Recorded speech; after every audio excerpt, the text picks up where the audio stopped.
Good morning, everybody. Welcome to day one of the New South Wales PSSA Australian Football Championships here in Batemans Bay. We've got a massive game for decision for the first match of the championships.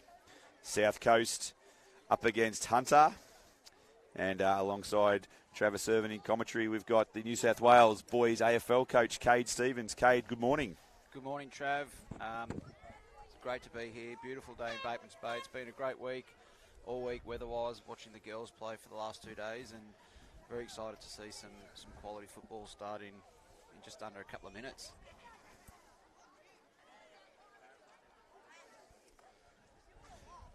Thirteen teams at the event here in Batemans Bay. South Coast and Hunter coming out of the Greg Tunn pool, Pool X. They'll play 4 pool games across the first 2 days of competition before we head to the classification and the knockout phases of the event.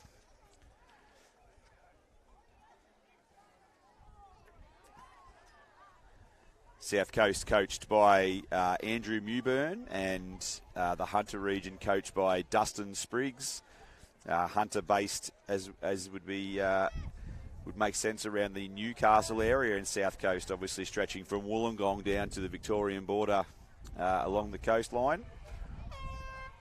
So South Coast, really a home game for them here in Batemans Bay. It is home ground advantage for the boys. I'm sure there's probably a couple of local boys in the team as well, which they'll be pretty excited. Beautiful sunny day here in Batemans Bay. We have a wind that is favouring the left of screen as you're watching it at home or in your classrooms at school.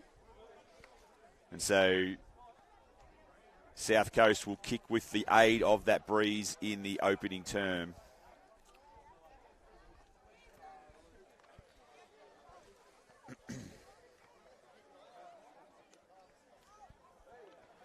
Just waiting for 9 o'clock. There's the siren. We're underway. Toby Smith from Jerrabomba in ruck for South Coast, and he gets the first knock.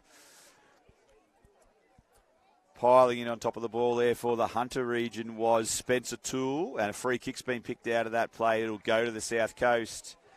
And number 18 there for South Coast, Bryson Gilroy. Drives the ball long with the intercept mark taken down there for Hunter region. It was Odin Bonar. Bonar now into the centre of the ground. Spots up a target. Mark not taken there by number 10 in Trey Gagler, but he got the ball forward for his team. Chucking it towards centre wing was Billy Hempstead for South Coast. And they get a long ball towards their attacking half and inside the forward 50. Coming out at full chested there was number 12 for the Hunter. That was Mason Kellman. The ball inside 50 for South Coast now. A real chance to score. A shot on goal. And he's just missed it. But the opening score of the carnival goes to South Coast. Tell you what, Trav, the intensity levels so far in the first minute of play have been fantastic. Both teams really hard at the footy. Clean with their skills as well, which is great to see. Hunter region clearing out their D50 to get an easy kick in there. They got the ball deep in their defensive pocket. Ball to the broadcast side of the ground there, looking for Laken Campbell, and he's picked up a free kick for being tackled when not in possession. Said Hunter kicking into what is a not insignificant breeze in the opening quarter. We've been playing almost 2 minutes now. South Coast lead by a point. A dangerous kick across the teeth of goal. Almost an opportunity there for the South Coast to secure another score. That was Taylor Mason who almost picked off the switch of play. Well, we've got a stoppage deep in the right forward pocket for the South Coast. Ruckman go at it. Clever piece of ruck work there by Toby Smith. And a shot on goal for the South Coast. And it's just grazed the inside of the left post. And another minor score. Hunter, they play on quickly. They bring the ball into play. And the ball's rushed across the boundary line. And we'll have a ball up Just 25 metres around from the goal in which South Coast are attacking. Smith again with an excellent piece of ruck work.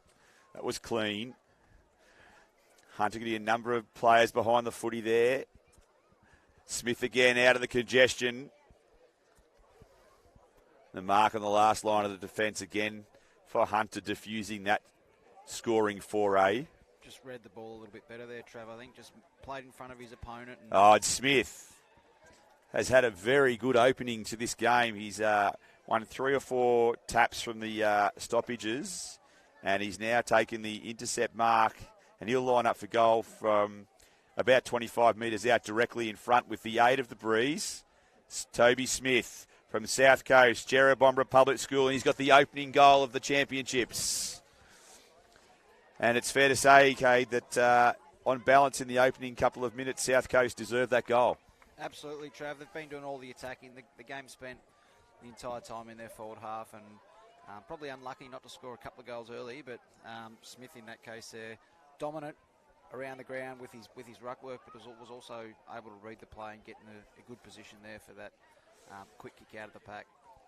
Chance to reset then for Hunter. We've been playing more than 4 minutes with South Coast by 8 points. The ruckmen go at it. Smith again, a clever piece of ruck work there to the advantage of his teammate. The umpire's played holding the ball. And there'll be a free kick in the heart of the Hanging Rock Oval for Hunter. A crowded half-forward line. Spot up a kick, and it's a good one. The mark there was spilled by Charlie Booby. He butters up, though, makes up for his error. A left foot kick around the corner. Tracking the ball back there for the South Coast was William Godfredson. And Godfredson will earn a free kick for a push in the back. So, Godfredson, right half back flank for the South Coast. Drives the ball towards centre wing. He's found a teammate there. That's Boozeville.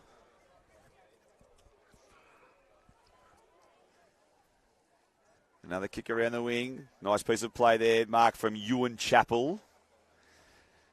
Chipping the ball around, and that one's gone over the boundary line and out of bounds on the full. So there'll be a turnover, a free kick to the Hunter region on the true centre wing position.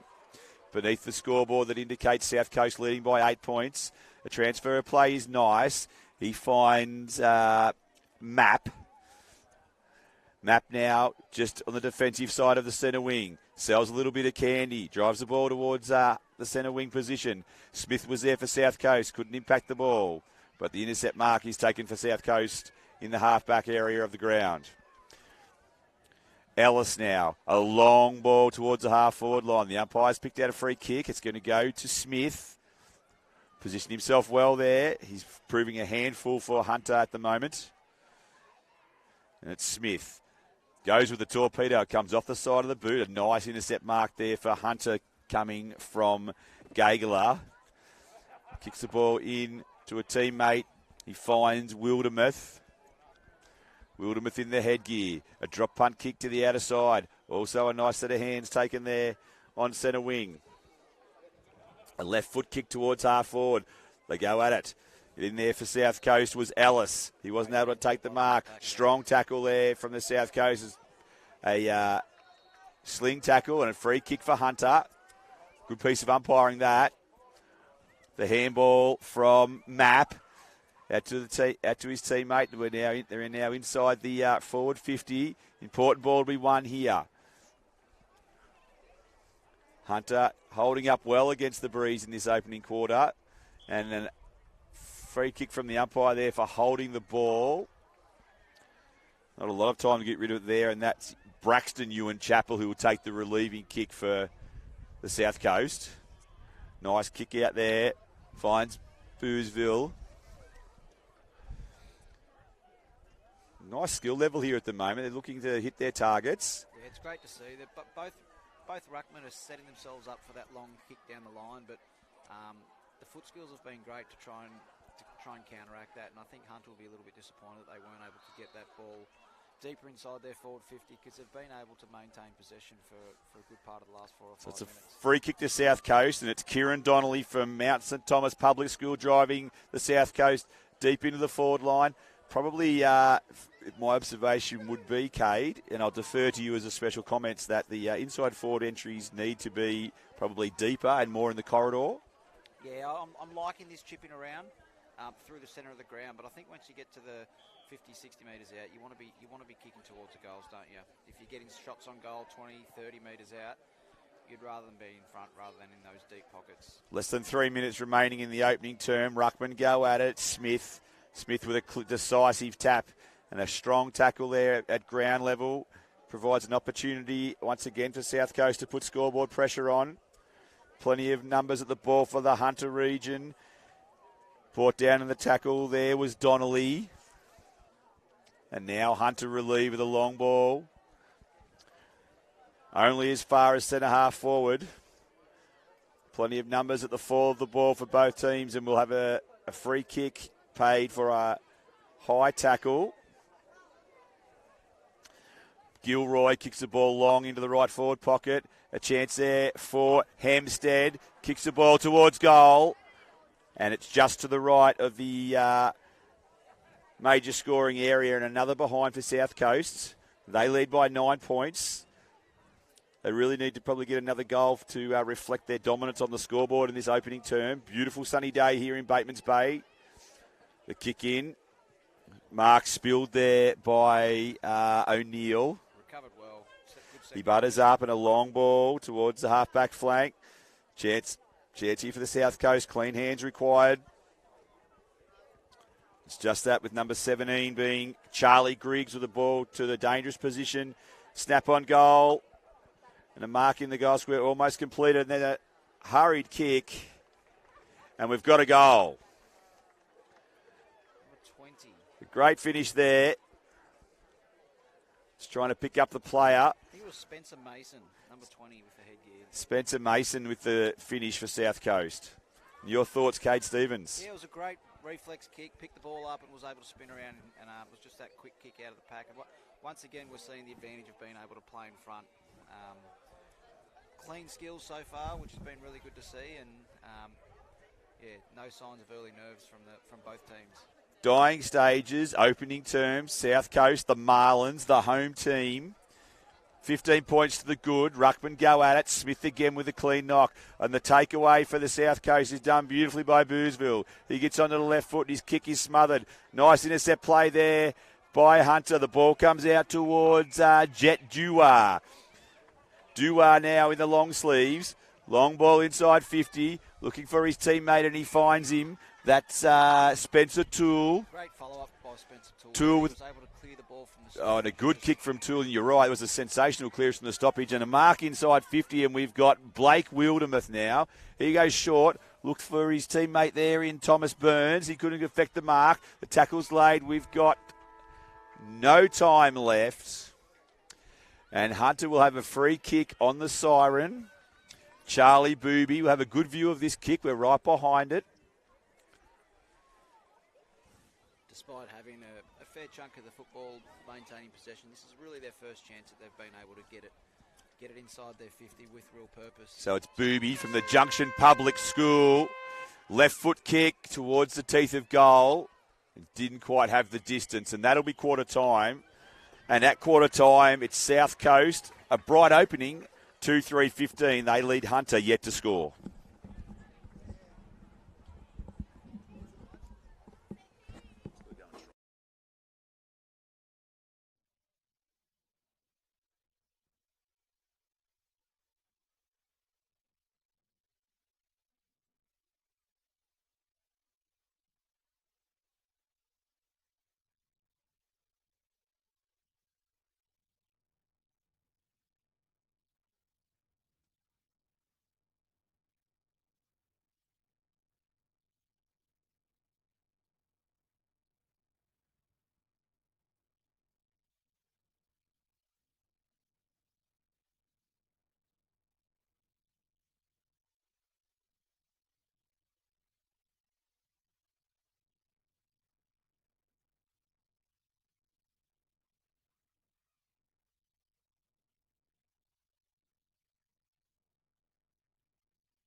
So, start of the second quarter here.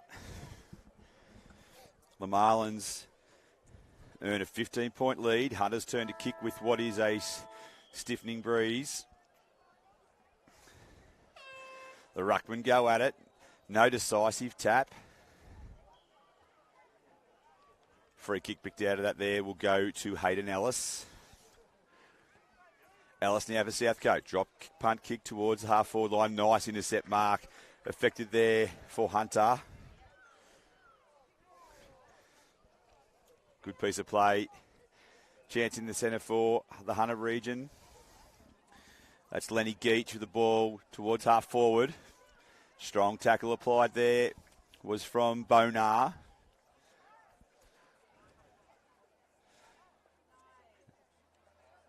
A quick little handball released there from Cruz Map. The intercept mark taken for the South Coast on the last line of defence.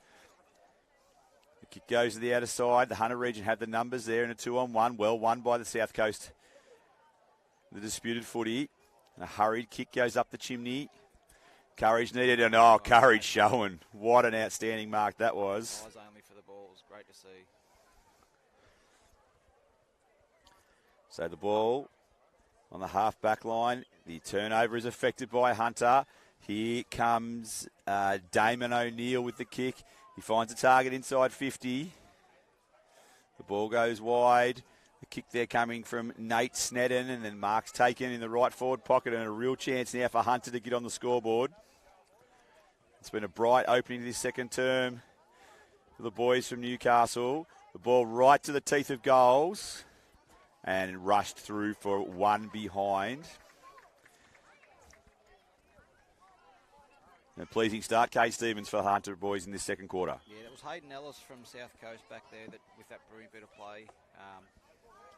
Real courage shown there and was able to go back and use the ball well. So the ball is in dispute deep in the forward line for the Hunter region.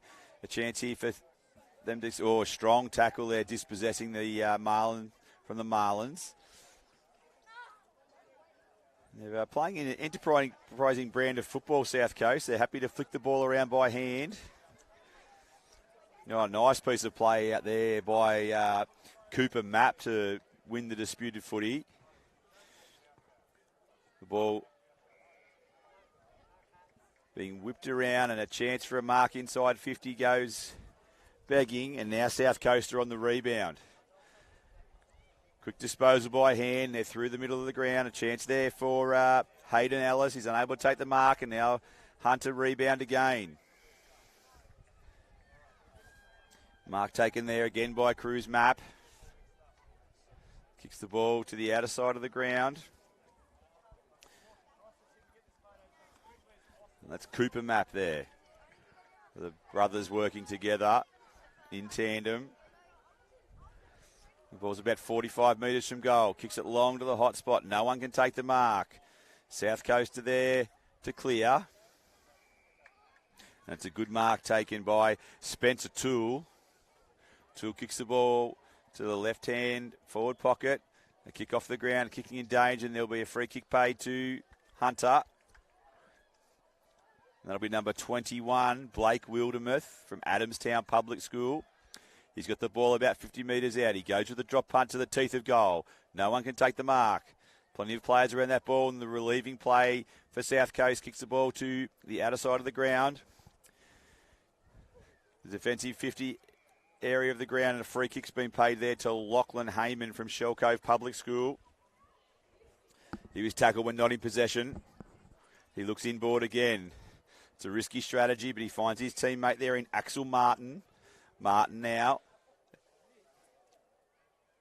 He's turned the football over.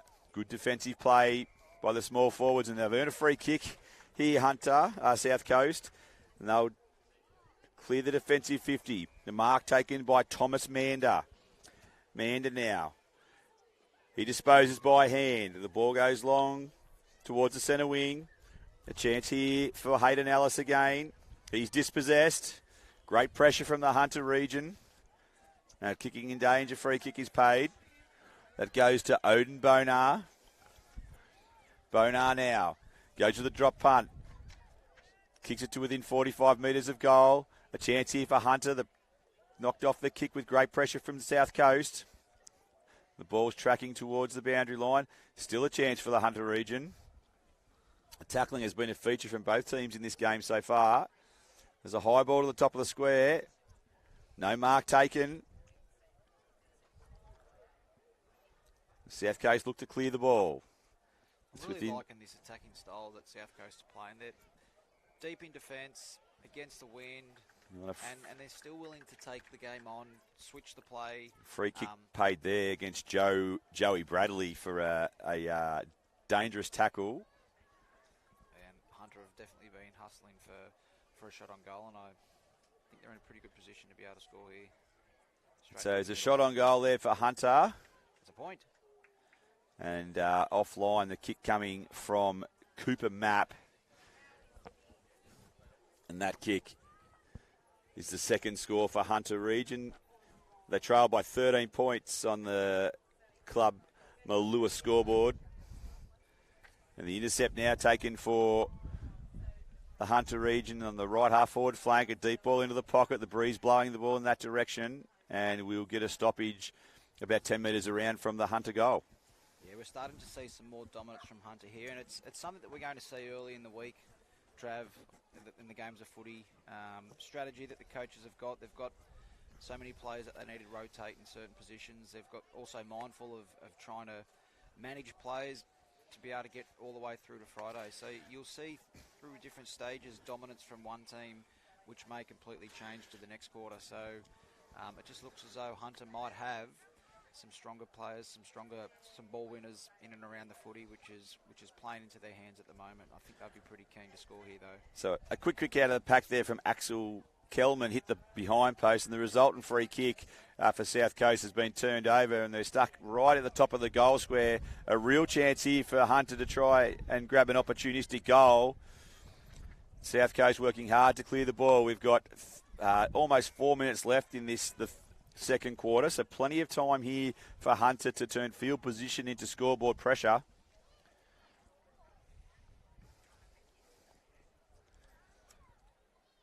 Ruckman go at it. No one got a clear possession initially, but the clearance for South Coast comes to the outer side of the ground. The intercept mark taken there by Damon O'Neill. It was Hayden Ellis again with the clearance. It was great work. Hayden Ellis did run and carry and spread from the stoppage. Now it's a forward 50 possession, and once again the ball is out of bounds, the right forward pocket, and we just think the Hunter need to square that ball up to the hot spot. So they're not getting any luck out of kicking the ball to that right forward pocket at the moment. Oh, great piece of ruck work there. That was from Baker Johnson. Hit it straight down the throat of his teammate. And got an excellent stoppage clearance. That was the epitome of a hit out to advantage, and a long ball to centre wing. It's a good mark again, and I think that's Johnson again who's moved forward to get possession. Yep. Well followed up. Looks for Smith on the centre wing position. He couldn't take the mark. Big ball to be won here for both teams with 2.5 minutes left in the second quarter. The umpire's paid a free kick, and it's going the way of the Hunter. No. Yes, it is. They look to spot up a kick. The mark's not taken. Great tackle applied there. Free kick for holding the ball paid against Odin Bonar. So it'll be a free kick to the South Coast. That breeze really is freshening. Kicking into the teeth of the breeze. You can see the ball holding up in the wind.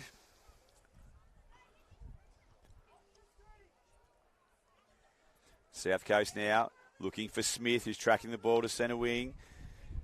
Oh, nice little bit of play there by Lachlan Heyman. He proved too elusive for his opposition.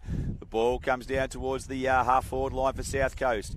Holding the man decision has been paid, and it'll go the way of the Hunter. Relieving free kick. 1:40 left in the quarter. The Hunter really be looking for a goal here. Nice kick there from Lachlan Burke. The ball long there from Mason Kelman to the centre wing position. No one can take the mark. South Coast track the ball and go with the torpedo towards centre wing. Plenty of numbers around that ball. Johnson with the clean gather there. And now South Coast are in a position to attack. There's a minute 10 left. What can they make of this attacking foray? Deep ball inside 50. There's no one home, and we've got a foot race. We're off to the races, and Hunter into the ball first. Nice piece of defensive play and a great kick to advantage. Now Hunter away along the grandstand wing. Not being able to get possession of the ball there was Gagler. Numbers on the ball, and now South Coast extract it through Kyle Smith. A tumbling punt kick only as far as Odin Bonar. He sends the ball into the centre of the ground. Done some good things across halfback there, Odin Bonar. Took a really nice mark earlier, and that's probably his third or fourth strong effort this quarter. The umpire's crossed himself, and there's a stoppage. We've got 30 seconds left. Nice piece of ruck work again by Johnson. Tried to get it to the advantage of his teammate. South Coast now have the opportunity to drive the ball forward. The mark not taken there for the Hunter region by Map. Ball kicked out wide, and here comes Elvis Nathan with the ball towards half forward. There's 9 seconds left on the clock. There's still a chance for Hunter if they're quick enough.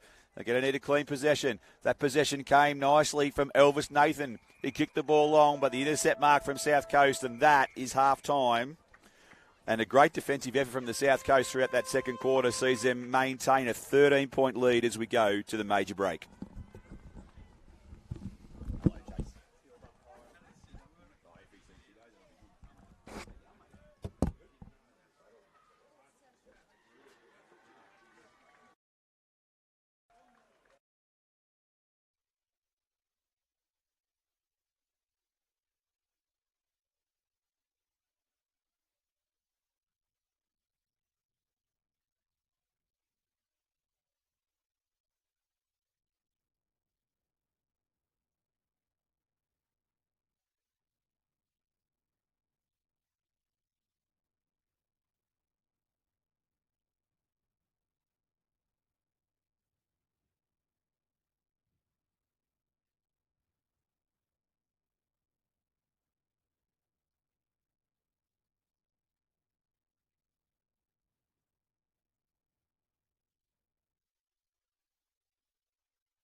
So an exciting first half, Cade Stevens, between the South Coast and Hunter around the grounds for St Novus Vitamins, and it's Polding 5-6-36 leading Sydney West 1 straight goal 6. How are you seeing this one on ground one? Yeah, first quarter was obviously dominated by South Coast, and second quarter there was completely the opposite. Hunter did all the attacking, but just weren't able to capitalise with scoring a couple of goals. So you can see Toby Smith, who had a dominant first quarter, played deep in the forward line in that second quarter, and they just weren't able to get it deep into him from South Coast. But it'll be interesting to see if he's able to stamp his authority on this game again in the third quarter.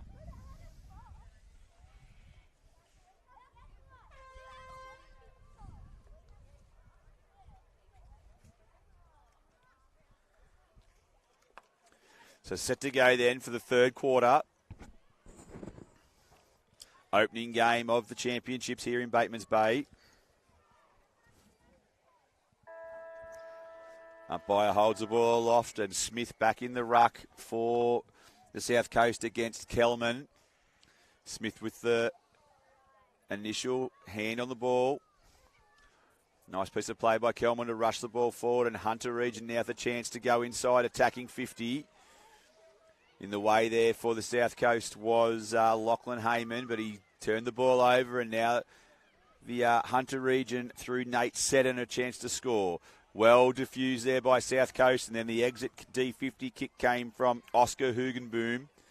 They've got the ball up towards the centre wing area. And a nice tackle there laid by the South Coast to force a stoppage. 40 seconds gone in this third quarter. Still the South Coast by 13 points. Smith in the ruck. Clever piece of ruck work. It's intercepted by the Hunter Region, though. And the ball comes down towards the young player there in Burns. Burns did a great job and progressed the ball forward. A chance inside 50 for Hunter. They're really putting some pressure on early in this third quarter. And they do need to get some reward on the scoreboard for what has been some good play. But a free kick's been picked out of that play, and it's going to go to the South Coast. And it's going to go to Bryson Gilroy. Gilroy, a Queanbeyan Public School product, squares the ball up at the intercept mark, almost affected there by Burns. A chance here for the Hunter Region, a good tackle. Prevents that shot on goal. And now we've got a couple of examples of soccer skills to try and clear the ball for the South Coast. Number of players around that ball. The umpire will ball it up.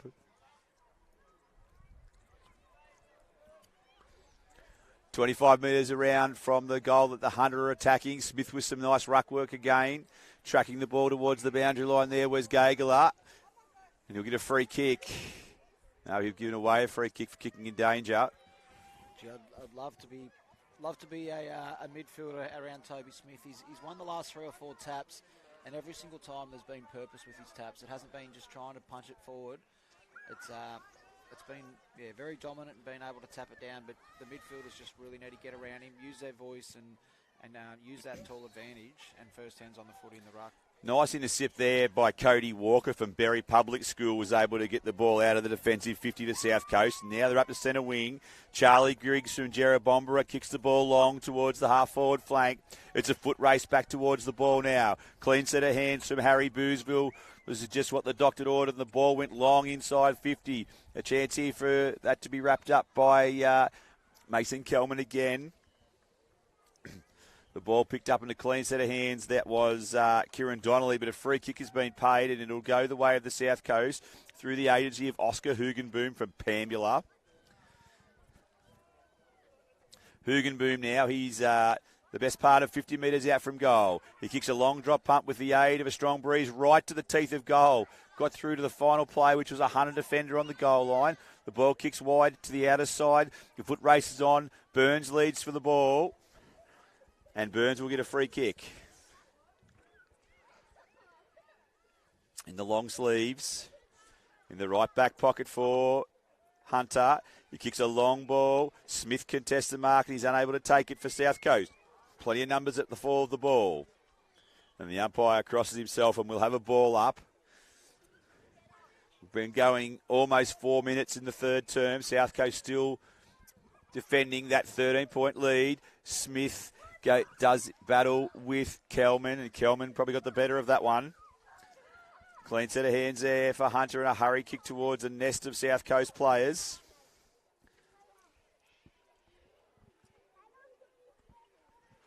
Quick kick into the centre of the ground, running with the fly of the ball, and a really nice mark. Courage shown by Lachlan Heyman. Yeah, unlucky. He must have been touched off the boot, but he only had eyes for the ball, which was great to see. Must have been touched off the boot for there not to be a mark paid there. Smith goes again against Kelman, and Smith wins decisively. Clean set of hands for South Coast, gets the clearance initially. And a good piece of play there. That was Hayden Ellis who got the clearance.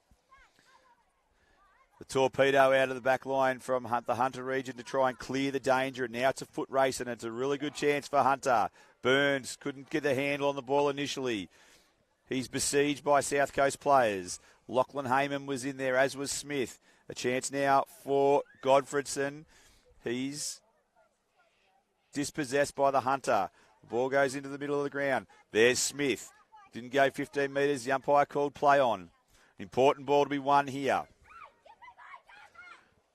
Next goal crucial in this game. And it's Hunter who break away. Nice long drop punt kick back towards centre wing. You can see it hold up in the breeze. If Hunter could just hold their position at the moment, they'll come home with the aid of a very strong breeze. And we've been going almost 5.5 minutes. Cade Stevens, how do you see it? Yeah, it's just the side, and here we see again we've got Charlie Griggs there, who's been pretty busy this quarter. He had a good quarter last quarter as well, but both sides, I think, just really need to settle once the ball gets inside their forward 50. You can see a lot of congestion. It's probably a matter of now someone getting a message out to the South Coast boys just to hold your forward position. Your forward six want to be ideally staying a bit deeper in the forward. Give the midfielders some space because they've got some ball winners in Charlie Griggs, Hayden Ellis. They can do the work. We've seen some good work from Braxton, Ewan Chappell as well in there. Get the forwards to hold their position and let the mids get to work. So the ball to the half-forward line for Hunter, and a real chance to score here, although the ball's gone straight down the throat of the defensive player from the South Coast. That's Axel Martin from Milton Public School. Martin again, a second effort. Clears the ball towards the defensive 50. The fend put on there for by Nate Sneddon. He got the ball inside, attacking 50 for Hunter. Plenty of numbers at the fall of that ball. And a clearing kick from Spencer Mason, just what the doctor ordered for the Marlins. The pressure rating really lifting in this quarter, and a free kick there paid the way of the Novocastrians, and it'll be an opportunity to score. 4 minutes left. Ball comes to the broadcast wing. Mark dropped there by Damon O'Neill. Kick off the ground came from Braxton Ewan Chappell to the advantage of his teammates. Strong work over the ball there came from Trey Gagler. There's an important ball to be won here and a chance for Hunter. This kick was smothered there. That was Oscar Hugenboom. Ball goes up the chimney. Courage needed. A kick there from Spencer Toole. Only as far as Lachlan Heyman. He kicks a tumbling kick towards the forward line. Clean set of hands needed. Chance there for Max Cohen for South Coast. He's unable to get a clean possession. And the umpire's going to ball it up. And we've got the ball up to the half-forward line for the South Coast now. 3 minutes left. Smith with the tap. Chance there. That was Griggs again. Fantastic. And that stoppage work was brilliant. It was Smith with the tap initially. Griggs ran to the right spot. Clean set of hands. Worked his way through traffic and a right foot snap across the body from 25 metres. He got the finish. And just that class factor in the end has been the difference in terms of finishing. Cade Stevens, Yeah, South Coast by 19 points. Just cleanliness. Not only did he get into the ball first, but he's able to pick it up clean. Reads the play well. So really good play there. And I think they really deserve that goal. They've had dominance again in this quarter. But goals just seem to be pretty hard to come by early in this tournament. We've got 2 minutes left. Smith and Kelman go at it again in the ruck. Smith decisively, brilliant tap down to his teammate in Martin. Not able to get the initial clearance.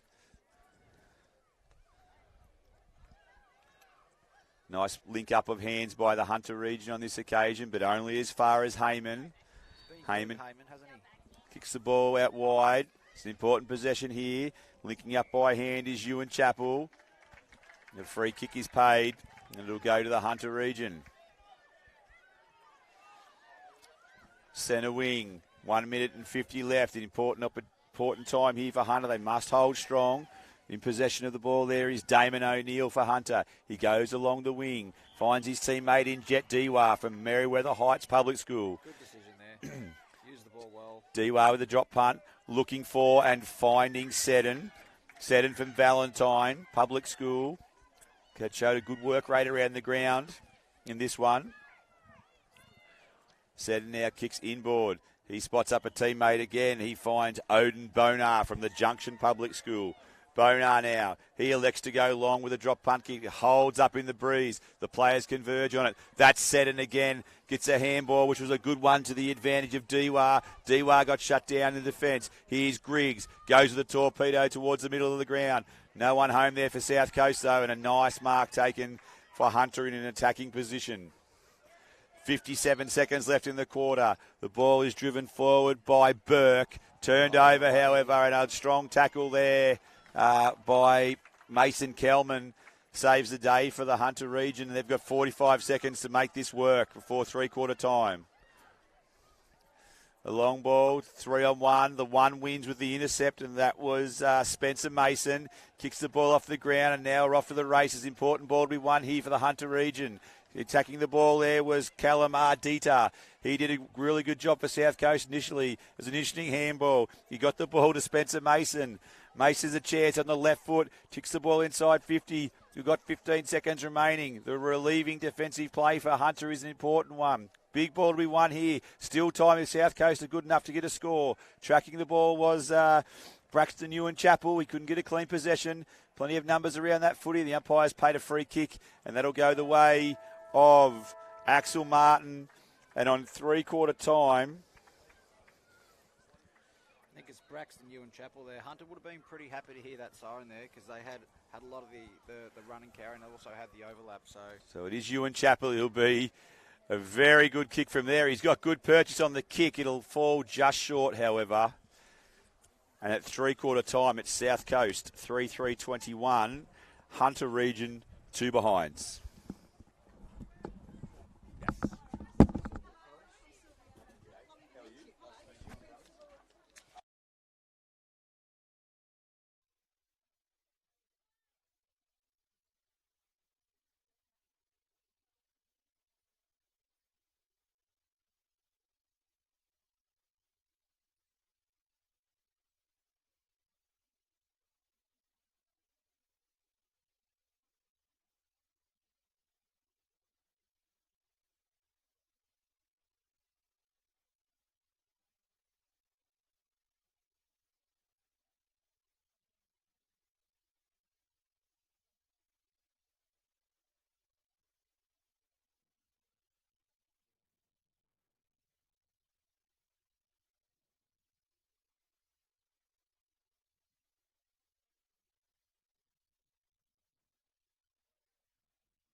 just turn it off for a minute?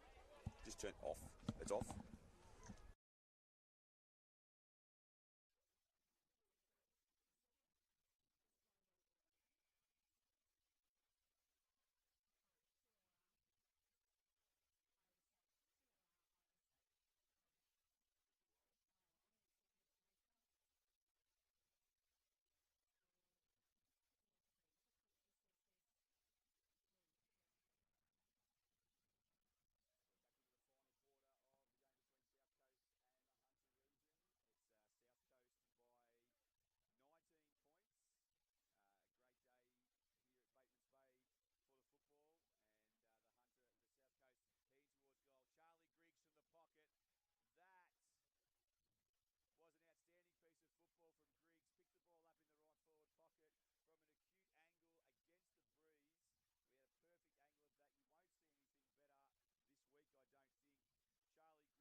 And a nice finish. With me in commentary now, we've got rid of the New South Wales boys state coach, Cade Stevens. He's gone to just check out, probably get a better angle of Charlie's goal. And I've got Sylvia Corish, the Executive Director from the New South Wales Department of Education with me. Sylvia, a beautiful day to be in Batemans Bay. It's a fabulous day to be in Batemans Bay. Sun shining, blue skies, and look at this wonderful competition. The kids seem to be really enjoying themselves. And I don't know much about league. Is that what they're playing? AFL. We're playing AFL, yes. Playing AFL, but they look skilled. Yes, no, it's definitely the most talented 286 athletes from across New South Wales here in Batemans Bay today for the boys.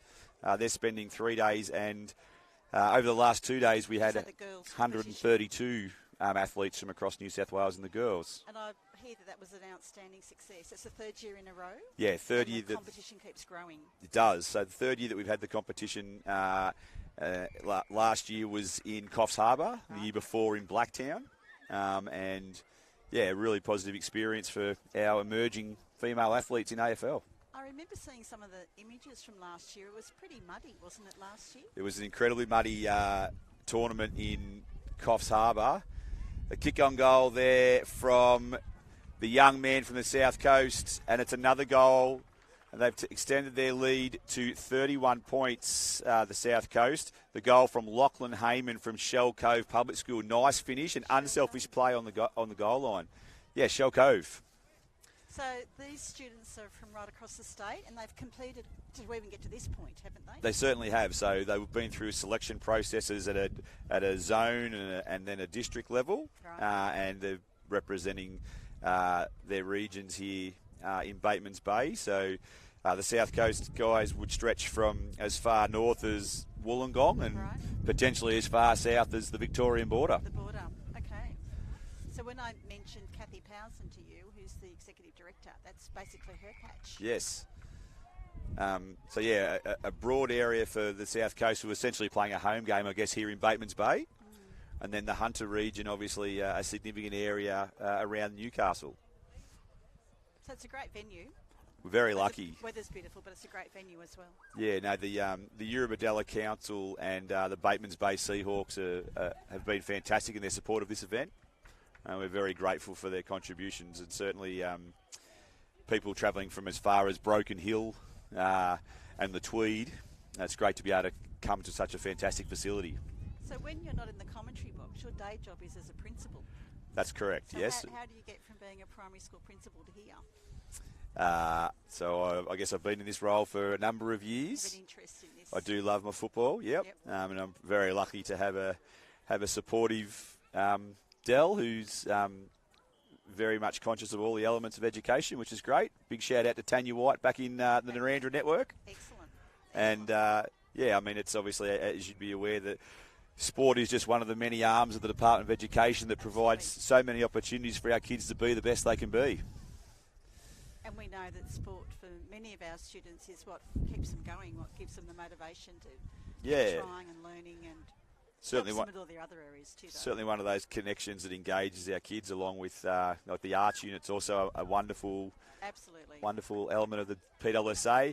And we've got a goal there for the Hunter region as we're talking, and that's a result of some great work down the field. Bede Berry from Ilbana Public School has kicked that goal, and it's nothing less than the Hunter deserve. They've had good field position at many times during this game, and with 5 minutes and 37 seconds left in the final quarter and kicking at the aid of quite a stiff breeze here at the Hanging Rock Oval, they've narrowed the margin to just 25 points, Sylvia. So AFL probably not your game. Do you have I used to watch a bit of AFL. Yeah. Encouraged by my husband. Yeah, as we do. But I know enough to know that they're playing well and in a sportsmanlike way, which is always important. Which is great. And certainly the respect of the umpires and of the officials is a key part of this talented athlete program that we run through the New South Wales PSSA. What would be your preferred recreation or pastime? In terms of anything. I'm a walker. There you go, and exactly right. I'm not built for running, but I'm a walker. And that would be the point of getting into any sport, is just an active lifestyle for your health, isn't it? Absolutely. So many of these kids out here today, I think, would play a myriad of sports, and the underlying element of that would be fundamental learning skills and active so lifestyles. Don't think I'm completely useless in this space. I do have the arts unit as well, so I have the creative aspects as well as the sport, and so a whole range of fabulous things that the teams do across the state. We have experts like you who do all that. I'm just at the management level, if you like. And that's an important level that allows us to do what we love to do. A nice finish there by Nate Snedden from Valentine Public School, and the Hunter region have kicked a couple in quick succession, and they've narrowed the margin to 19 points. Wow. A really nice finish there from Nate. So is this a knockout? So what happens next? No, so we have 3 pools, and so the kids play pool games through today and then the first half of tomorrow, and then we get into a classification and knockout fixtures at that point. So all of the teams are guaranteed of 5 games across the 3 days, and potentially they'll play 6 or maybe 7. So it's well worth the trip, and they do get plenty of football. Absolutely. Which is really positive. And look, I think for me, the sport is one part of it, but the social connections that the kids make when they come to this event, and the different lifestyles. A student from the eastern suburbs of Sydney playing against someone who comes from Broken Hill and having those conversations post-match is pretty amazing. Yeah, absolutely. It's a fantastic opportunity for them, and obviously we as educators are really grateful for the sacrifices that parents and carers make to give their kids these opportunities. Absolutely, and our teachers.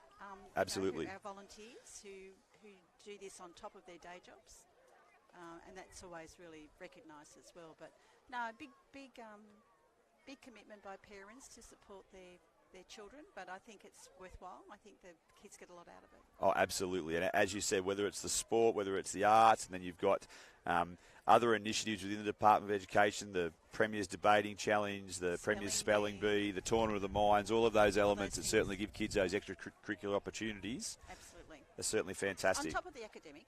Absolutely. Make sure they do well in their academics. So we've got 2 minutes and change left in the final quarter. We've got an 18-point lead for South Coast. It's a 64-point lead for Polding over Sydney West on ground 2. And we're very, very lucky to have Sylvia Corish with us in commentary today to talk about all things education, not just the footy.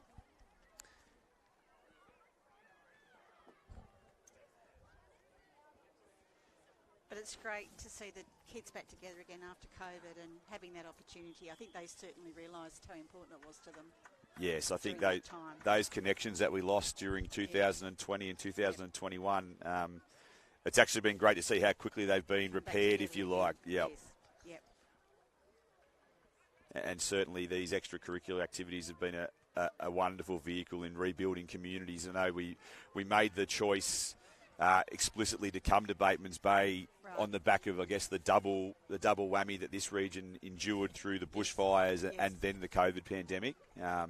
So certainly I know that the New South Wales PSSA are really conscious around the financial role we can play in supporting communities with events like such as this. It's funny you say that. So we're going to Tamworth in a couple of weeks' time for the Magic Round for hockey and basketball.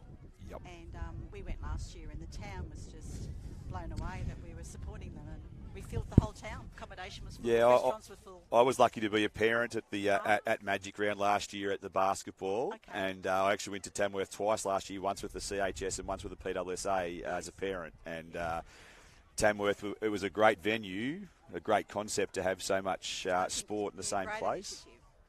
So you have a basketballer.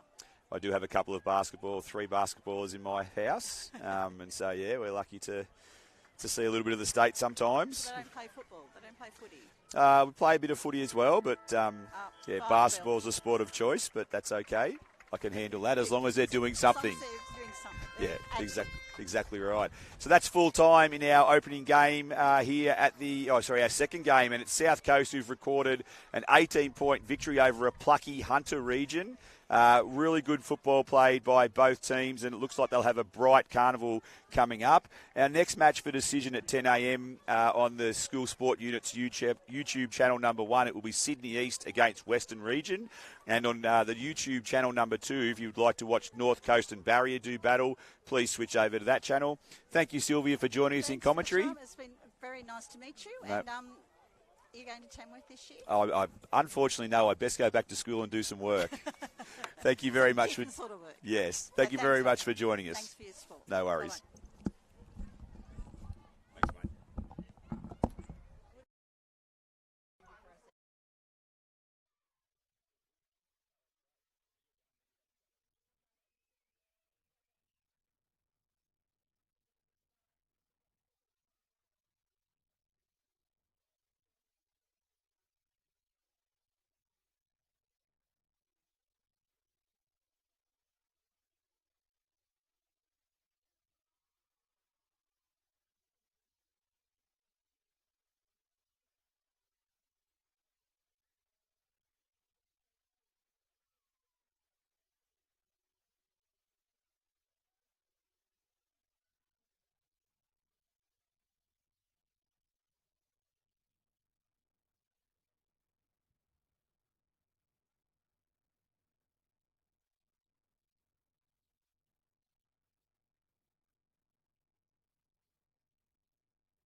For Western.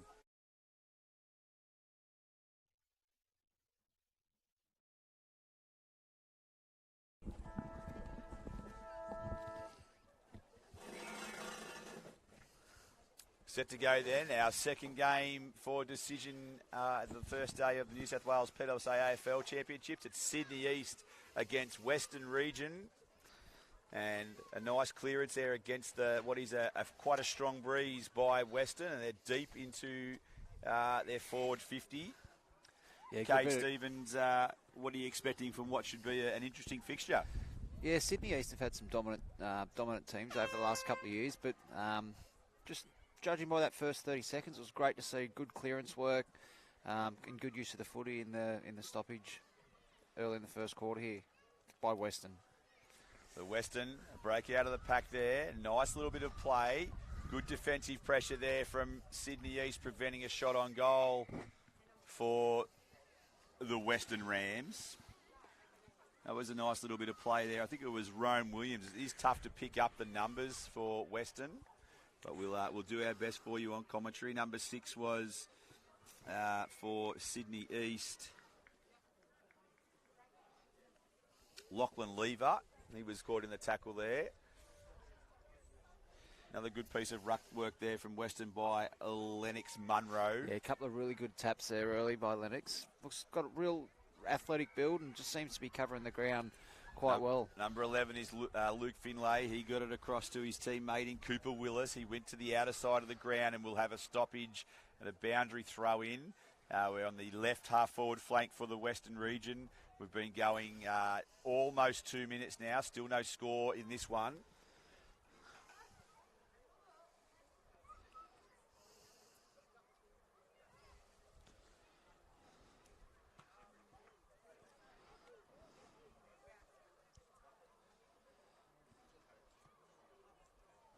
Plenty of congested play on the outer wing, and a clearing kick there came from Lachlan Lever again. A long ball to the half-forward flank for Sydney East.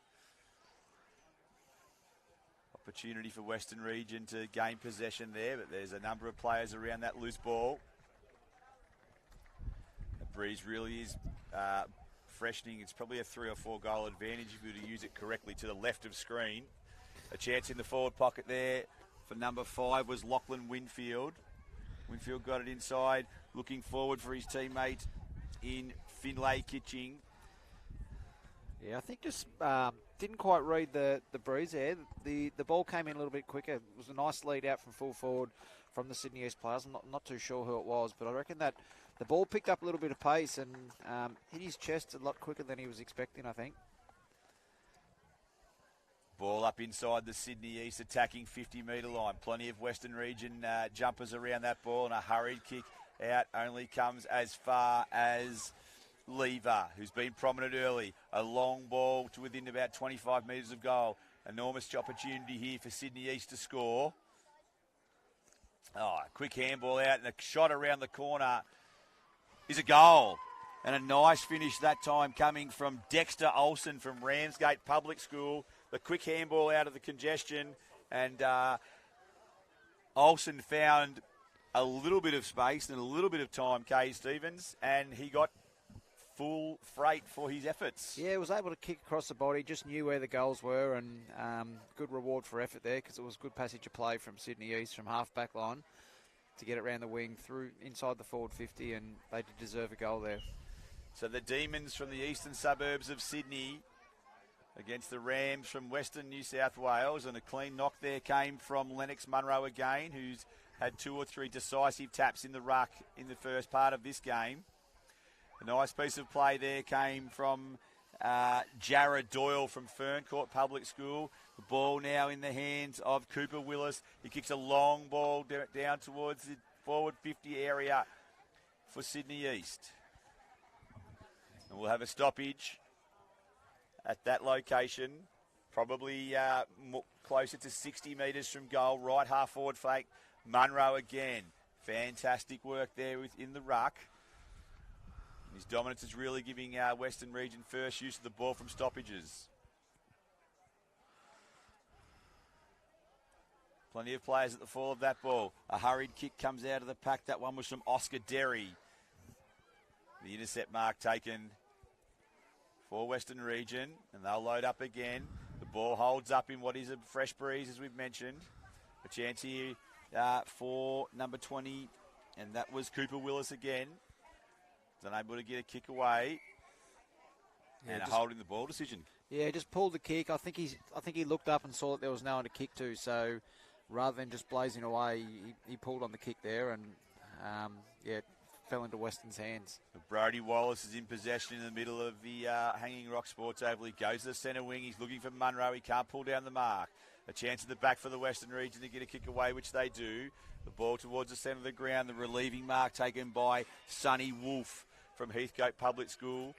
Wolf now goes to the left foot, spots up a target, was short to a one-on-one. The ball there nicely picked up again by Lachlan Lever. He kicked the ball to the outer side of the ground. Ball's wrapped up in a tackle and we'll have a stoppage.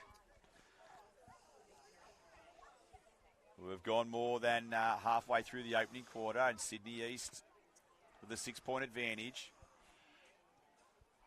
A quick handball there, which was an intelligent one inside, came from Aidan Donovan.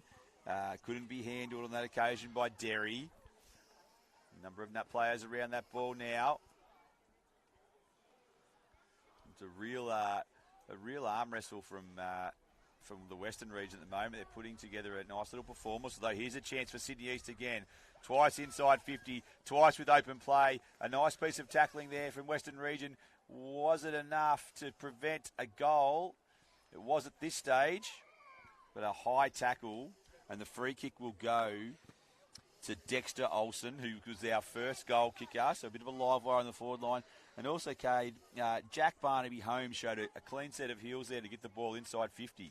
Yeah, it was important. I think he looked up and saw that there was some open green grass, open space, and to get the idea to get the ball moving nice and quickly. They've got a little bit of a breeze here that you mentioned earlier, Trav, and I think just the instructions that they'll be getting from their coaching staff, Tim Bellamy and Tom Hughes, will be just to get the ball moving quickly, get it inside our forward 50, and let the forwards do their work. And if you've got the likes of Dexter Olsen, who's kicked 2 now already, it'd be a wise move to keep that ball moving quickly. We've got just under 4 minutes in this first quarter. I reckon they'll be wanting to pinch another goal.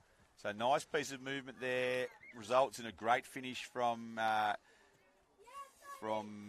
Dexter Olsen. And he's kicked 2 goals, as you mentioned, and he's proving to be quite a handful on the forward line for the Western region.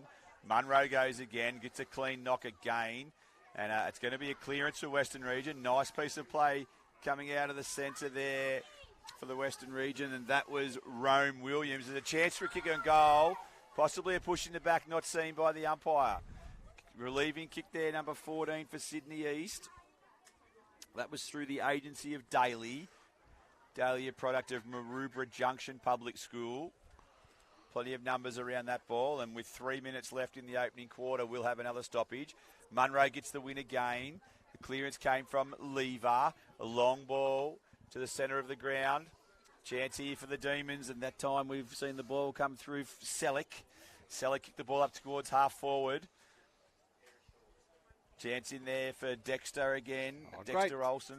Great smother there, Lever. He just did a brilliant piece of brilliant clearance from outside the deep back in the back line, and was able to follow up. And Lever there, he connects with Olsen, who'd hit up to half forward. Olsen back off the mark quickly. He spots up a target. He finds his teammate there in Derry. Derry drives inside 50. A nice transition from the Demons on that occasion. Lever the reward for the hard work. A nice little kick over to Olsen. Yeah, and then the kick from Derry. He's found his teammate within scoring range. It's Finlay Kitching from Haberfield. And Kitching will shoot for Sydney East's 3rd goal of the day. It's a good-looking kick, and he's got the distance. Tell you what, we saw just then, Trav, how the breeze is going to play into favour, and you can see those flags that have been waved there, how hard the breeze is blowing. So, nice 40-metre kick there. So Kitching gets the finishing touches for what was a very clean attacking move for Sydney East, and the Demons, after a bright start from Western Region, they've piled on 3 quick goals and they lead by 18 points. Yeah, it was that work from Jackson Lever in the back line, his follow-up run and smother and inside 50 as well. And Western seen some really good work in the ruck here, and I know that'll be something that Toby Morgan and Joel Wilson will be working on this week. They've identified, and we've identified, that they've got some really good midfielders in there. Lennox Munro getting first hands on the ball, and it'll be probably something that they're looking to work with, some midfield stoppage work throughout the week. So less than a minute left in this opening quarter. It's important that Western Region are able to hold on here for three-quarter time. Sydney East have other ideas. They track the ball to the middle of the ground. A nice piece of play there by Rome is an opportunity for Western Region to relieve. The ball comes towards centre wing, and a nice contested mark taken there for Sydney East. That mark was taken by Aidan Moran. And the intercept mark taken down there for Western Region. It's a good ball towards the centre of the ground. The contest is there. Mark not being able to be taken. Strong tackle applied and a high tackle. The umpire's paid an advantage. That could be important. That was Lever who hit a target. There's 15 seconds left in the quarter. Long ball goes to the forward line. Here's a chance, and it's another goal for Sydney East right in the shadows of quarter time. A penetrating kick on that occasion came from Lachlan Winfield from Randwick Public School. He got the ball deep into the forward line, and the finish came from Jack Barnaby Holmes. And right on quarter time, Sydney East kicked their fourth, and they'll lead this one by 24 points. You right, mate?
So second quarter action, Sydney East and Western Region. Munro with the knock. Western Region kicking to the left of your screen.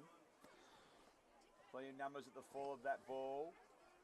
Emerging from the pack there was Lever again. I think it was Lachlan Winfield on that occasion that emerged from the pack, number 5.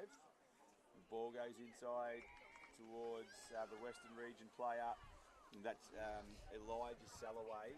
Salloway to the middle of the ground. Pack forms. Nice little clearance there from Mark Kelly. Gets the ball to the outer side of the ground. Ball now repelled. A chance for Olsen. He ran under the ball. And now it's Sydney East in possession. That was Lever, a clever handball. The ball deep into the forward line, a really nice kick that came in from there. And the kick to the forward line is going to be a goal. It's going to be a goal, and a great lead-up play there. Let's reflect upon the actions there. Jared Doyle with a great kick. He's kicked to the advantage of his teammate in Jack Barnaby Holmes. And the finishing touches applied there for Sydney East by Finlay Kitching. And that was really good football, Kate Stevens. Great football, and it was a good good example of Finlay Kitchen there, just knowing your role. He had a tall forward that was going for the mark. He didn't fly for it. He just crumbed the footy, just got to the front of the contest, and it's good to see that they're working together. Know your role in the team. You don't have to fly over the talls. And he was first to get his hands in the footy. I think he was the only one there crumbing anyway. Back to the centre again. It's a chance for the ball. He extricated Lever, who got a high tackle and then gave a handball to the advantage of his teammate. Great mark. One-handed grab there from Selleck. Kicked a high ball. It's a really good piece of football here. The ball comes in from the goal kicker from the previous moment, and that was Kitching. Chance in the forward pocket. This way, that. Banana kick across the body. Really nice finish from Lachlan Winfield. Oh, and Sydney East, who started slowly in this one, but they've caught fire, and they lead by 36 points. Yeah, playing with real confidence. Quick clearance, quick inside 50, and they've just got so much space, and they seem to have so much time as well.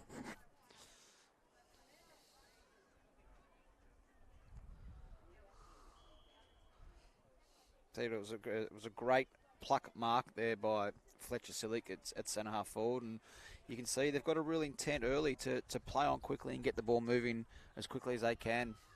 And here we see out of the centre again by Lever, and a chance here for Olsen. Nice little bit of play and a high tackle. Advantage is paid down towards the full forward line. The relieving possession there comes for Western Region, and a chance to get the ball out. It took on 3, maybe 4 tacklers, and the ball now to the halfback flank on the broadcast side. Intercepted again here for Sydney East. Number 20 in the action was... It was Cooper Willis. The ball goes long to the forward line, and the mark. The mark is taken there by Olsen. He'll take his best kick into the breeze. He's still 25 metres out. He gets as much as his penetration as he can. It works back nicely. Wasn't that pretty off the boot. Yeah. But, it got the job done. Yeah, he realised that there was no one on the mark, and I think Western will probably address that. If there was someone on the mark, I don't think he would have made the distance, but he saw that there was no one standing there, so took the space, gained about 10 more metres, and was able to get it over the line as a result. I'm sure Toby and Joel from Western Region will probably be addressing that, just the discipline to make sure you man the mark. Starting to see some real dominance through the midfield. We saw it early from Western with some great ruck work, but I'm pretty sure that, they'll probably want to be looking to pick up in that area.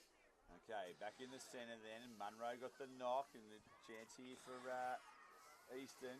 Possibly a throw to get the ball out, but the clearance comes, and it's towards centre half forward, and they're away. A strong tackle, and the umpire will ball it up.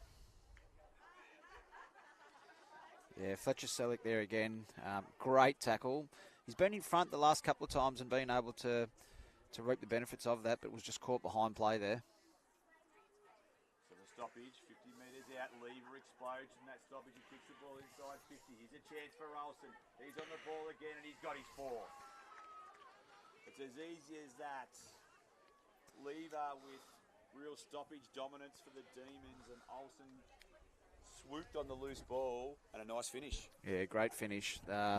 So some of their prime movers really starting to get on top here, and I don't think there was too much that Western could actually do there. It was classy work. Lever at the bottom of the pack was able to get the handball out early and then follow it up again, breaking the lines, clean with hands too, which is really helpful. Scoring efficiency of Sydney East is also off the charts. 8 shots for 8 goals is a great efficiency, and here they go again. It's Lever. Kicks the ball across his body. It's a wobbly kick towards half forward, tracking the ball there for his Winfield. He couldn't get a clean possession on this occasion. Chance now around the corner comes Kitching, and then a goal. Kitching got the ball to the top of the square. There was a contested brace, and then it's Maxim Koss from Malabar Public School gets his name on the scoreboard. And in the blink of an eye, with 5 minutes left in the second quarter at Sydney East, they're out by 54 points. And I've got to say, after the opening 5 or 6 minutes, I didn't see this coming. Western Region were particularly competitive in those early stages. No, we identified it was probably a four-goal breeze kicking to the left of screen, and they were able to kick 4 in the first, but they've already been able to kick 5 goals in this first 6 minutes of play in this second quarter against the breeze. Munro again. He got the clearance. That's Lever again who got the first possession from the tap. So that's the area they need to improve, is sharking the rucking dominance. Chance now for Sydney East to break away, and a chain of handballs does exactly that. A drop punt inside 50. You can see the breeze really impacting the distance they're getting on the kicks. Olsen there is lurking, and a free kick is going to be paid to Sydney East, and that's going to go the way of Ned Lee. The late inclusion, the team leads the ball to the forward pocket. Contest is there. A chance on the ground. Banana kick going for us across the face of goal. It was Kitchen again. He's been busy down small forward. Chances, numbers at the ball for Sydney East. A snap-on goal, and it's a mark in the goal square. So getting the ball to dangerous places to Sydney East. This is Lachlan Winfield. He's going to kick at his second goal from almost point-blank range.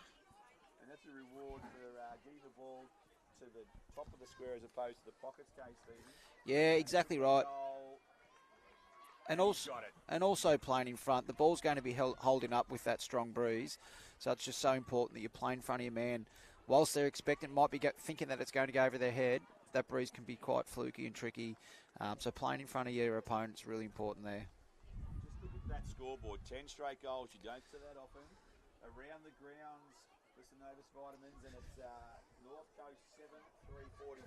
They lead Barrier yet to score. Of course, Barrier and Western will play for the Red Dirt Cup later in the tournament. Always an exciting feature of the Munro fixture. With the clearance again, but once again the takeaway is from Sydney East. That time the ball extricated by Maxim Koss as well. Clean hands needed, clean hands had, and the long ball goes towards the top of the square, and another mark taken inside 50, this time by Jack Barnaby Holmes. He's had a couple of score involvements already, has Barnaby Holmes, and this will be an opportunity for him to kick his first. Once again, playing in front. Barnaby Holmes goes to the drop punt kick, and he's got his team's 11th goal. 11 straight. 11 straight goals. I cannot recall such straight kicking at this championship ever. And they've kicked 11 straight. Yeah, and in tricky conditions too. We've mentioned the breeze a few times. So impressed. 4 goals in the first with the breeze. They've already been able to kick 7 against it in only 9 or 10 minutes of footy. Coach Tim Bellamy would be ecstatic with what he's seeing from his charges. You can see him down there on the bench. He's working them through what might happen after half-time. And Lever's in there at the stoppage again. He's under there, and he's got a free kick for a high tackle. So it's Lever with a minute and 30 left on the clock. A ball to the half-forward flank. Numbers at the ball there. Good handball link up for Sydney East. The ball goes inside 50 with a relieving mark taken for Western Region. That is from William Northey. Northey brings the ball to the broadcast wing. A chance here for Sydney East to turn the ball over again, and that's what they do. Free kick for a illegal tackle will go the way of Cooper Willis. Yeah, a couple of good bits of play there from Aidan Donovan. Good run off half-back. Willis and he's linking up again here now. Clean hands required. Pressure came from Western Region to prevent that attacking foray. Another piece of good work there in the forward pocket for Sydney East to keep the ball alive. Oh, clever little handball. There is a chance for another goal here.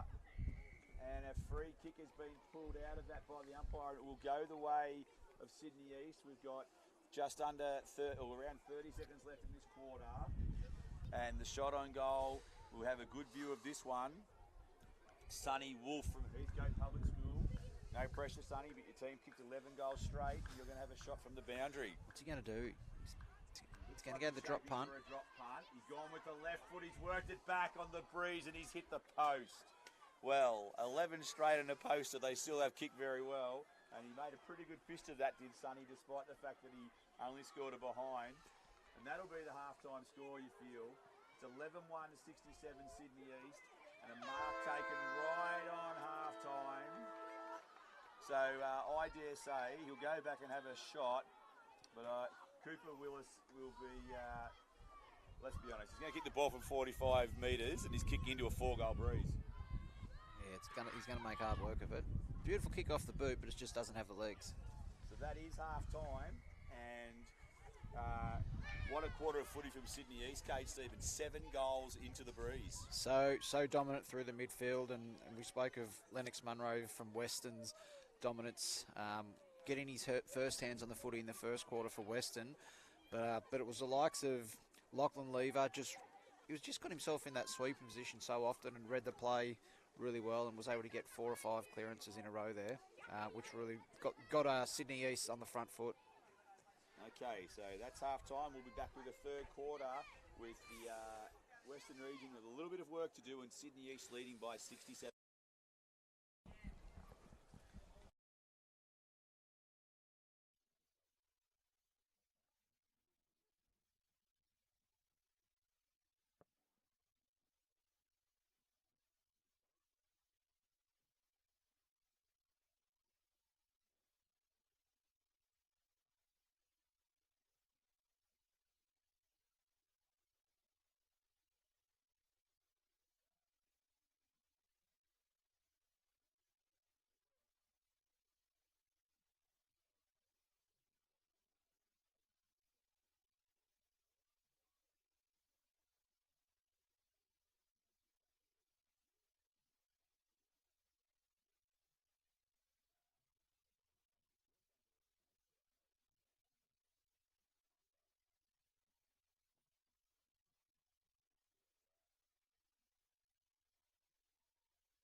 So we're almost set for the start of the second half here in the big game between Sydney East and Western Region, the opening game of the tournament for both of these teams. Kate Stevens, how did you see the first half?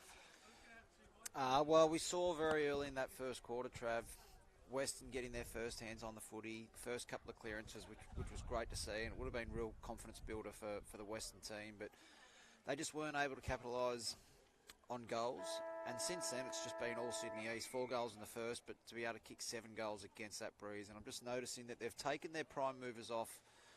We spoke earlier about 3 days of footy, managing your players, being able to rotate through as much as we possibly can. And we saw Sydney East really dominate that second quarter. But it's good to see they've taken a couple of their prime movers. I see Dexter Olsen, who's kicked 4 goals on the bench.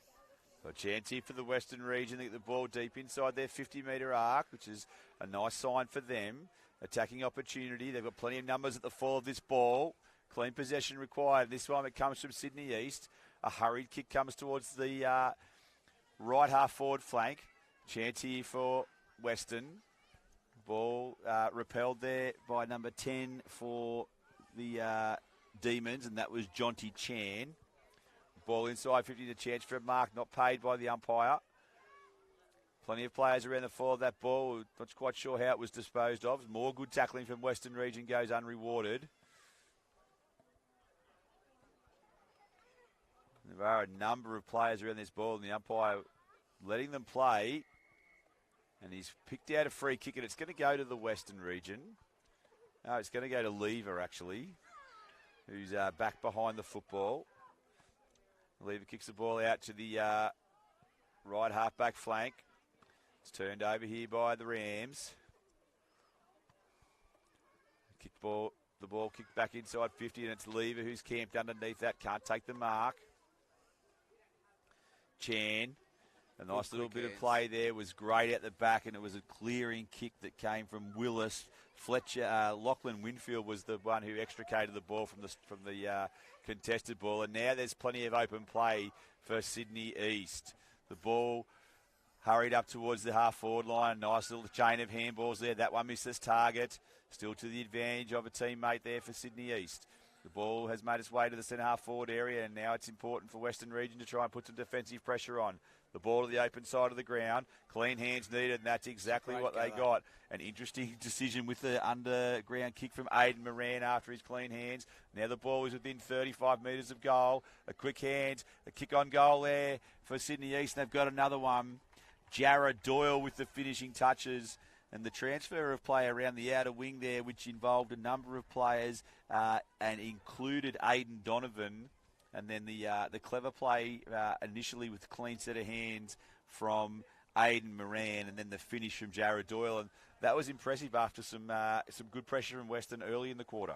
Yeah, it was intentional play there, I believe, by Aidan Moran. He just looked up and saw that there was no one to kick to, so was just able to dribble the ball in front of him and collect his own ball. And we saw some dominance at centre forward from Fletcher Selleck there in that second quarter. He was able to push right up into the centre wing and get his hands on the footy and set Sydney East up again. Another chance here for Western Region to get a clearance. Their first hands on the ball, but they're shut down by the defensive pressure of the Demons.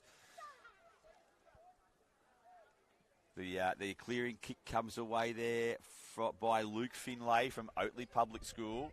Gets the ball up towards the half-forward line for the Demons. We've got plenty of players around that ball, and we'll have another stoppage. Maxim Koss in ruck against Lennox Munro, and it's Munro with a decisive tap.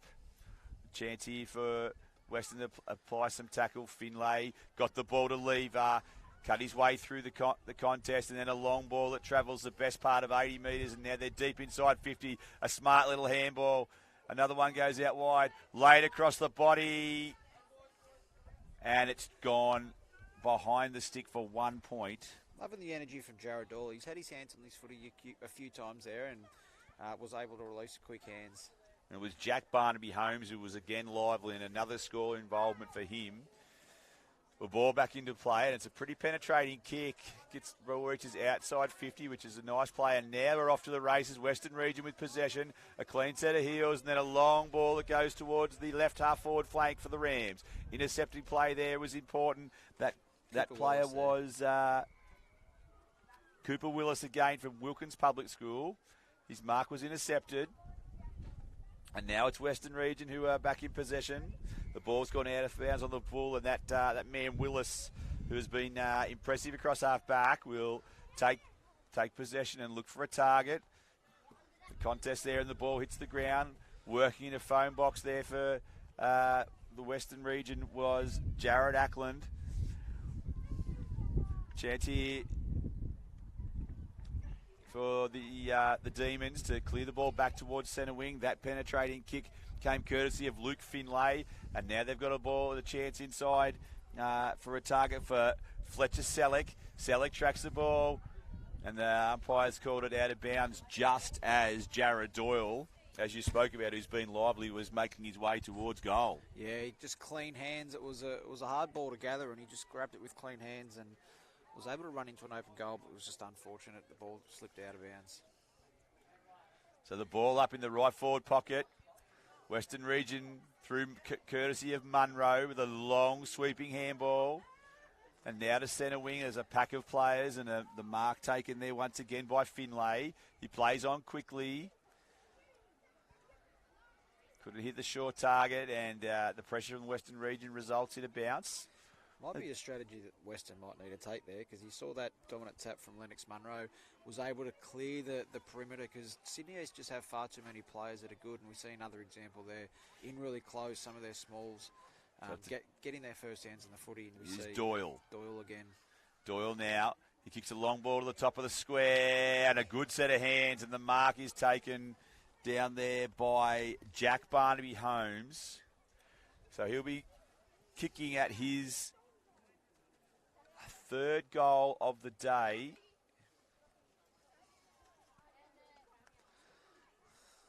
And the goal umpire has not moved.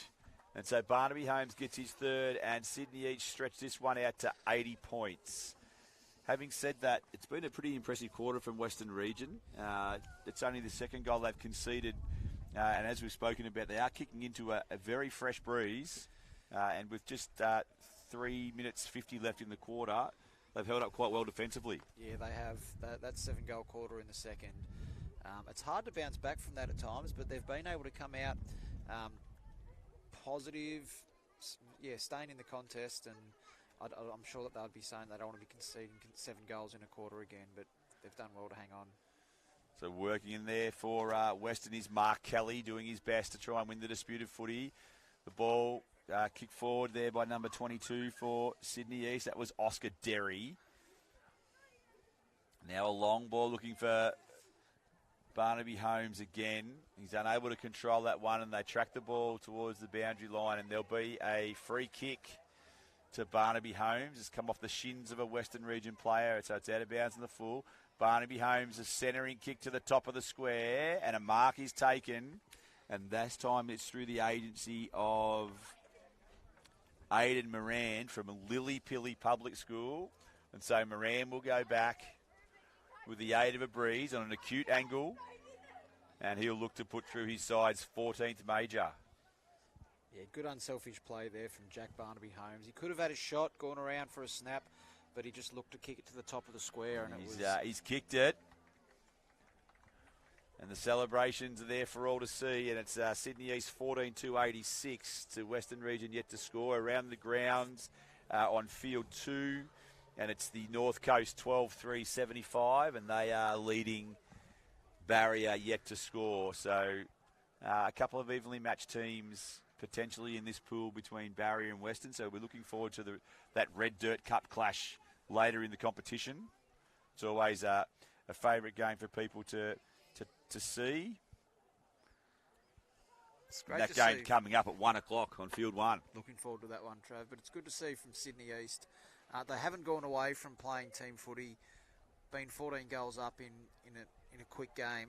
It's easy to start, playing for yourself and look and trying to make a name for yourself, but they're sticking together. They're playing unselfish footy, which we saw from Barnaby Holmes, and it's what we want to see. It'll be something that the coaches will be encouraging all the way through the 3 days of football. So Lachlan Winfield again was prominent across half back, and we've got a long ball coming deep into the forward line. A chance now for a contested possession for Western Region, and they're unable to take that mark. So we've got a minute 21 left in the quarter. Umpire balls it up. Chance now for Western Region with the stoppage, and they get that clearing kick towards centre wing. We're off to the races. Really good piece of play there for Western Region, and a chance for the mark to be taken. The ball hits the deck, and there's plenty of numbers at ground level for the Demons, who's swarming around that contest, and they've set up at the back of the pack there for a quick handball, but no clean possession. And so Munro will do battle again and win the knock. It's a nice knock as well, but the clearance again for Sydney East, the Demons. In there for them was Jack Cameron. Cameron was unable to get a clean possession, and now Western Region are away. Clean set of hands required. Here's a chance to go inside 50. We've got 13 seconds left. It's a foot race. Can Western Region make something of this attacking foray? It's a strong tackle. They'll need to get a quick possession. 3 seconds left in the quarter. They go to shut down the defender, and that will be three-quarter time. And at three-quarter time, 3 goals to nothing in that third term. A pretty good effort by Western Region. And it's 86-point lead for Sydney East as we go to the final change.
So final quarter action in our second game for decision on ground one at the New South Wales PWSA AFL Boys Championships, and it's Sydney East with a comfortable 86-point lead coming to the final change.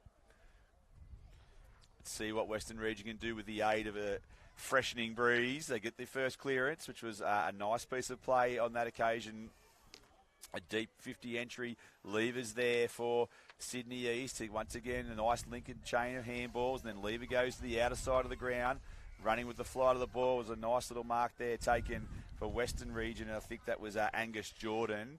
The ball kicks back down, and that man Lever again takes the intercept mark.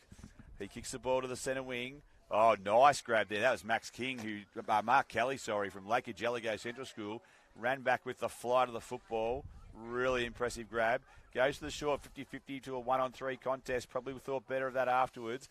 The ball's been turned over by Sydney East, so they race the ball towards the half-forward flank. An opportunity now there for number 2 in Aiden Moran. The ball comes over the top. Long ball there from Cameron. Kicks into the forward line. The defensive effort, and a mark paid, actually, indeed. Umpire called play on.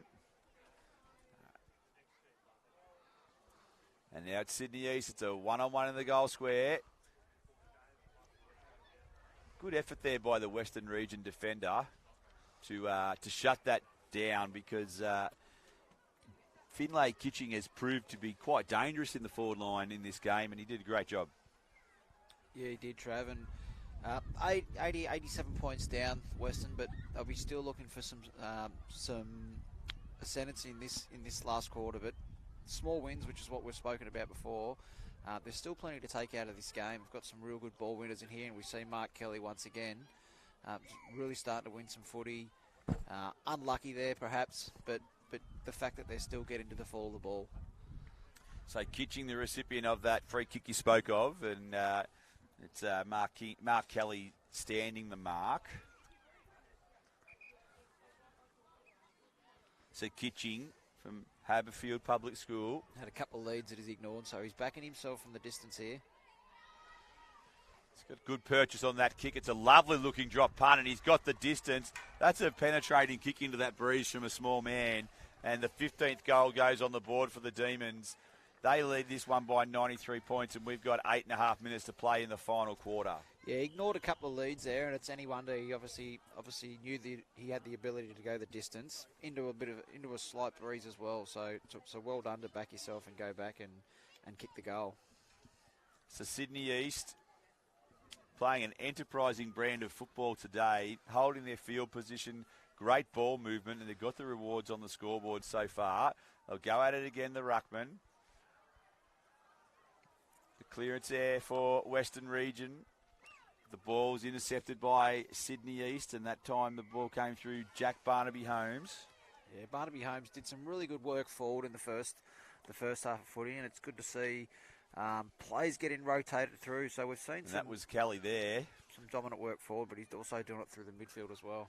Kelly been busy for Western Region in and around the contested footy. There he goes again with a strong tackle. Chance now, there's a number of players around that ball. Barnaby Holmes is in there working hard after a long period in the forward line. He's up in the midfield. And now the ball's to the open side of the ground. Clean set of hands are needed here. The pickup came from Sydney East. Was a nice piece of play that time from Aidan Donovan. The free kick will come for Western Region. The ball's into the centre of the ground for the Rams. They're outnumbered at the fall of the ball again.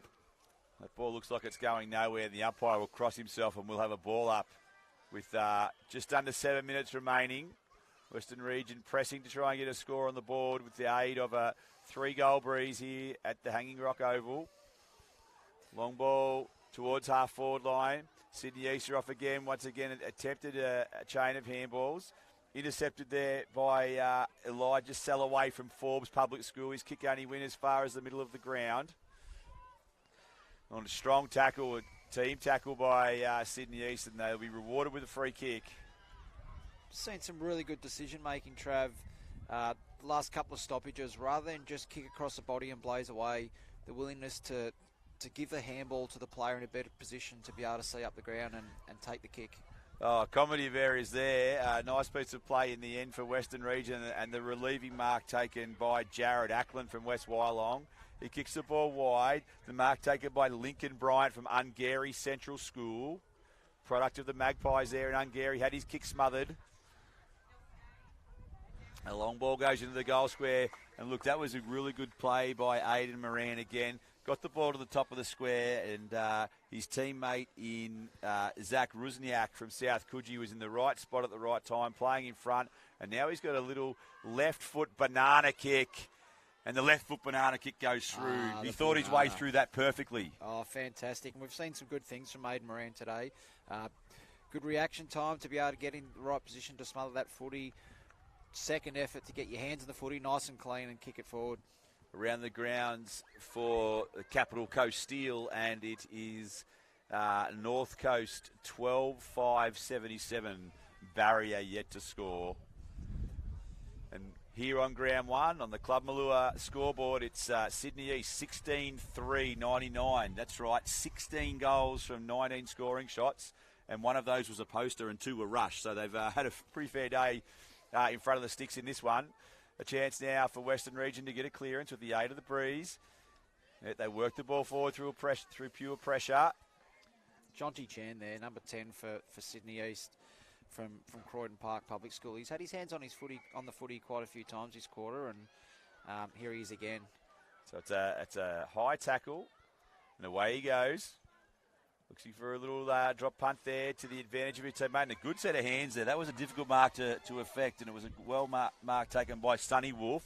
Wolf with the ball down finds his teammate in Donovan. And Donovan kicked the ball further afield, this time inside really 50. Play here. Here comes Olsen, who's kicked 4 goals in a stellar first half. Spots up a target inside 50, kicks the ball to a dangerous spot. Nice set of hands. Here comes Finlay, kicks the ball inside 50. A chance now for the Demons. The ball, a high ball to the top of the square, and the mark's taken in the square. The umpire called play on, so he's kicked it over his head. And it didn't make the distance. The wind blew it back. That would have been something special, and that is something special. Moran again. Oh, Moran. I tell you what, it was a veritable highlight reel there from Sydney East. The ball to the top, and Oscar Derry tried the party trick with a number over his head that was only denied by the breeze, which blew it back over the line. And then Aidan Moran, not to be outdone, snapped one over his shoulder on the left foot from the tightest of angles and kicked the goal. Yeah, it was a really good passage of play there. Jonty Chan on the half-back flank. It was a good chain of play, about 4 or 5 kicks in a row where they were able to hit their target. Fluky breeze, hard to kick in those conditions, but they were able to spot out a teammate for 4 or 5 occasions in a row and work the ball back from half-back flank right to the forward 50. 3 minutes to go in this one, and Chan gets the clearance again for Sydney East. They're deep inside their 50-metre arc. Again, a free kick will be paid there to Western Region for a crude tackle when not in possession, and the Rams will come away. A nice kick there for Western Region. That one came from Zach Davis. And a free kick now, unfortunately, it paid against Angus Jordan, who was tackled. Not sure that they heard that it was touch ball play on, but Sonny Wolf certainly heard it, and he preyed on it straight away. He did. Now it's a chance for Donovan. Donovan spots up a target inside 50. Good contest there from the Western Region defence to shut that one down. Good little handball at the back, and here comes Olsen, the long ball to the top of the square, almost with the flight of the ball, which is courageous, and a little kick off the ground is behind the stick.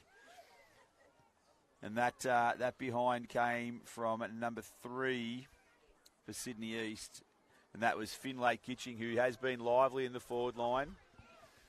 By my recollection, that's actually the first point they've kicked off the boot that wasn't a poster. Yeah, we're starting to see quite a few more players from Sydney East get their hands on the footy. Aidan Donovan's been busy this quarter. Olsen has intercepted that kick in and kicked the ball to the top of the square, and guess who has bobbed up there? It's Finlay Kitching it we were speaking about just moments ago. So a nice piece of play by Dexter Olsen, who's been prominent. He was kicking the goals in the first half, and now he's got the goal assists happening here in the final quarter. If he were to kick this one, it'll be Olsen's second goal assist. It's a nice kick off the boot. The goal umpire likes it, and that's another goal for Sydney East, scored by Finlay Kitching from Haberfield Public School. And the Demons now, they lead with just a touch over a minute left in this one. They lead it by 111 points, and it's been a fantastic display of goal kicking. Not often do you get such accuracy and such reward for your possessions, and that's what the Easterners have done. Yeah, interesting to see also. Most of the goals are being kicked against the breeze. So Western Region with the clearance. They got a chance with the breeze at their back to get a score here late in this game. The East Sydney East defence is resolute, but here come the Rams again, and now they're deep inside 50 and a chance for a score. The Misley defence of the Demons is not going to willingly give up a score, and a long ball out to the outer side wing. And perhaps there's one more, just time for one more score for Sydney East. 20 seconds on the clock. There's a high ball, goes up the chute. Nice piece of defensive play by Mark Kelly from Lakajalago. He got a kick that went down to the forward line. We've got 13 seconds left. Play on is the call. Play on is the call from the umpire. They've actually stopped the game short of time. The Sydney East will get a kick. And that is full time. And it's a 111-point win to Sydney East. They scored 18 goals, 3. And it's been Western Region, unfortunately, unable to score despite their best efforts where they did play well. Our next game for decision will be Polding, who had a win earlier today, and they will play against South Coast also, who had a win today. So the two teams from the Ton pool, we're going to welcome in former New South Wales AFL coach Jamie Robinson. He's going to be doing the call of the Polding and South Coast game alongside the current coach, Cade Stevens. We hope you enjoy the game that's coming up in just a few moments.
And straight away, Polding are on the attack against the breeze in the first quarter.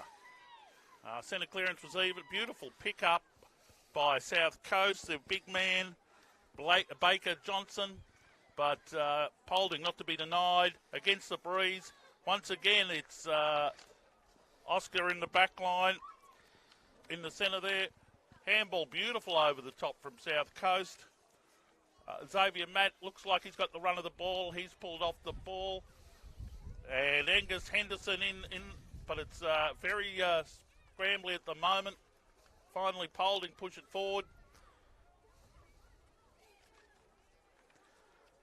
And nothing much happening as yet. Oh, that's a beautiful delivery of the Sharon. Unfortunately not held. by Gallagher on that occasion. And the relieving mark in the centre. And a beautiful switch of play to centre forward for Polding. Jack Rogers couldn't quite hold it. Once again, South Coast are able to repel. Head over the pill is Joey Bradley. He scrambles it out, but number three for Polding, looking very dangerous. Yeah. Xavier Matt. Yeah, Xavier Matt's been able to get his hands on the footy, nice and clean. It's always handy when you've got players that can get the ball nice and clean. Yeah, he looks very polished. Logan Elphick centres the ball, and that's a beautiful snap. And from Harper Gallagher, and he has looked likely. Yeah, knew exactly where the goals were, was able to just swing across his body and never looked like missing there.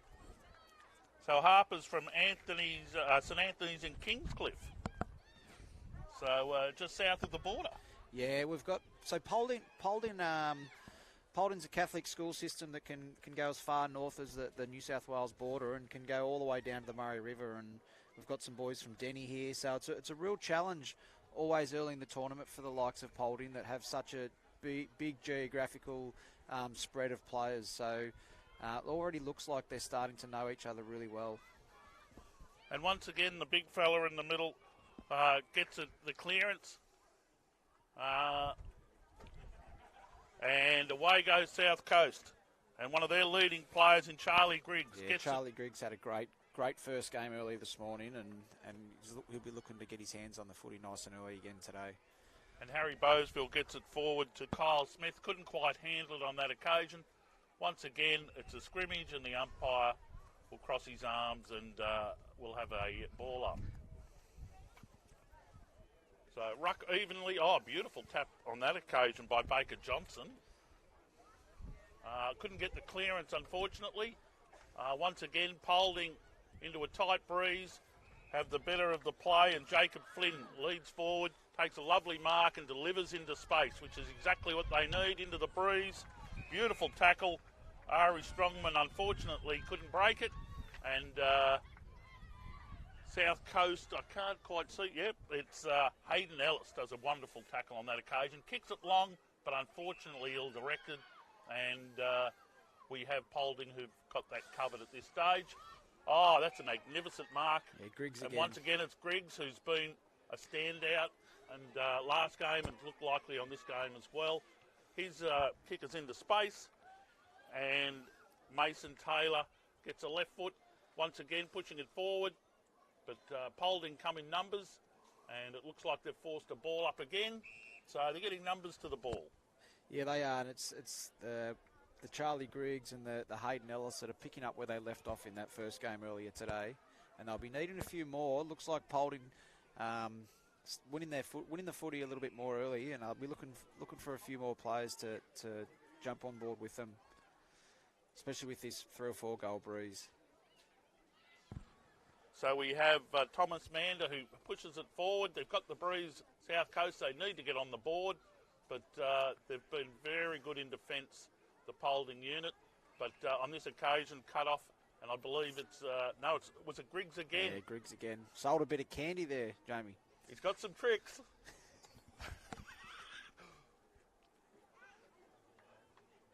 And Polding working hard in defence. Push it forward now. Off to the races. Beautiful balk on the far wing. In pursuit is Harry Strongman at centre forward, but well done to the South Coast. It's Billy Hempstead clearing to the wing.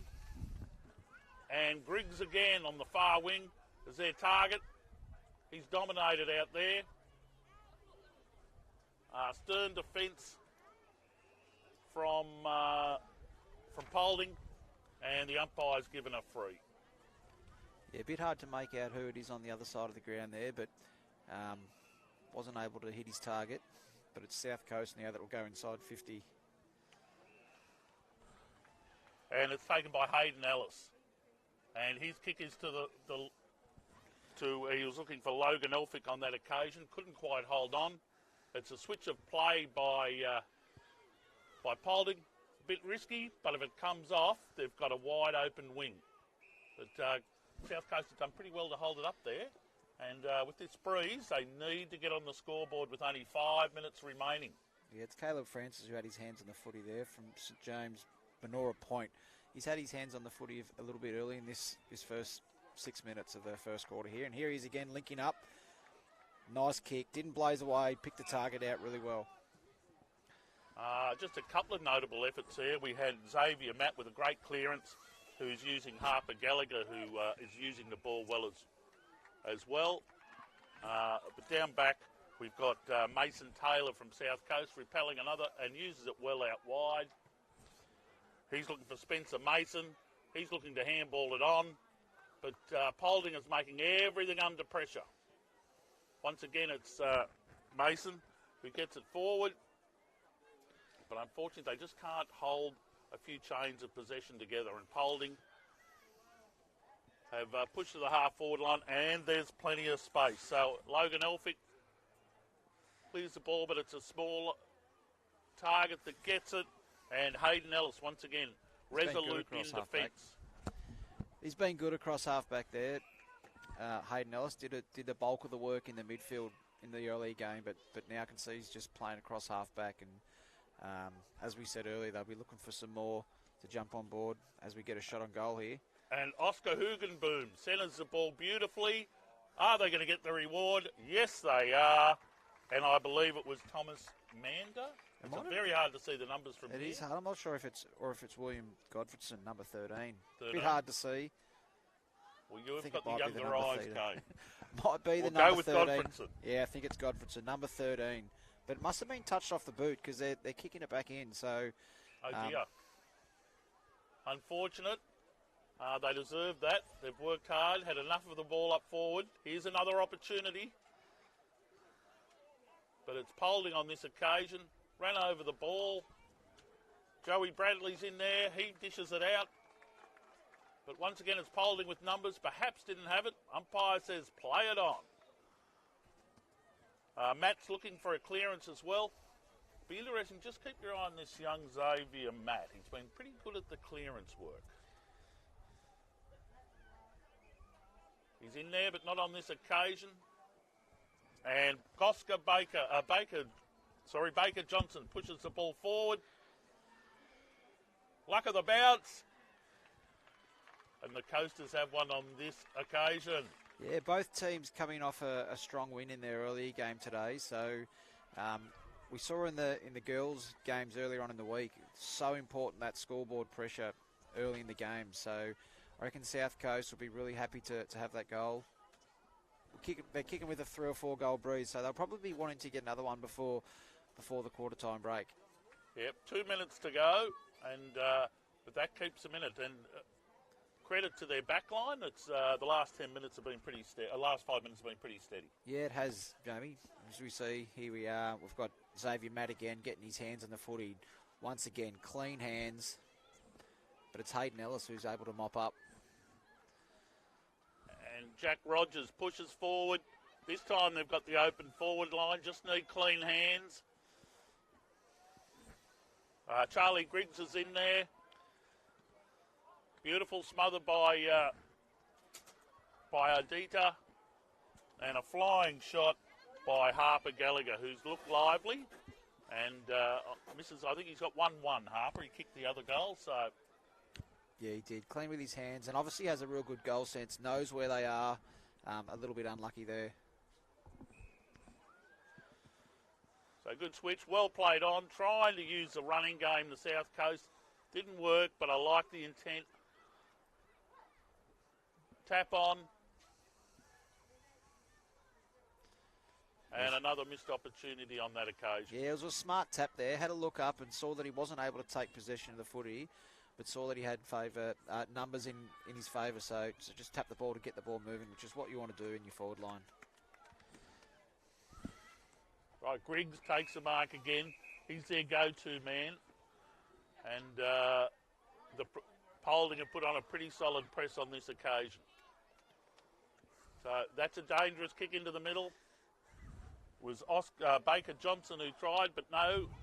And once again, Xavier Matt, the elite skills, and he looks for Gallagher. So they've got a pretty good connection there, Cody. Yeah, and Harper Gallagher, it was Charlie Griggs, who we've seen, has had a really good game and a half, but he was able to be pushed off the ball there by Harper Gallagher, who read the ball well, used the ball well, and we mentioned about his goal sense. It'll be interesting to see with a slight breeze. This will be a tough kick.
Quarter at Hanging Rock, with Polding leading by a point, but with the assistance of the breeze in the second quarter. And Toby Smith and Luke Welsh are in the ruck. Welsh wins it and a quick clearance. Xavier Matt it was. He's Xavier Matt again, quick clearance, and Thomas Mander, who's been lively at centre forward, takes the mark. Gold Coast, yes, good tackle on that occasion. I believe it's Gallagher. Yeah, Gallagher and, again. Incorrect disposal. And he's just shown, as well as some attacking weapons, some good defensive effort there. Yeah, we've seen some good body work by him late in that first quarter, and he'll be looking to. I think he'll definitely be within range with that breeze at his back. So Well, look nice off the boot. That'll be just a point. Tugs it left. So Polding a 1-goal-3, and Harper Gallagher's got 1-goal-2. So he's been their go-to man. Yeah, they'll really be looking to put their foot down early with this breeze. They'll probably want to be looking to get their mids here and set up a wall and try and trap it in. This breeze can prove pivotal in this game. And even though we've got the breeze, the team's keeping their structures quite well, and it's reasonably open, the affair. Yeah, it's going to have to be something that all the teams focus on. Getting your players to hold position. We don't want to see too much congestion in and around the stoppage. Let the players do the work, back themselves in, especially your midfielders. Midfielders won't like having their forwards up at the stoppage and their backs creeping in. So I'm sure that'll be something that all the coaches will be working on with their players. It's a little bit hard early in the tournament because everyone wants to get their hands in the footy in their first and second game and build their confidence for 3 days of footy, but it's just going to be a real discipline thing that the coaches will have to work with, keeping their players, holding their position. Your forward six, you want them staying in their forward line. So we saw a snap there from Xavier Matt, hit the stick. Polding have pushed it forward, Matt in it again, and as play gets onto the centre wing, there's a holding the man, and good work by the South Coast as they look to go forward against what's a pretty stiff breeze. I'd say 2 or 3 goals over the top, bit too much weight on the kick, and a nice intercepting mark from Declan Tricky. Yeah, it was Braxton Ewan Chappell that kicked for South Coast, and he had a good game earlier today. Magnificent mark there. I believe it's Matt again. And that's good use of the Sharon. Spots up a target. Wonderful fly by Caleb Isaac. And then at ground level, we have Caleb Frances. Yeah, Francesi. Excuse my pronunciation. He's been good, and it looks like he might get a shot on goal here. It's a big man. And it's a big fella. It's a big fella, Luke Welsh, been thrown into the ruck this quarter. Yeah, love seeing that. Luke Welsh, quite tall, but was able to get down low and take the ball nice and clean and kick the ball across his body. Great work there from the number 22, Luke Welsh from St Augustine's Coffs Harbour. And that gives Polding a nice lead here that they'll be happy with. 9-point lead with 7.5 minutes to go in the second quarter. And I love the creativity of young Xavier Matt. He's been fantastic in and around the stoppages, and he'll be looking to work with his ruckman Luke Welsh here to try and get a clearance, and he clears that away nice there. Well done to Luke Welsh. And speaking of the devil, he gets another clearance. But South Coast are able to repel, but it's Matt again who takes the intercepting mark. And it's on the far wing, and this is where we have problems with seeing the numbers. Fortunately, it looked like Declan Tricky out there. Well, I think it's Caleb Francis. Yeah, Francis. We'll have to talk to Jason and get a correct pronunciation of that surname, because I feel like it's a name that we're going to be mentioning a bit over 3 days. Yes, he's shown a bit.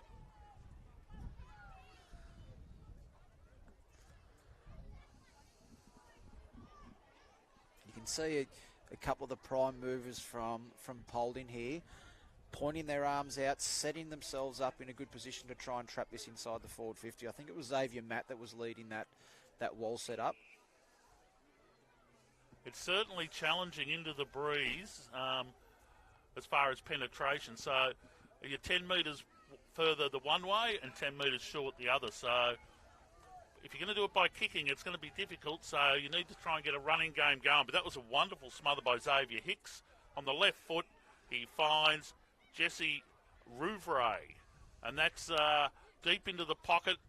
Saving mark on that occasion by Oliver Fleet, I believe. Yeah, once again, Jamie, a bit hard to see from this far away.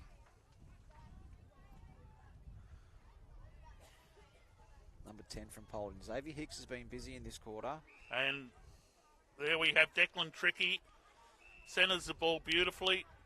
There's that man again, Caleb from St James. He's done a couple of nice things for sure. Great kick. Top of the square. Magnificent kick. And the saving mark by Oliver Fleet again.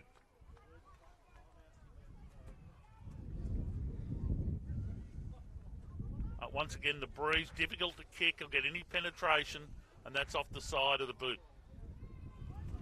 Yeah, it'll be interesting to see what he does Deep here. into the forward pocket. See, they're outnumbered at the top of the square. We wanted to just get that to the top of the square.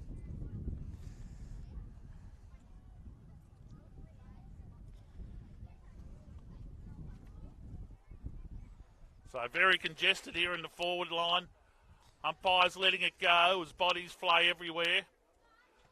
Once again, it's Harvey Gallagher, but he's got 2 or 3 to beat, and out of bounds it goes again. So they've all congested here, so not so much the structure. With the breeze, it can get like that, Cade. Yeah, South Coast will be just looking to clear the ball as soon as possible here. They won't want to leak a goal. It's going to make it really hard for Polding, because I reckon we've got nearly 2/3 of the players on the field inside that forward 50, as we see Xavier Matt have a snap across his body there. Yeah, so the difficulty is, one, it's crowded, which makes it difficult for Polding to score, but the other thing is it's very difficult for South Coast to get out of there as well. Yeah, it sure is. As they attempt here, once again we see that it's Luke Welsh, the big man for Polding, kick it back into the 50. And away they go. This time it's Joey Bradley. Yeah, great He's tackle. caught, and what was a great tackle. Very congested. Xavier Matt again pushes the ball forward. He's been everywhere. And very congested on the far side of the ground. And it'll either be a ball up or a boundary, we suspect. And it is the former. Yeah, you just wonder if there's going to be a message sent out soon, at any time soon.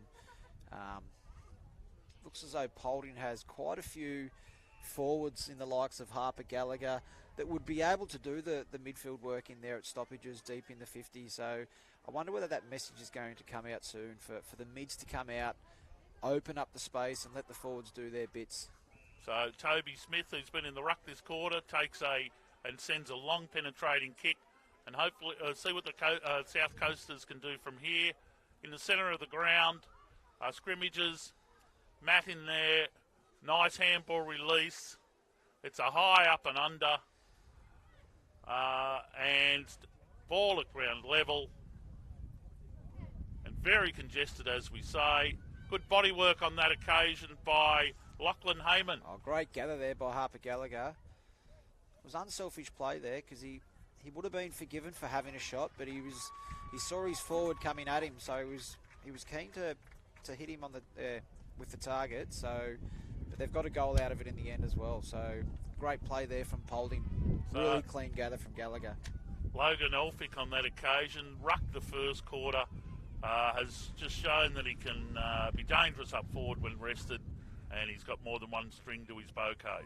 Yeah, they'll be happy to get a goal there, Polding, because they've been doing all the attacking in this quarter, and with that strong breeze, if they don't come out with a goal or two, that third quarter can go any way. South Coast will be still feeling as though that they're right in this game. We see a really good ruck contest there. We saw Toby Smith for South Coast in the earlier game, very dominant in the ruck, but he's got Luke Welsh, who's met his match as well. So they've been combining well together, Matt and Welsh. So Matt delivers it to the far side, and Caleb Isaac once again into that deadest of pockets on the far side. It's very difficult from score from there. Gallagher, very tricky ball, can turn. It ends up in the goal square, and Xavier Matt on the left foot pops it through. So that was a wonderful centering kick. It was great centering kick, but once again, it's the clean hands. It just looks like he's got so much time. The fumbles are what can be costly at times, but 2 occasions there we've seen both goals from assists from Harper Gallagher. Used the ball well both times, but the crucial part of it was the fact that he was able to get his hands in the footy, not fumble. Great work there, Polding.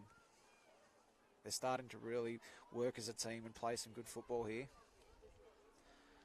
So it's the big fella, Toby Smith from the South Coast. Taps it out and follows up his work, but a relieving mark from Ollie Murray in the back line. And quick ball movement, and away they go. Yeah, and it's Caleb and Xavier once again. Yep, so we've got a bit of space. Wonderful centering kick and a strong mark by the big fella, Logan Elphick. Yeah, just He's goes second in as many minutes. Yeah, it just goes to show how important it is to play in front. With this fluky breeze, the ball can at times fall short when you're kicking against it, but in sometimes go over the back. So playing in front of your opponent and being ready for those quick kicks. He obviously knows his midfielders quite well because they've been able to get their first hands on the footy and quick kicks out of stoppages. So that'll be something I'm sure Jason Winning and Michael Deeds have been encouraging their players to do.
Yep.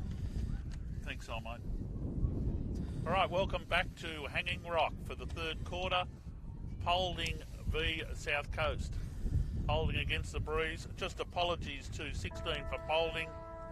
Cade Francesi. So I've just been down to speak to Jason Winning, the manager of the Polding side. It was a name that we've used a bit, but we've seen in the book that it was Caleb, but it's number 16 for Polding, Cade Francesi, who's been a live wire early. One of the prime movers and ball winners for Polding. So it's Harry Boseville, goes wide, looking for the big fella, Toby Smith. Did well to gather the ball there and feed the ball to his small mid. And here we see Cade Francesi again. Just taking his time. He's identified great kick there. Rather than just down the line, he's identified that there was some space to the open side of the ground and had to be cool, calm and collected in going back and using the target. We see a nice passage of play from half back deep into the forward 50 here from Polding.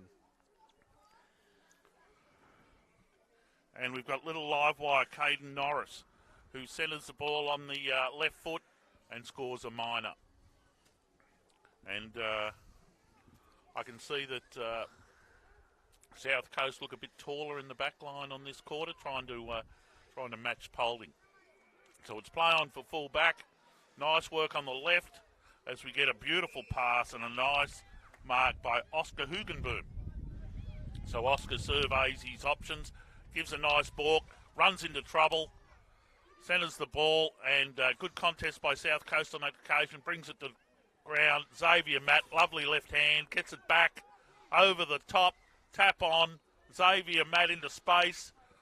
Beautiful work on that occasion, and stout defence. Lovely hands up to Oscar Hugenboom again, who's looked good in defence at the moment. Out wide we have Lincoln Greentree. Yeah, it was a smart little toe poke from Gallagher too, out to him. Smart little toe poke from Gallagher. He saw that he had the free man with some space, so he just gave the little soccer kick and were able to reap the benefits of a goal as a result. Some really good play there as well from Xavier Matt. 2 or 3 strings of handballs. And once again, we're seeing the South Coast side just a little bit outclassed with the cleanliness around the stoppages. It's just that connection with the handball just frees up the contest, and Polding have done it pretty well. So in the ruck, it's big Toby Smith, smashes it forward. But coming out for Polding in defence, keeping it in front. A lovely pick-up, snap on the left, and ruckman Luke Welsh boots the ball forward. Stout defence from Kieran Donnelly, brings it back, and Smith again takes a relieving mark. I think it's Luke Welsh for Polding there. Oh, Luke Welsh, sorry about that. And Oscar Hugenboom done a great job in defence this quarter. Spears it wide to Cody Walker. So South Coast needs to make their move. They have the breeze. Cody kicks a long penetrating kick. He's looked lively, Lachlan Heyman. Only tiny, but he is creative, but unfortunately outnumbered on that occasion. Yeah, it was a strong tackle there from Polding. It's a lot of these players, this would be the hottest they've played footy before in terms of the speed of ball. Coming from local footy, a lot of them will be playing in their local under-12s competition, but we've got to remember we've got 286 of the best 11, 12-year-olds in the entire state. So the intensity's high very early, and in a lot of cases it's the sides that can adapt to the speed nice and early, and we can see early that Polding have done that so far. So there we saw Caden Norris run down by Hugenboom again, and he's made a great start, Cade, to the quarter, Hugenboom. Yeah, he's had a great start, and Polding just probably have a few more that are carrying the load together, and I think the South Coast are probably just relying on too few. They've probably got 2 or 3 that have really been dominating for them. As we see Harper Gallagher here with clean hands. We spoke about that fluky breeze. The intentions were good, but just unfortunately wasn't able to hit the target in that case. And of course, the synthetic Sharon is a little bit harder to handle with especially into a breeze. Yeah, a little bit lighter, and we'll see the benefits again of the forwards playing in front for those balls that do fall short. Nearly had a goal come off the shin there. It's great to see Polding are reacting really quick here. A point scored, but they've been really quick to find their opponent, which makes it really hard to get the ball out for South Coast. And it's Mason clearing from fullback, kicks it long, and we have Cade. Francesi. Thank you. Oh, love it. Lovely ball, takes the bounce. Ran into trouble there, Cade. And but it's Caden Norris helping at ground level. Good handball out. Xavier Matt centres the ball, and it's Spencer Mason. Yeah, we saw it again there, Jamie, in another example of a 20 metres out, a snap across the body. They would have gone over post high in the quarter before with the breeze, but they're just falling short as we see Cade Francesi here again. Yeah, Cade's really coming into his own, and that's a pretty good kick into a stiff breeze. Umpire wants he it gets back to repeat it. Yeah, not too sure what's happened here. I think the umpire was asking him to come across his mark and kick across the man on the mark there. So it was great penetration with the kicks. Do we put that down as 2 inside 50s on the stats, you reckon? He's having some sort of quarter, that's for sure. So it's Gallagher has a snap, but resolute in defence is Spencer Mason, who's saved 2 or 3 goals this quarter already. Yeah, used the ball well again there, which was a brave kick back into the corridor, but did well, picked his target out. And Lachlan Heyman gave a great little handball there, brought his teammate into the game, number 2, and but brought down a tackle. There's Kyle Smith, and the umpire will cross his arms and say it's my ball. Yeah, it was number 4, Zane Zamurl from St James, Benora Point. And that's a really hard tackle to execute where the opponent in front of you is falling down. He did really well not to force the push in the back. So. And it's Kieran Donnelly, whose kick is smothered. Hayden Ellis, he did some good work early on the back line. Looks like he's on the ball, goes forward. And our man, Hugenboom, who's had a wonderful quarter, takes the relieving mark, delivers it well. Unfortunately, Axel Martin couldn't gather, and it's into attack at ground level. Gallagher unfortunately didn't get the bounce he was looking for, and South Coast go forward with the breeze. Yeah, just South Coast is starting to win a little bit more of the footy, but unfortunately not having the luck across half forward. The half-backs for Polding are able to bounce that ball back and rebound it back into the Polding's advantage. Just that little bit of connection is lacking a bit with South Coast at the minute, which will surely come in as they play more games together. Yeah, absolutely. Their intent's really good, and they're coming off a good win earlier. Maybe just a little bit shocked here with the competition, with a little bit of a stronger opponent in Polding. As it's Polding push forward again, push back into the centre against a stiff breeze. Strong defence from South Coast. How will the umpire rule this one? He's going to toss it up again. Be interesting to see what Toby Smith does here. Does he just get the fist on? Because the Polding side just seemed to be really strong in and over the footy, and we saw a couple of times Toby's just gone the big thump just to try and clear that immediate perimeter, which has worked into their favour a couple of times. And on the far side, we see a nice step by Polding. Good transfer of the Sharon. Francesi. I'll get it soon. Just misses one on that occasion, but earns a free kick. A little bit of interference, and hasn't he had a great quarter? He has, yeah, and he's got the ball again now. Nice drop punt kick. Love seeing that. There's a lot of players that come to this tournament that come from other codes, but it's something that we spend a lot of time with the boys doing is just making sure that they're getting their head over the footy, getting that ball drop right, and drop punts are just so much easier for your forwards to be able to mark, and he seems to be able to have that drop punt down pat, Francesi. And we see a great tackle there by Harry Boville, who's had a lively game as well. Great defensive work, only a little fella, but a wonderful tackle. Kicks a lovely drop punt, and a strong mark again by Cade Francesi. I've got it.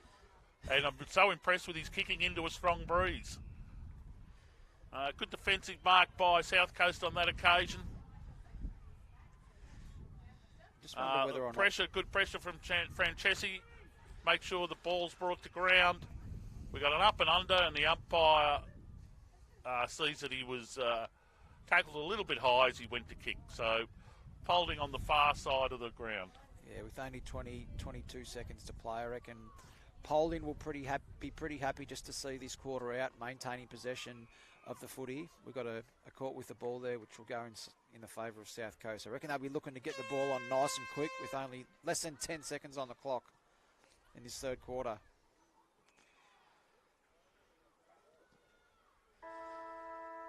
As we see at the three-quarter time break, it's Polding 6-8-44 and South Coast 1-1-7 as we go to three-quarter time. We'll be back for the last quarter in just a few minutes. Once we've got a Francesi.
Can't see any very big ruckman.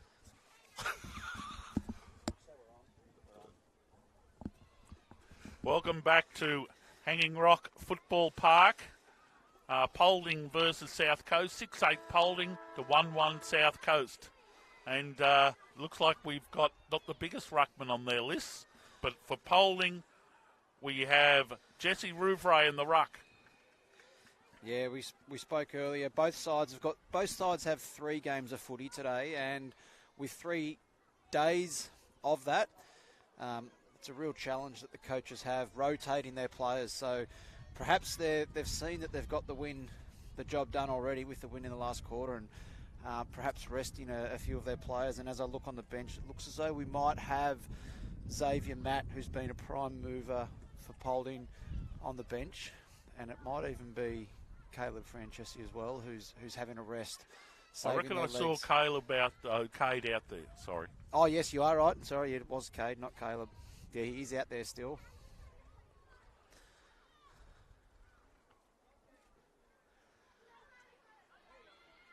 So big Logan Elf. Sorry, that was Baker Johnson back on the ball for South Coast to put a bit of grunt into the middle. As we have the Lachlan Heyman overruns the ball. Polding push it forward, and the accepting mark is taken by Jack Rogers. Yeah, nice clean gather there, and once again we're seeing the advantage of playing in front of your opponent. We're seeing Hayden Ellis there do some real grunt work today. He's been good for South Coast throughout the day. And pushing forward, Isaac Dean has the run of the ball, gets it back, spears the handball out. It looks good from here. I think it might have been Miles Porter, number 9 from St John Baptist Maitland, who was able to come away with the goal. Yeah, ran onto it pretty well. Clean hands, nice bounce, and across the body. And Polding have got the use of a good 3-goal bruise coat. Again, it's the clean hands from Polding. Clean hands, good ball use, just surging the ball forward. That's worked into their favour.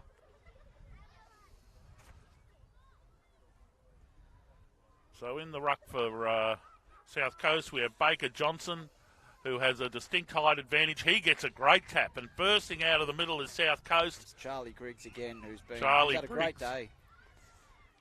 And Cody Walker takes a relieving mark, and out to Cade Francesi. He plays on quickly on the right, long penetrating kick. Mark not accepted by South Coast. Once again, Polding using the hands. Push forward by Angus Henderson. And the mark taken by Zane Zimmel. Yeah, the decision-making under pressure that Polding's been putting on display during this second game today has been fantastic. All right, we have a loose ball in a dangerous spot for Polding. Can't get the gather. Once again, the wonderful hands. And great work by Caden Norris. Centres the ball to Cade. And looks good from here. Looks like it's gone straight through the middle there. So he's doing a power of work on the wing there. We only saw probably about a minute or two ago him doing some work on the half-back flank. So good to see that he's able to follow up and get dangerous on the scoreboard. As Polding jump out to a massive lead now. 8-8-56 to South Coast. 1-1-7 on the Club Malua scoreboard. And now it's going to be a tough decision who gets the new Holden car today for today's efforts. But yes. Earlier I thought it was Xavier Matt, but Cade Francesi's put his hand up. Yeah, he's definitely be in favour of the 3 votes at the moment. All right, and it's big Oscar Baker who clears the ball. Baker Johnson, clears the ball for South Coast. And it's Rouvray. Handball's off. Scrubber of a kick on that occasion. Norris can't get the bounce he wants. Yeah, they just put themselves under unnecessary pressure there. Should have just encouraged him just to go back and take the kick. So looking for Xavier Hicks. Well spoiled on that occasion by Angus Henderson. Here we see Triggs again. Good handball. Griggs again, sorry.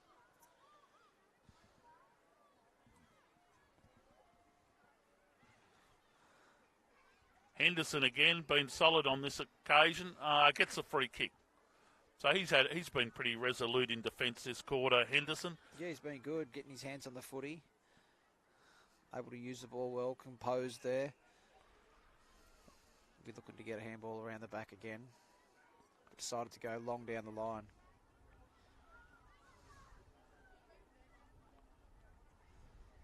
So it stacks on the mill on the far wing.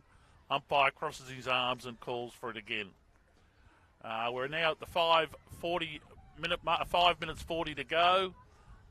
What it's been a pretty entertaining game, but we've seen Polding, just with cleaner hands, have the ascendancy for most of the day. Yeah, the intensity hasn't dropped off. Both teams are playing their second game already. We haven't even hit 12 o'clock, and they're both into their 8th quarter of football early in the carnival. So, yeah, great to see that the intensity's still there. The boys are still able to move the ball freely. They're going to have a decent break until they both play again under lights this evening. As we see Polding run into an open score. I'm not sure if that was Ari Strongman on the left foot there, but he showed a good turn of pace. Yeah, it's a number 10 for Polding. Xavier Hicks from St Catherine's, Singleton. Yeah, he certainly did burst away from the pack really well there. Nice left foot kick. Unfortunately, wasn't able to get the goal.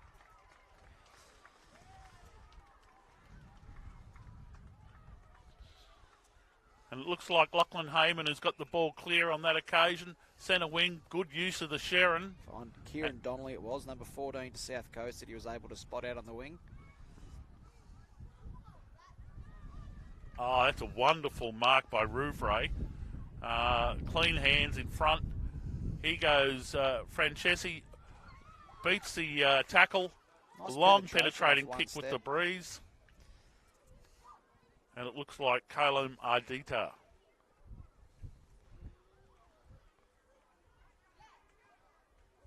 Once again, we're seeing an example of players finding themselves in the right position, but that breeze is just proving to be a little bit challenging to mark that synthetic footy that's getting held up in the breeze. But it's definitely Polding who's able to adapt to the conditions a lot earlier today, and just been a lot cleaner and have a little bit more polish in and around the footy. But South Coast, they've certainly been trying. They've been tackling well. They're still applying pressure, which is what you want from your coaches. I'm sure Hamish Copeland and Andrew Mewburn will be addressing that and discussing that at the end of this game, encouraging them that it's the pressure it's probably the reason why they're not another 3 or 4 goals down. So great work from South Coast to stay in this contest against the breeze. We don't like to make comparisons, but this Polding team, does it look? It looks obviously to be as strong as recent teams, or a bit stronger, you think? I'd have to say at the moment that they're stronger than they have been the last couple of years. I still remember seeing Polding in the A-Pool a couple of times over the years, and they'll be really keen to have a strong carnival and get themselves back in that A-Pool where I do believe they belong. So they are looking quite dominant early, and it'll be just a matter of Jason and Michael just rotating players at the best they can and managing their team so that they can be playing even better footy. And they're one of the sides that we usually see that show the strongest improvement. CIS are another one of those sides that have such a big range geographically. CIS, obviously the entire state of independent schools. Some other sides have regions that are closer together that are able to train together, get to know each other. But when you've got players from as far down as the Murray River to the top of New South Wales, there's a lot of scope to improve once they get to know each other and play well together. So I'm expecting to only see them improve over the next couple of days as well, which is exciting to see. Yep, so on that occasion we had Caden Norris, who gave it to Lewis Johnson, who spotted Cade Francesi, and his reliable right foot kick put it straight through. So that'd be 2 goals to Cade Francesi this quarter, Cade? Yeah, I reckon he has kicked 2 goals this quarter from the wing, which has been a great display. As we see here, Charlie Griggs. I think I mentioned Triggs a couple of times, but it's Charlie Griggs. Again, he's had another good game. Yep. And the big fella, Baker Johnson, who's given him something in the last quarter, and the ruck takes a nice timely mark. pushes it forward, and well taken down back by Jacob Flynn. Straight up the middle. For the game on Oval 2 is finishing. Yep.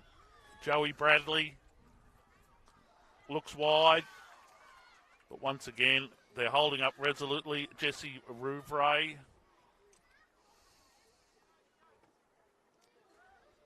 Ellis not able to hold it on that occasion.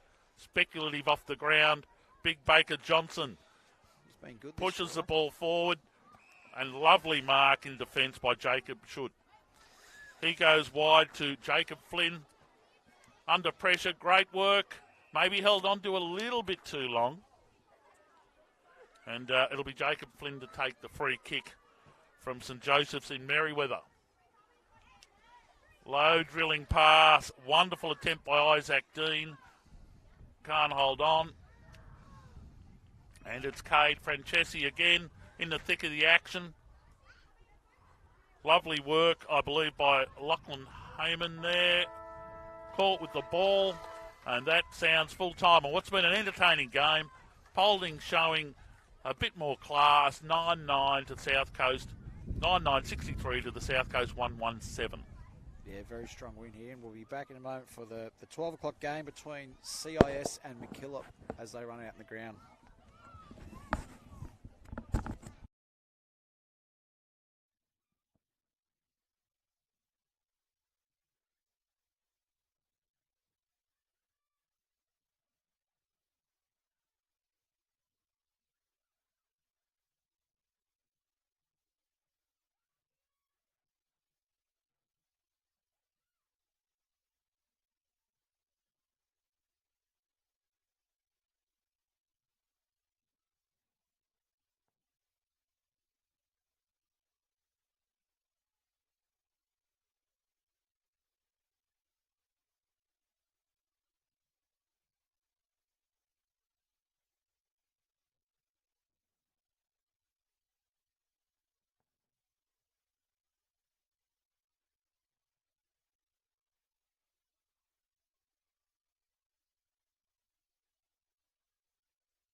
Anticipated clashes of the first day of the championships here in Batemans Bay. It's the McKillip versus the Combined Independent Schools. It's the first game of Pool A. And we've got the CIS, the defending champions, and they're kicking with the aid of a strong breeze here. And they're off to a really good start. Deep inside 50 entry. That possession came from Sam McDonald from the Scott School in Albury. We've got a stoppage deep inside the forward 50 for the independent schools.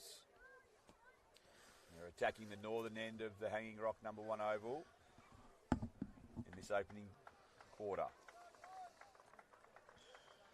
Cade Stevens alongside me in commentary. Cade, what do you expect to see from these two combatants? Yeah, definitely a game that I've been looking forward to see today, Trav. The quality on Oval 1 so far has been terrific, and to see two sides from Pool A battle it out. There's been a lot of competition between CIS and McKillop over the years, and I'm really looking forward to see a high-intensity battle. Plenty of contested football on this occasion.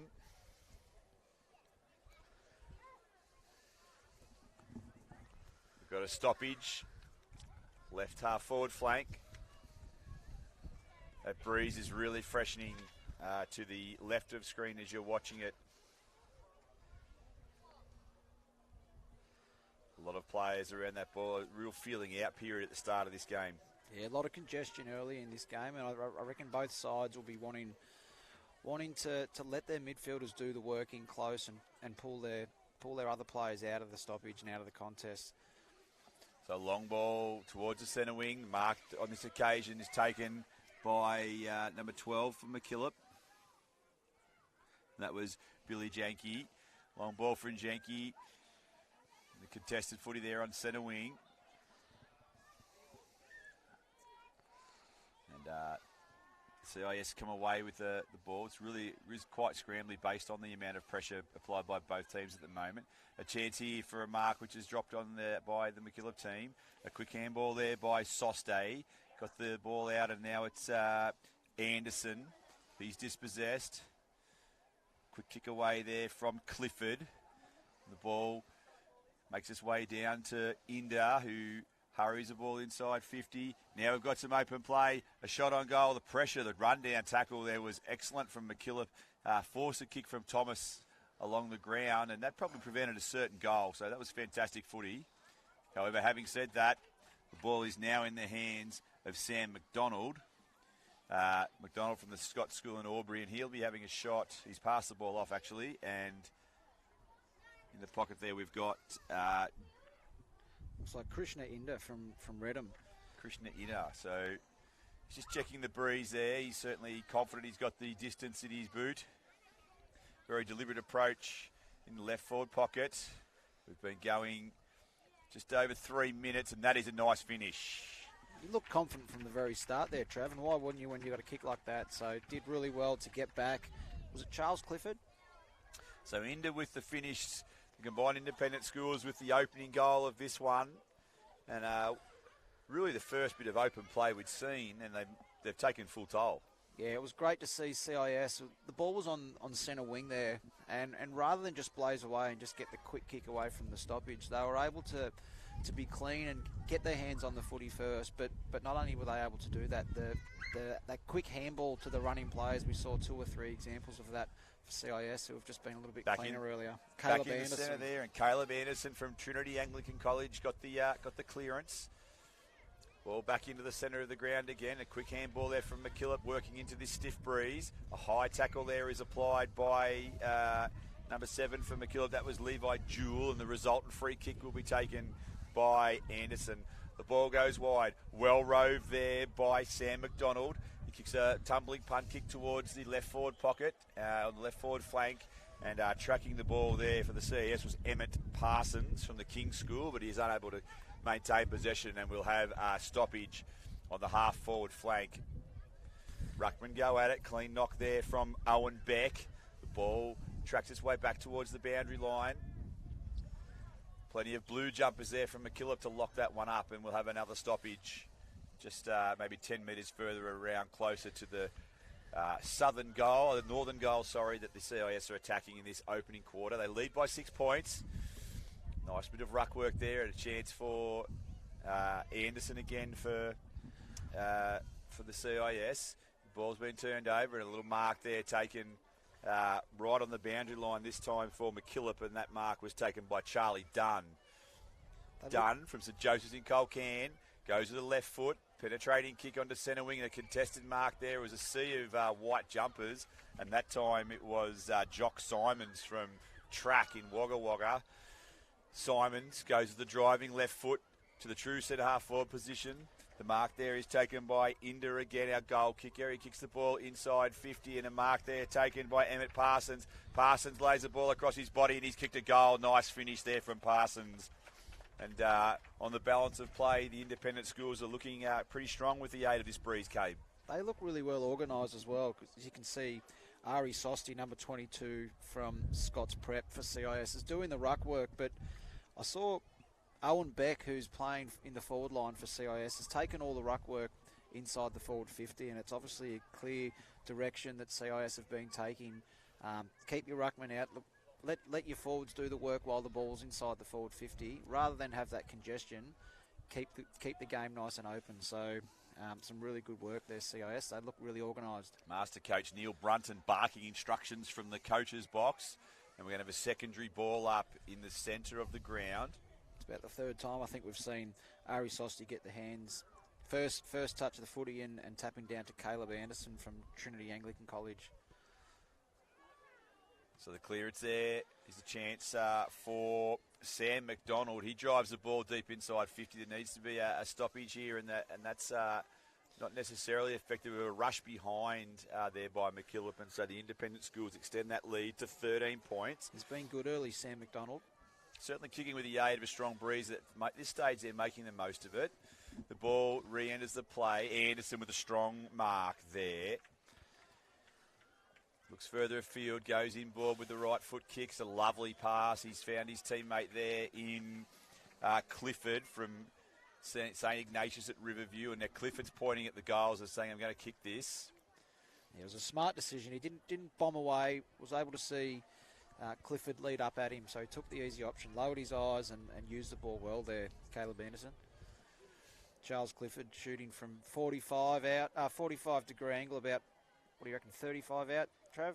Didn't come off the boot so well, but a set of hands in the goal square, and I think we'll find that that's Anderson as well, is it? He's drifted forward? McDonald. No, it's not, sorry. It's Sam McDonald again. Sam McDonald. So, yeah, Anderson and McDonald also both prominent, and McDonald kicks the goal. And this is a flyer now for the independent schools. They lead by 19 points. We've got just a tick under 3 minutes remaining in the opening quarter of this fixture. And, realistically, just what the doctor ordered from Coach Neil Brunton. As we see Brett Sanson getting into his back six there, I reckon he'll be having a chat to them about armour cross, staying in front of your opponent and staying on your toes, not being caught unaware, because I know Charles Clifford there got himself in a good position to lead up. I reckon the direction will be to make sure you're tight, armour cross, be ready for anything, especially with this fluky breeze.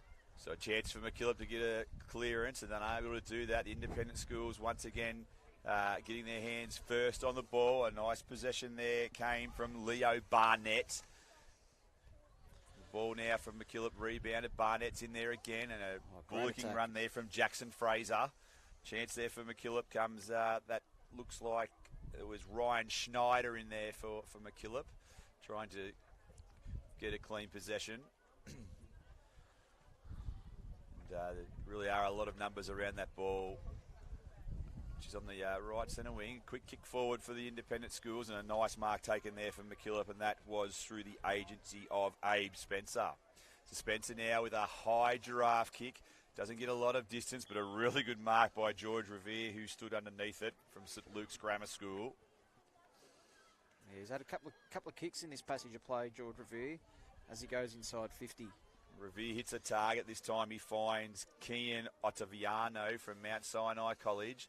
The ball from Ottaviano deep inside 50. The mark is taken there for the independent schools, and it's Jock Simons again. It's the second time we've seen Jock Simons, that kick behind play. He did it on the wing about 5 minutes ago there, so he's gone the torpedo. He's gone the torpedo. Punt kick. It's right to the teeth of goal. The McKillop defence is there up to the challenge on this occasion, and now they've got a chance with some good shepherding in the background to clear the ball long towards the half-back flank. Important ball to be won here. 1-3-4. The 4 wins out briefly. Now McKillop get numbers at the ball. A quick kick away inside 50 for the independent schools. An opportunity now for a kick on goal. That was from Charles Clifford, and he's just missed the target. So around the grounds, Riverina 4 behind. Sydney North yet to score on ground 2. We've got 25 seconds left in the first quarter. It's been a bright opening from the independent schools. Ball in dispute on centre wing. Probably is kicking with the aid of a 3-goal breeze, but the independent schools have certainly made the most of that. And Rovere goes deep inside 50. One last opportunity for the team in white to get a score. 4 or 5 seconds left in the quarter. I think McKillop have done enough to shut this one down as the mark's taken by Jackson Fraser on centre wing. And at quarter time, it's the independent schools, 3-2. McKillop yet to score. Kate Stevens, what was your takeaways from that first quarter? Yeah, the CIS had all the play, but they were able to get in first, get their hands on the footy, but to finish that off, they were clean. They were able to find those first hands and reward the runners around them as well. So didn't blaze away. Instead of just bombing to the top of the square, they were able to lower their eyes and and hit some nice targets as well. So with a 3 or 4 goal breeze to the left of screen, I reckon McKillip will be coming in feeling as though they might be able to get that arm wrestle back in their favour. So interesting times in our Pool A game. So I know those of you at home will be closely watching the results. And it's currently the independent schools leading by 20 points on ground 1. And on ground 2, Riverina inaccurate in the first quarter. They've kicked 5 behinds. And they lead Sydney North by that margin. We'll be back for the second quarter shortly.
So we're set to go then, second quarter.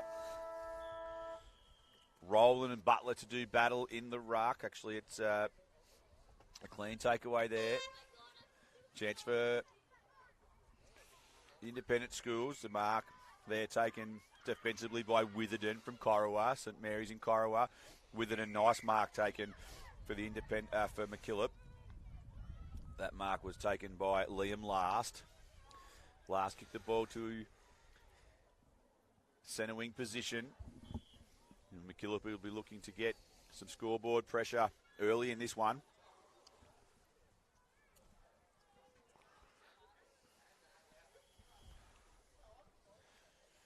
Ball up on centre wing.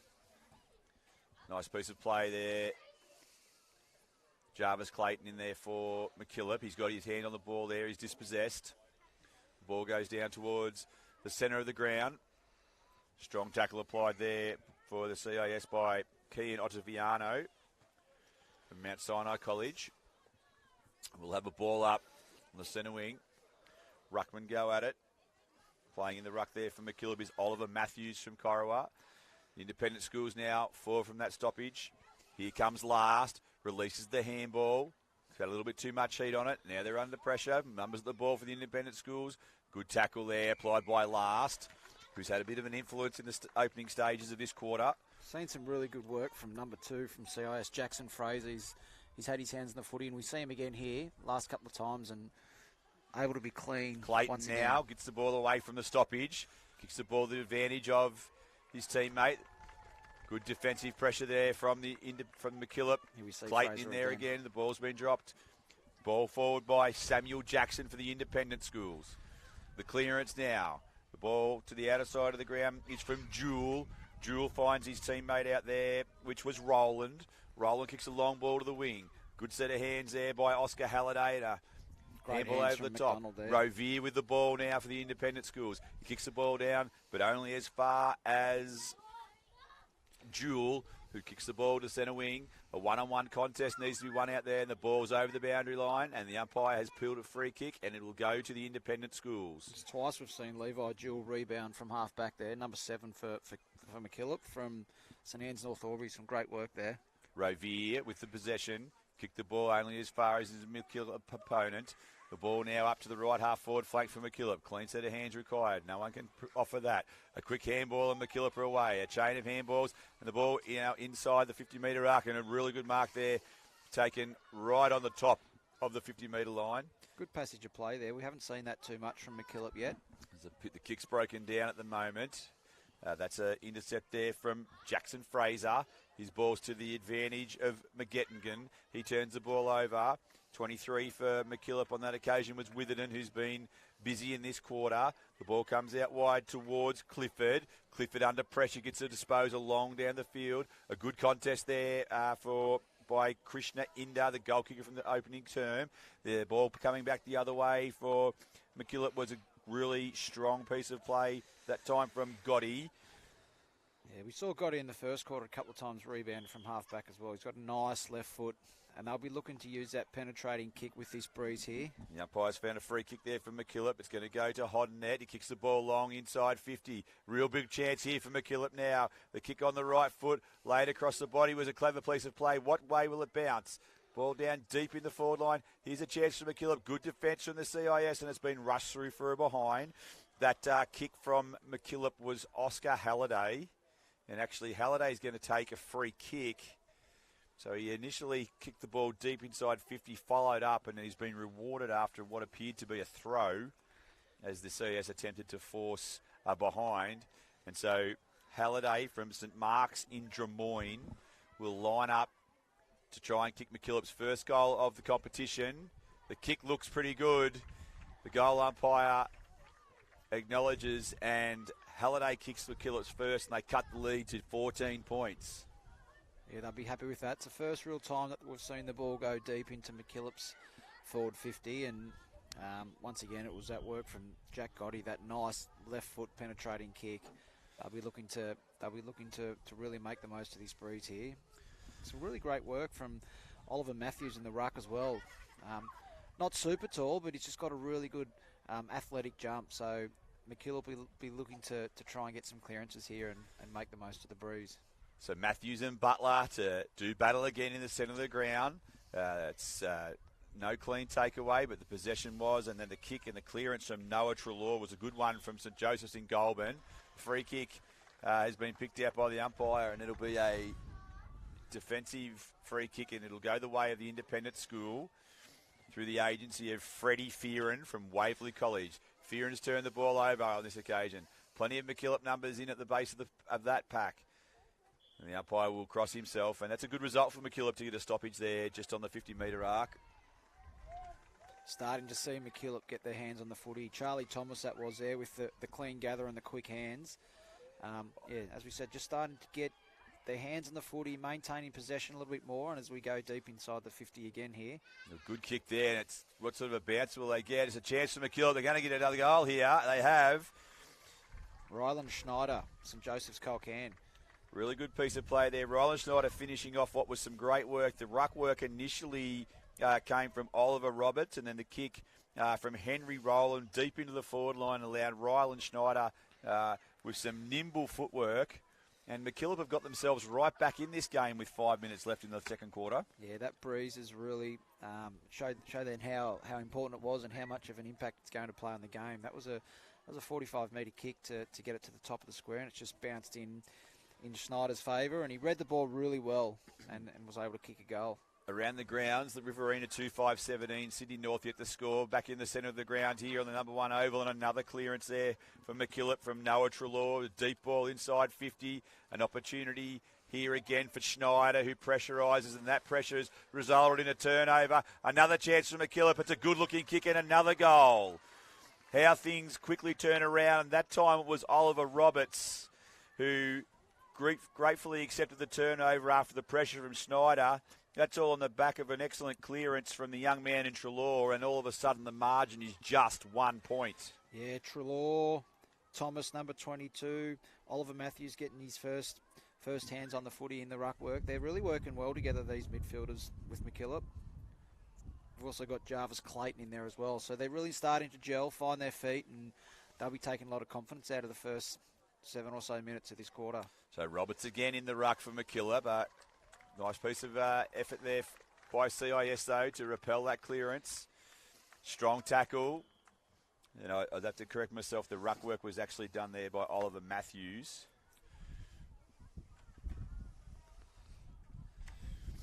So Matthews again in the ruck. That one's halved. Smart move here, yeah. Quick kick out of there was really intelligent play. It's 2-on-1 situation for McKillip, and Jewell gets the ball to the outer side. Gotti, to the outer side of the ground. He read the play well. He just sat behind. He saw that all the forwards went up to the stoppage, but he just sat back out and read the play really well. Landed nearly in his lap. Strong tackle there from Oliver Matthews as well, doing it all at the moment in the ruck. Matthews with the knock, but the clearance comes from Jackson. He kicks a high and up and under ball. Doesn't get a lot of penetration on the kick. The ball is in dispute at the top of the forward 50 for the independent schools with 2.5 minutes remaining in the second quarter.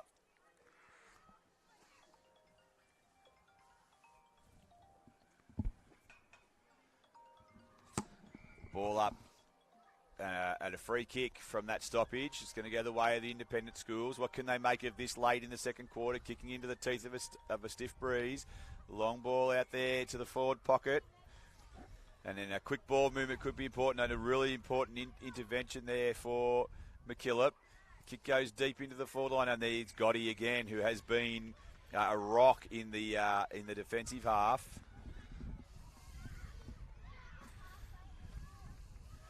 Kick from Gotti was a little bit lazy, but to the advantage of his teammate. Turns his opposition inside out. And a long ball there from Witherden. And a chance now for McKillop. They've got the run of the ball. The long ball there from Stratton. Kicks it to the advantage of Roberts.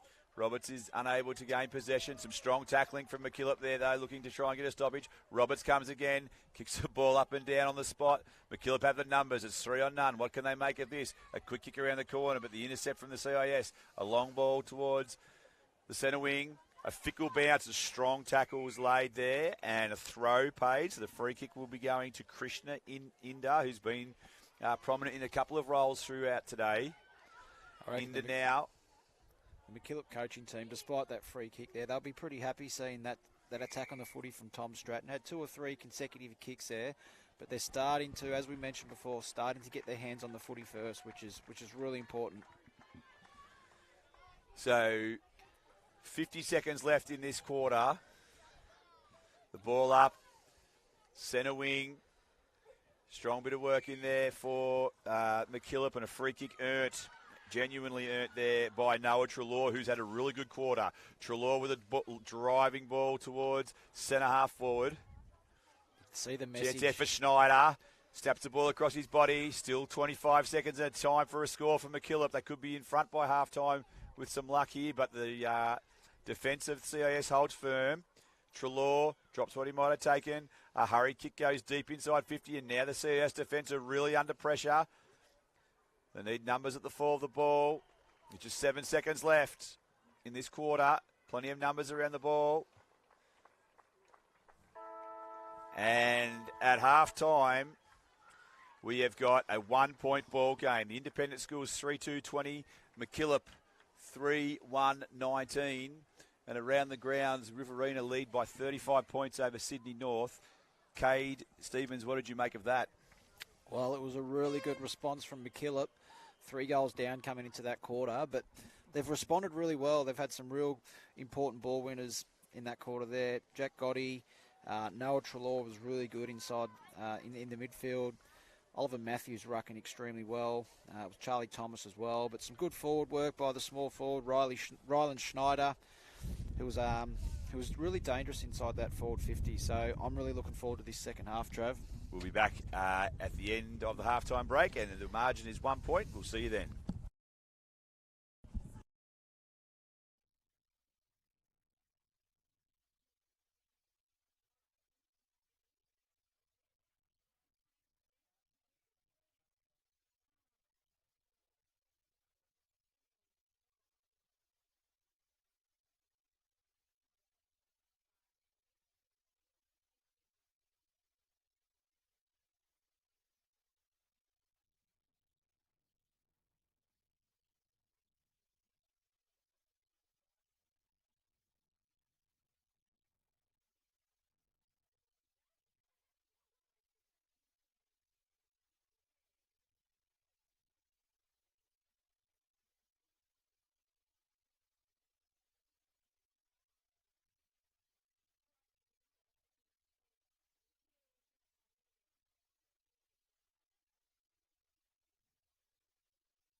So a scoreboard correction at halftime, and it's the CIS by 2 points, 3-20 to 3 straight 18. What do you think may unfold in this third quarter, Kate?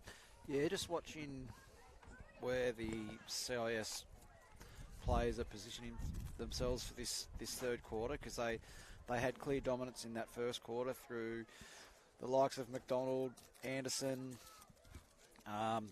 quite a few of their players that were able to get their first hands on the footy. Charles Clifford was another one, Jock Simons.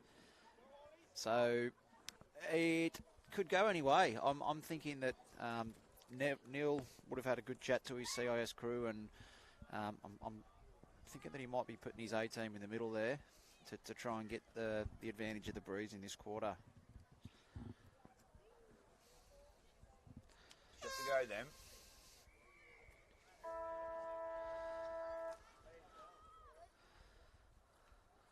Ruckman go at it. Clean tap there from Beck. The turnover there effective from McKillip, and now they look to string together a chain of handballs. The ball carries over there, centre half forward, and now it's a quick kick from Sam McDonald. But only as far as his McKillip opponent in Janky. Janky looks to the centre of the field. Umpire pays a holding the ball decision, and now it's Harrison Thomas. Thomas to centre wing. Turned over here for McKillip, though, and in possession was Charles Clancy. Kicks a high ball, only goes as far as Owen Beck, the Redlands Junior School product. Oh, big fly down there for McKillip. That was impressive. Abe Spencer, I think it was. Spencer. And there'll be a free kick going the way of that. After a jittery first quarter, we're starting to see McKillip look to be the more composed side now.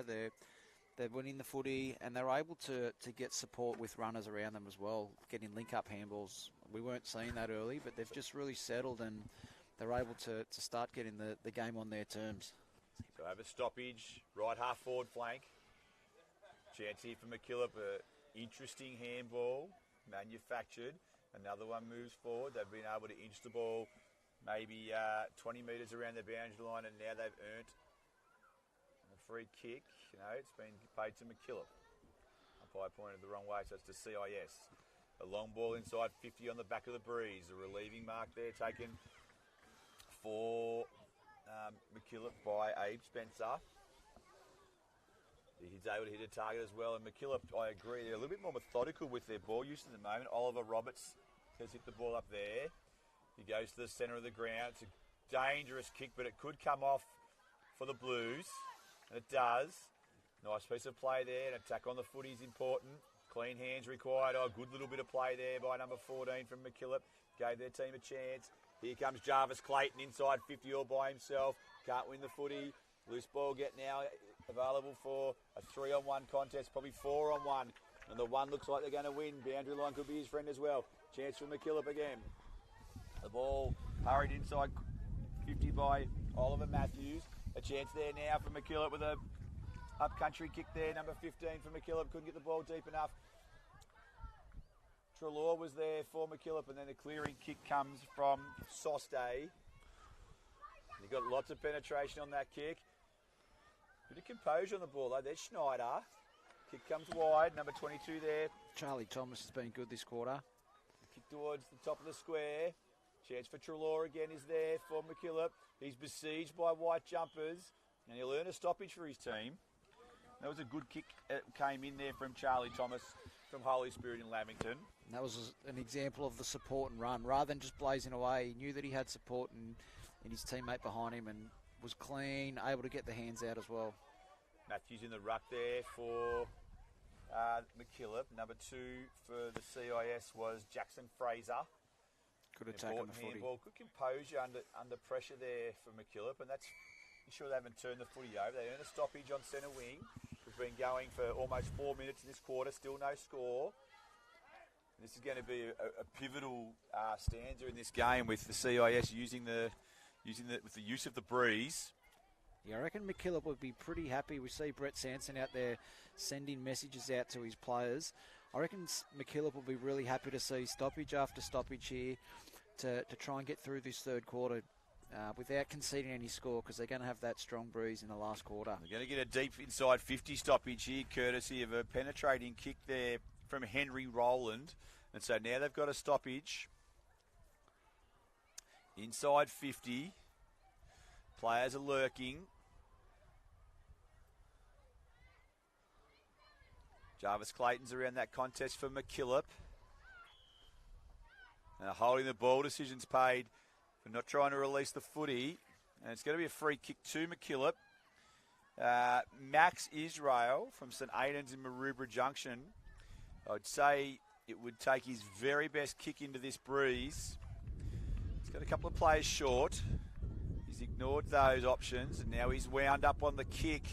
And he did get enough distance, but he's just sprayed it to the near side and one behind, and they trail by that margin.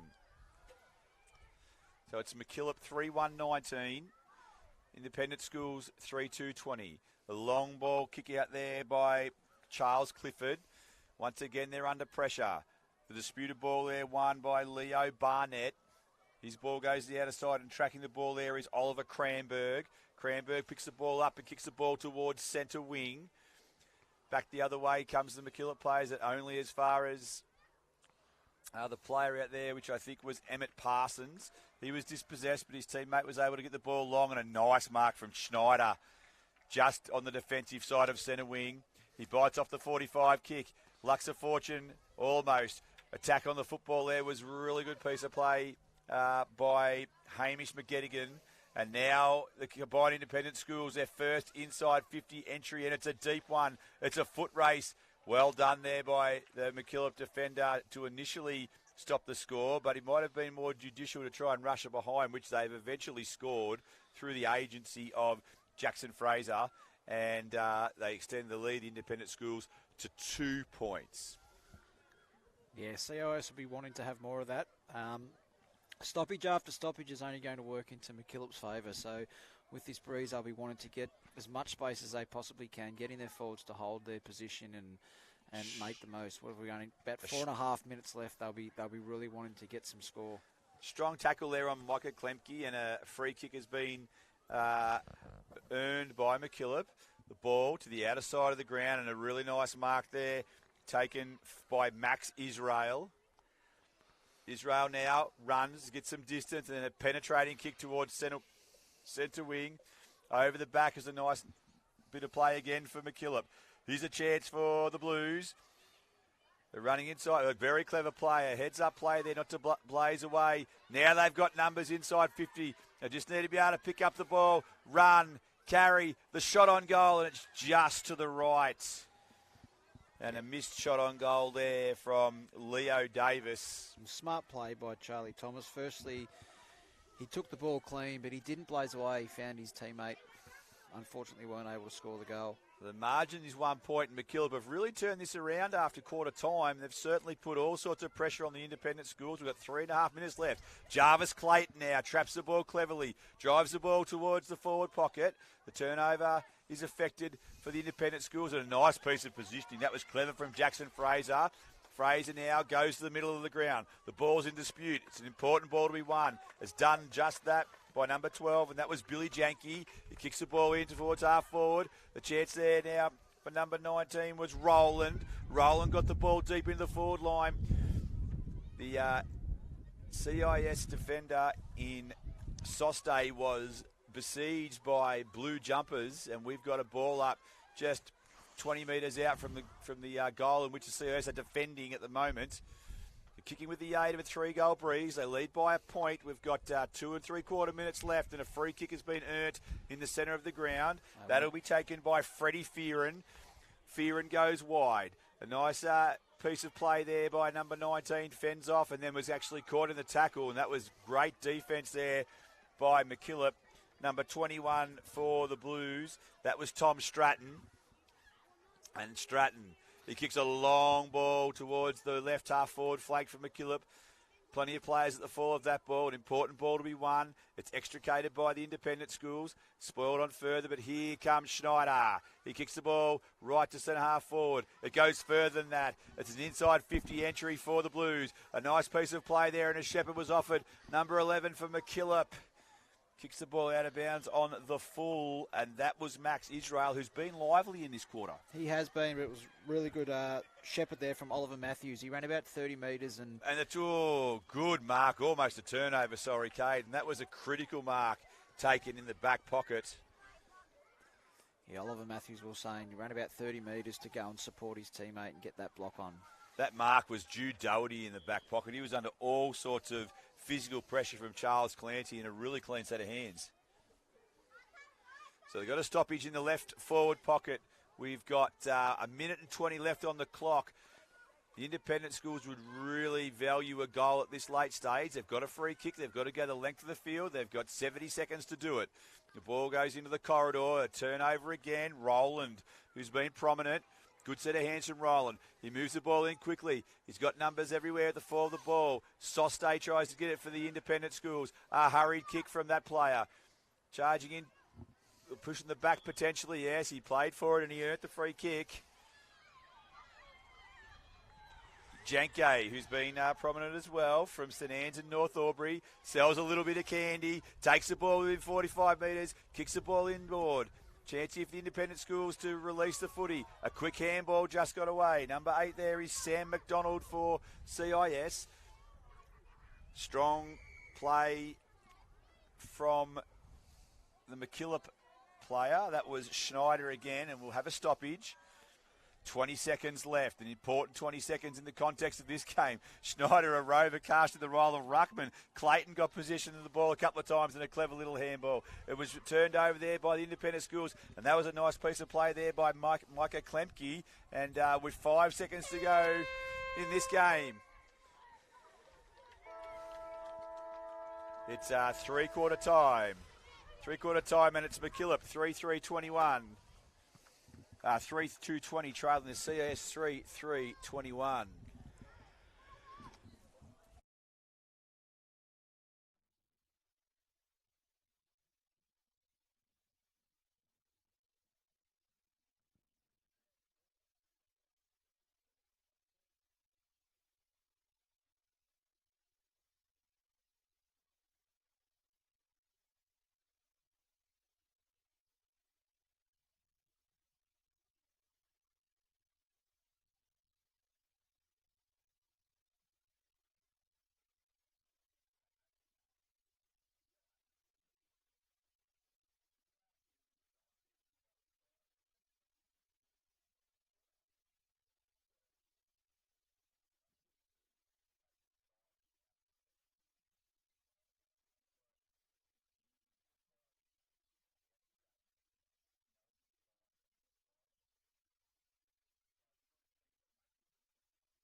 So a big final quarter in store for you at home watching this one, or if you're in the classroom cheering on your classmates, we've got the close one. The independent schools, a 1-point leader over McKillip, and we've got 11 minutes with McKillip playing with the breeze at their backs. Yeah, you'd like to think that McKillip are probably in a better position to be able to win this game, so they're really going to have to put their foot down early. CIS were the first side to get their composure and win first possession of the football in that first quarter, but since then it's been all McKillip, second quarter and third quarter. Some real ball winners there. We've had Charlie Thomas. Oliver Matthews has been good. He was good in the ruck second quarter and had an influence at centre half forward in that third quarter as well. Looking forward to a good 11 minutes of footy. Let's see how this one pans out then. The ruckmen go at it in the centre of the ground. A clever tap there by Patrick Butler, but not to the advantage of his teammates. They're unable to get a clearance. They do on this occasion, though. Here comes Ottaviano. He gets a ball into the centre of the ground. And a free kick is paid by the umpire, which is going to go the way of number 17, Lennox O'Dwyer for McKillip. O'Dwyer, penetrating kick with the use of the breeze, with a good set of hands there from Revere. Kicks the ball, but it's a turnover. Only goes as far as Thomas. Thomas has had a good game today. He's been clean with his hands and used the ball well every time. Thomas took his time, kicked the ball out wide to an opponent. The umpire has paid a ball up, saying the ball didn't go the required 15 metres to constitute a mark. Ruckman go at it. It's a clean tap for McKillip, but the independent schools get the first possession from the stoppage, and now they're away down the ground. Number 18 is Clifford, who has had a fair bit of the ball. 14 for McKillip. Oliver Matthews coming the other way. He's kicked the ball out of bounds on the full. And so the independent schools another chance. A turnover affected again, this time by Liam Last, who's shown some nous in defence today. Rylan Schneider there again with his clean hands, and he's got some leg speed there, Trav. Chance there for Nimmo to drive the McKillip team deep into attack. Number 19 was Jock Simons. He looks to change the state of the game for the CIS. They lead by a point. They haven't started the clock on the scoreboard. That's a huge problem.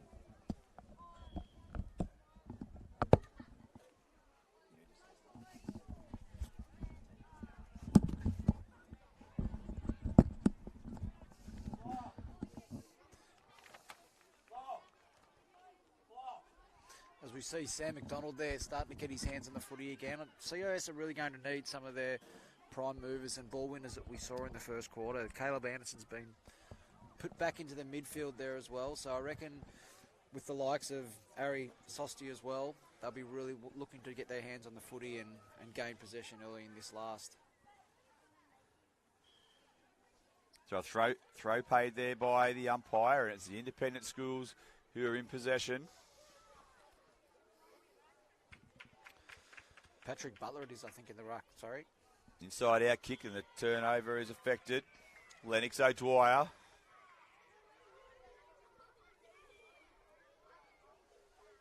He's had a couple of important possessions this quarter, O'Dwyer. He has.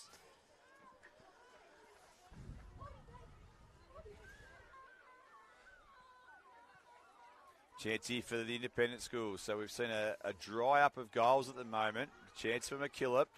Nice little piece of play there to the advantage of his teammate. Oh, a good chase. That was a critical piece of defence by Emmett Parsons from the King's School. He chased and hunted down number 15 for McKillip, Archer Nimmo. Chance now for Klemke.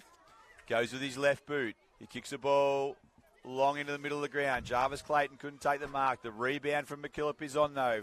That's courtesy of Charles Clancy. The ball through the outer side of the ground, this time through Charlie Thomas. And a high ball from Schneider. Kicks the ball, goes just to the right half forward flank. Important ball to be won. That's done by the independent schools. It's only as far as Number 7, which was Levi Jewell, showed some clean hands. We turned the footy over. The ball now blasted towards centre wing where the independent schools have the numbers. They're off to the races. A really good chase, but a high tackle there. Charlie Thomas, the tackle the chase was from. He's got some speed. 6 minutes and 48 seconds left in this one. It's the independent schools by a point around the grounds for the Capital Coastal Steel, and it's Riverina by 56 points against Sydney North on ground 2. You can catch that one on the School Sport Unit's second channel if you want to check out the coverage there. Independent schools now against the run of play. They're running into an open goal. It's all about the finish, and the finish is spot on. Yeah, and that is something from nothing, Kate Stevens. Yeah, it was great. It was that quick kick from the stoppage there from Caleb Anderson that was able to. He looked up and saw that there was an open 50, and then he had the leg speed of his and support from his CIS teammates. So we mentioned that it was the likes of McDonald and Anderson that got the ascendance in that first quarter there. So they're just starting to gain momentum again in this last. So we've got just under 6 minutes. CIS will be really looking to win possession of the footy here again, get the next couple of clearances. That was a very calm finish under pressure from Sam McDonald, who'd carried the ball 15 and then slotted it through from 20. So we've got the independent schools leading by 7 points. McKillop really need the next score in this one. Here comes Ottaviano for the independent schools, though, with other ideas. A long ball comes down towards half forward. Clayton's there for McKillop. He goes to ground. Second effort from Clayton. Unable to get possession. The quick handball comes out the way of McGettigan. He's unable to get a clean possession. On second effort, he does. A good smother there from number 21 for the McKillop, and that was Stratton. So to put some pressure on, but the ball in dispute on the right half forward flank, and they're going to free kick for McKillop, and that's an important one for them. It's going to be Matthews. Matthews to the centre of the ground. His team needs a lucky bounce, unable to get it. Some nice play from Parsons. He did a good job there. The contest, the players come through, and it's actually a mark. Now, Pyre hasn't paid one, though. Play on it is. 3-on-1. Important ball to win. The one wins it. A great handball. This could be curtains. Handball back. Started all the work there with a lucky bounce, and he hit the post. Oh, it was Leo Barnett. He won the 3-on-1 contest. Got the handball out to his teammate in Butler, who got it back to him, and a little bit unlucky. And his kick on goal hit the post, and they lead by 8 points with 4 minutes to play.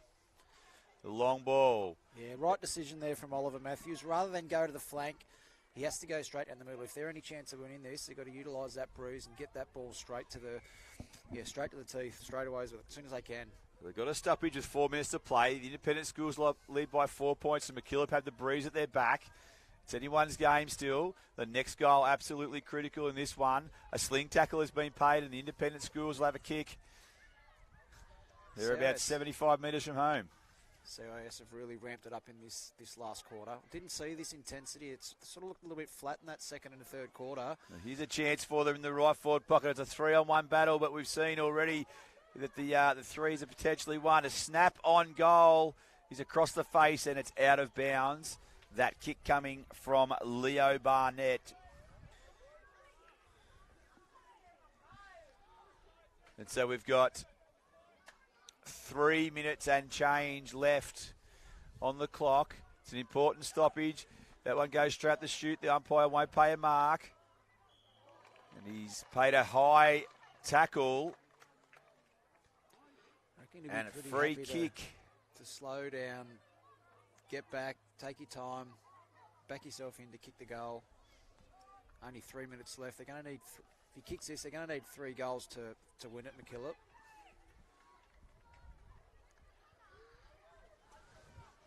So this could be the nailing in the coffin.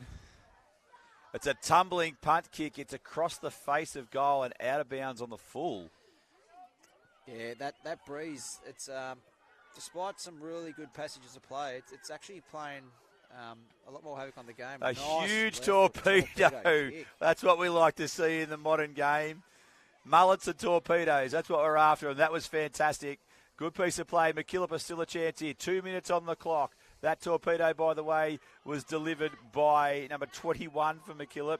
That was Tom Stratton who took the game on. A chance now for the independent schools. They're through the agency out there of Butler. He's assisted out there on the wing by Doherty. Doherty hit up the leading target. The ball comes inboard. The target they're looking for. The play on, it was a nice bit of it by McGettigan. He got the ball inside 50, the relieving mark for McKillip taken there by Janke. He plays on with no time to waste, but it's intercepted by McDonald. And McDonald can take some time off the clock here if he wants to. He goes to the pocket. It's a good kick. Oh, but Janke again. Nice piece of play. He kicks the ball to the outer side. This is a pivotal play. Independent Schools are back inside 50, and the mark is taken there. Klemke. And it's Klemke. Klemke, there's a minute and 30 on the clock. I'd be taking my 30 seconds here. He's going to move the ball on now. Going with that left foot to the top of the square. It's a penetrating kick. No one can take the mark. Plenty of numbers at the fall of the ball. The umpire's paid a trip. He's going to pay a free kick to the Independent Schools, and this will put down the resistance. Yeah, Charles Clifford will be taking the kick. He's had a good game today, Trav. He did some really good work in the first quarter there playing forward. And he'll be backing himself to go back and kick the goal here. He does just that. So he's gone through and kicked the goal. And that'll be enough for the Independent Schools. They lead it by 14 points. It's been an entertaining fixture around the grounds. It's Riverina 11-10-76 leading Sydney North, no score. But in this one, it's been a really entertaining game of footy. Could have gone either way, and really it's just been the team that's taken their opportunities at those critical moments, Cade. Yeah, they definitely have. So really looking forward to seeing that game at 6:30 tonight. So we've obviously got Riverina on the back oval here, runaway winners. So we'll have CIS versus Riverina here on Oval 1 at 6:30 tonight. So I'm looking forward to seeing that. We'd suggest to get your dinner cooked early and be sitting down in front of the television for that one, Kate. It's going to be a thriller, but the midday game has gone the way that the Independent Schools a deserved victory over a very well-drilled McKillip team as well. I think both teams will take plenty out of that, and the Independent Schools on balance the better team, and they run away with a 14-point victory.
Edition of the Red Dirt Cup is next up on the School Sports YouTube channel. And what a game we have in store for you here. The battle of the two Western New South Wales teams. They go at it, and it's Western. We make the clearance. A good piece of play there through Brodie Wallace and a deep inside 50 entry for the Rams. Chairs here for Barrier to repel the ball. Plenty of players at the fall of that ball.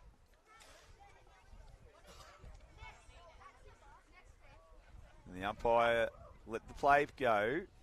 Marks there taken for Western by Zach Davis. Davis with a penetrating kick with the aid of a breeze inside 50, and a mark is taken there for Western Region. And this will be their chance for their first score of the carnival.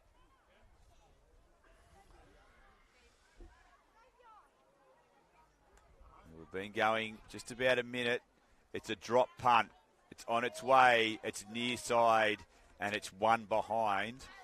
And Western lead by that margin. So it's a 1 point lead. Kick in from Barrier is a short one. The pressure applied by Western is significant. Kick to the back pocket for Barrier, and it is out of bounds, and we'll have it on the full. We'll have a free kick taken in the right forward pocket. Play on by handball. Here's a chance again. Lots of pressure from Barrier, and that'll be holding the ball. Good piece of play there. Defensively from Barrier. Umpire calls play on. They come to the near side. They've got the numbers. The intercept is on for Western Region, however. Kick around the corner was a good one. Top of the square. The relieving mark taken there for McKillip. For Barrier. The kick straight up the middle goes only as far as Penhall. Penhall kicks the ball deep in, but another defensive mark is taken, and this time it's Jackson McKenzie who's able to affect the mark. The kick out wide goes to Cole, and then it's Cole now drives the ball towards centre half back. The intercept mark is taken there for Western, and that's Jack Robinson. Robertson kicks a drop punt into the centre, and a nice mark there. Nice contested pack mark. That was Paddy Vandenberg on that occasion. The ball comes out to centre wing. Excellent piece of defensive work by Barrier, and they're away down the wing. They've got numbers. There's a handball over the top, and they're away. Clean possession there. Handball is a good one there from Cole. Actually, I think it might have been Harvey.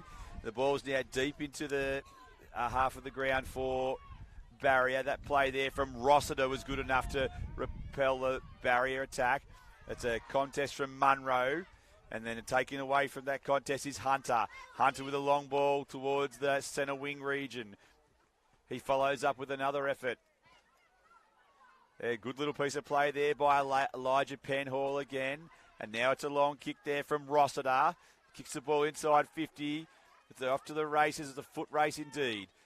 Barrier able to relieve. The relieving kick goes out wide, and we'll have a throw-in on the left half-forward flank, the northern end of the Hanging Rock Oval, the end to which Western are kicking with the advantage of a 3 to 4 goal breeze.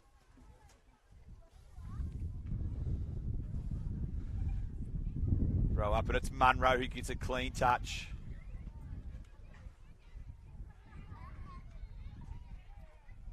And a stoppage there. Robbo.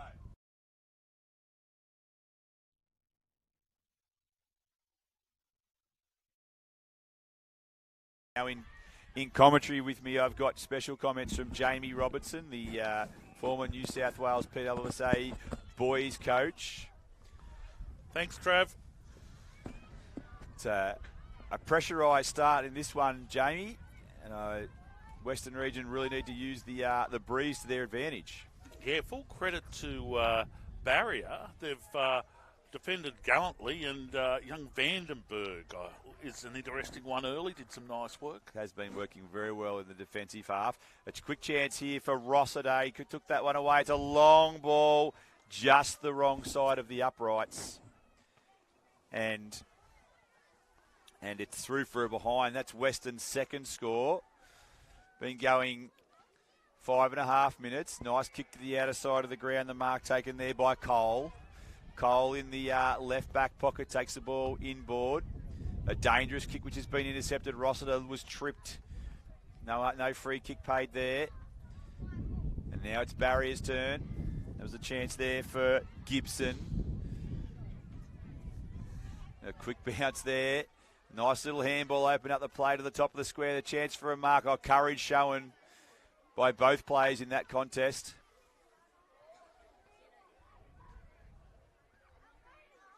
There's a quick handball out and a chance for a goal for the Western region, and they've got it. You can tell both teams are sensing a win, and they see this. They may not have many this week, and this is a crucial game, but they're certainly very willing, and the courage shown in some of those contests was amazing. I think that was Jared Ackland who finished off the goal there for Western, and they've got themselves an 8-point advantage in the battle for the Red Dirt Cup. Yes, and reward for they had dominated possession, dominated meterage, and got reward for all their inside 50s. So Munro back in the ruck here, doing battle with Collins. Munro with a clear tap. Nice work there by Harvey, but it's going to be a long ball inside 50 delivered by McIntyre. Another chance here for the Rams. There's plenty of red jumpers there for Barrier. What can they do?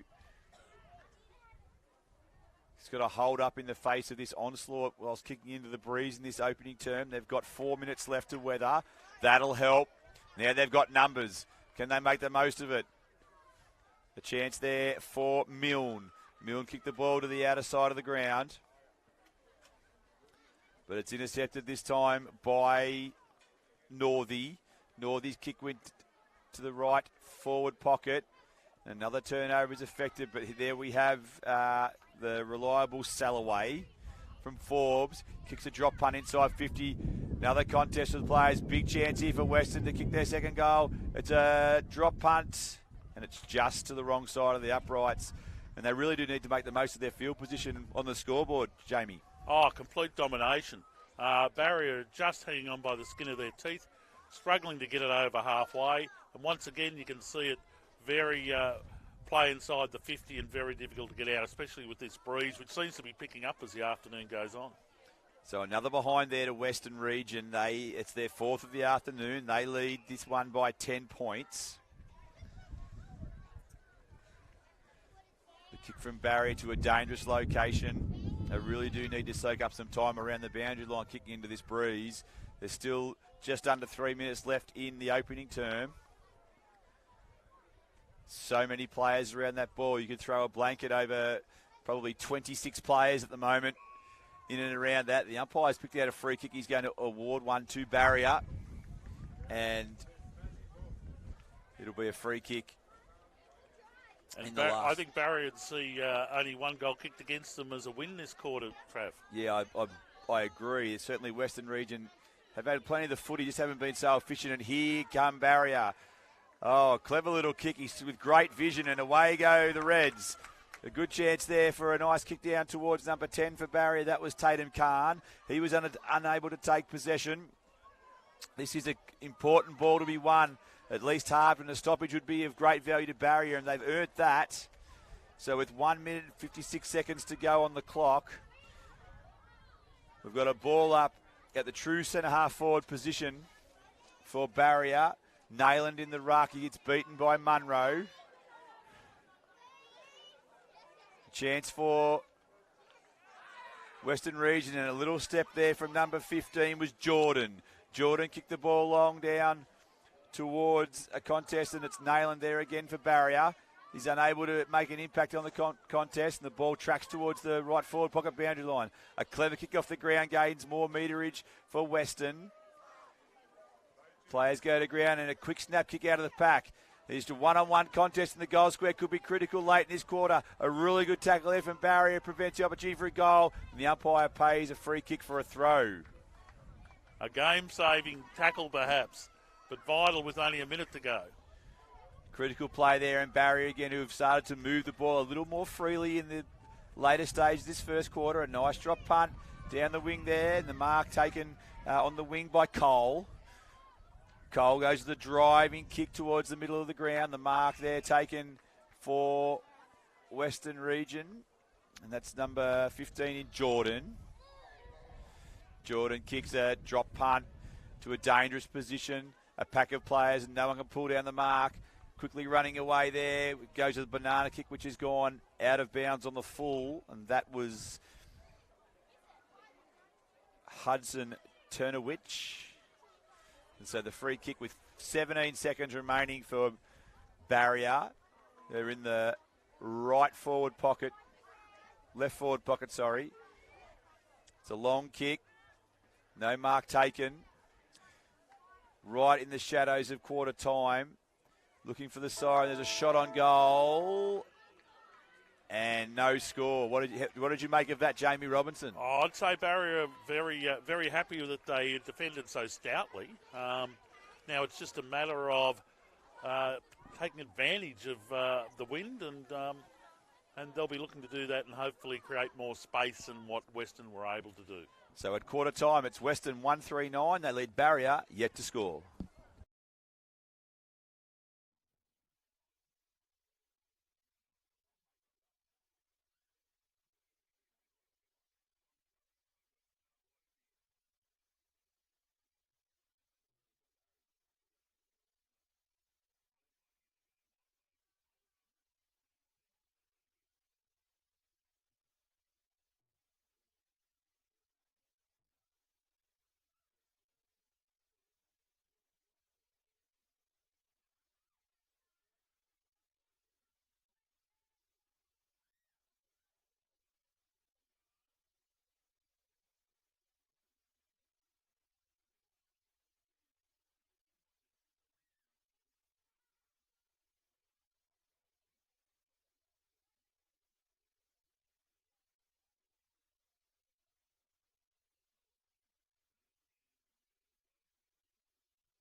Step for the second quarter action here in the big game for the Red Dirt Cup. Around the ground scores for Capital Coast Steel, and it's the Sydney East 4-3-27. They're leading North Coast one behind on ground two. You can catch all the action from that one on the School Sport Unit second YouTube channel. But here on the main ground at Hanging Rock Sports Complex in Batemans Bay, a beautiful looking day. We've got a strong breeze blowing to the left of your screen, and it's probably worth 3 goals if it's used correctly. At the moment, as you can see, Western Region kicked with the aid of that breeze in the first quarter, Jamie Robertson, and just scored the 1 goal for. Yes, and everything, predominantly the dead pocket is on the right forward pocket, so they need to attack through the middle, I think, or the left-hand side of the ground. Take advantage of it. Ruckman go at it. Munro beaten in that contest, and here goes Barrier with a clearance. A chase down tackle was not enough to affect the kick, and a big chance for Barrier there comes from Litchfield. He couldn't get a clean possession. And now there's numbers at the footy here for the Western Regions. A 3-on-1 battle, and the 3 wins hands down. A nice inboard kick. That was a good piece of vision. Didn't just blaze away. The ball to the outer side of the ground. The intercept mark was a good one. And that was taken by Levi Zanetti from Morgan Street Public School in Broken Hill. The kick on the outer side of the ground, a lovely pass there. The barrier boys are away, and it's a deep ball inside 50, but only as far as the Western defender. And the Rams are able to relieve the ball towards the half-back flank. It's an important ball to be won. Barry will be looking to get on the scoreboard early in this quarter with the aid of the breeze. A nice penetrating kick, and here's a chance at the back. It's a foot race. Big chance for Barrier. A fickle bounce. Unfortunately, allows Western in to defend. They still have numbers at the footy, and it's a 4-on-none contest. 4 wins, which is a good result. The chance now for a free kick, and that's going to be paid towards Barrier as well. So they're going to have an opportunity to drive the ball deep inside their forward area. What I've liked about Barrier early is the fact that they're using the ball to someone in space and using handball, and they're helping each other. McKenzie drives the ball long. Intercept mark there is taken for Western Region, and look at that dash out of halfback. That's a good way to turn it around. It's a 2-on-none for Western. The None loses. Good opportunity now for a quick kick to the centre wing position. Nicely played by Western, running the ball into this breach. It's a very, very good strategy. Pressure on the loose ball. They've worked their way all the way up to the right half forward flank. Dispossessed in the contest there. We've got plenty of players underneath our broadcast area, and the ball's gone out of bounds on the full. That came from the boot of Charlie McDowell. And we have a free kick for Zach Davis from Lake Angelico Central School. Davis would be 85 metres from goal. He goes to the barrel, doesn't come off his boot also well. Another chance here for Western. That was a good piece of play by Boyd Hunter. Hunter drives the ball into the right forward pocket. A step, a second step, and a good tackle there. Well played there by the barrier player in Litchfield. He took down Turnswich, who had tried to turn and switch, and it didn't come off for him. And we've got a free kick for Barrier deep in their defensive half. A nice drop punt, only as far as we had Penhall. Couldn't take the mark, and a handball there from Ryder Collins that released his teammates, who are unable to win the disputed footy. A number of players around that ball in the centre square, just the Western attacking side. Now Barrier picked up a free kick. Actually, it's going to be a Western free kick for being not in possession when tackled. We've gone 3.5 minutes in this second quarter. Still no score in this term in the battle for the Red Dirt Cup. Next goal will be critical in this match. A chance for Western there. Tracking the ball was Chinamona. And the rebound kick came from Litchfield, who's been prominent in this quarter. Chance for Western to drive the ball back inside 50 again. They've got 2 players at the ball. That work there was done by Grimshaw, but the relieving mark, and an excellent relieving mark from Zanetti. Zanetti, the Morgan Street Public School product from the far west of our state. He's kicked a long ball. Oh, and a good mark there taken for Western, so they're still inside their attacking 50. And a big opportunity here for a score. The kick's long. Plenty of players at the fall of that ball, and the mark's been paid. The mark has been paid. And I think that player is Rome Williams, who has... No, it's not Rome Williams. We'll get the number on that player in a moment, but this is an important moment in this match. It's a drop punt, and it's out of bounds on the full. And that was actually Cade Hudson Turnswich again, who did such a good job to get his hands on the ball in the first place. And so Barrier the chance to relieve. The short kick needs to be spot on, and it is. Kick finds Vandenberg from goal. Vandenberg kicks a long ball to a dangerous spot. Oh, it was well played there by Collins. He's done a couple of good things this quarter. That mark and handball released a teammate. Only as far as the middle of the ground, though, and the Western team come back this time through the agency of Nathan Chinamona from Mullion Public School. Chinamona now takes the ball with a shortish kick, and the turnover is on. Oh, chase down tackle, holding the ball. Probably got a little bit disorientated there, Litchfield.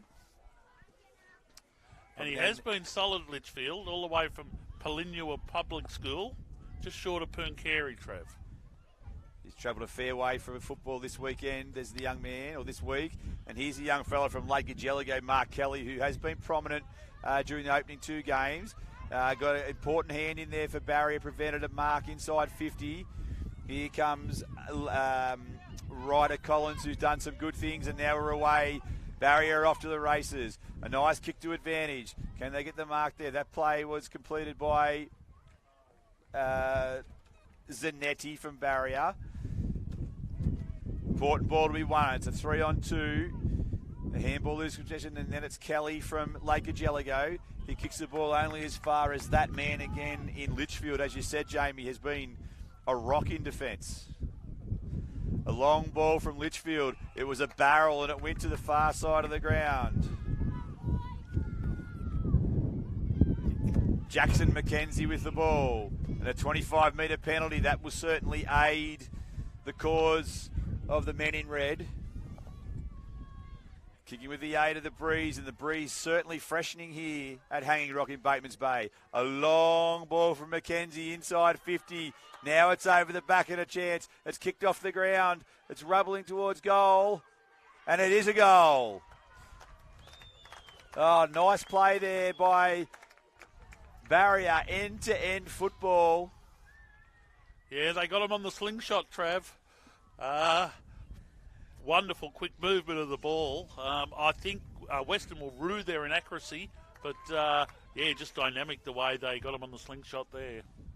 The aid of the 25-metre penalty certainly turned them around, and then deep ball inside 50 metres. And Western had no answer, and it's back to a 4-point margin.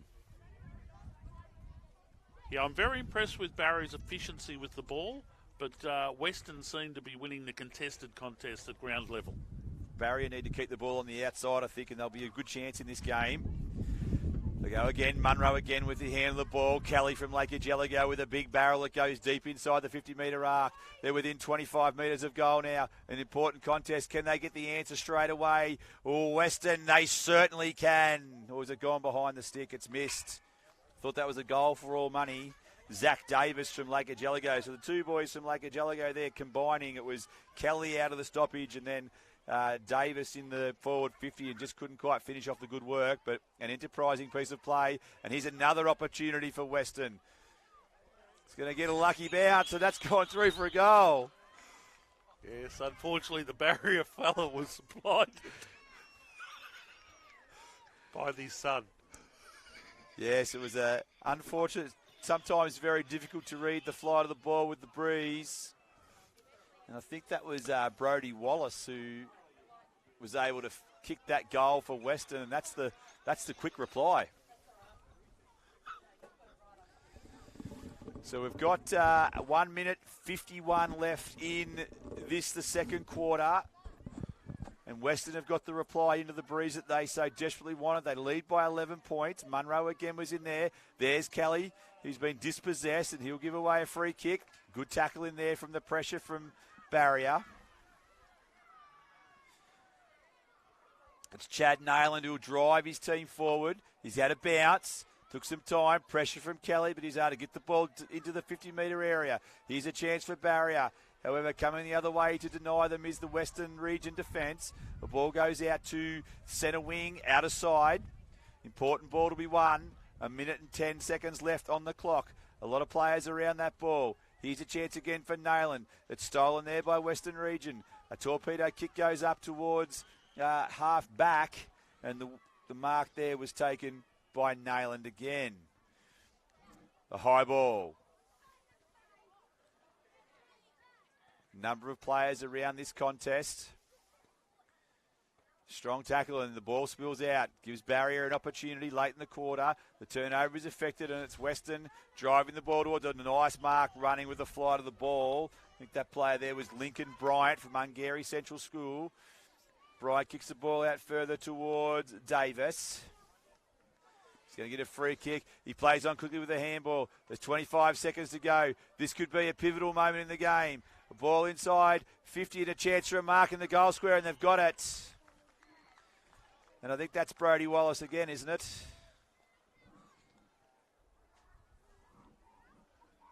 No, it's not. It's Hudson Turnswich. So Turnswich with the chance after the halftime siren. Or did he play on? Yes, he did.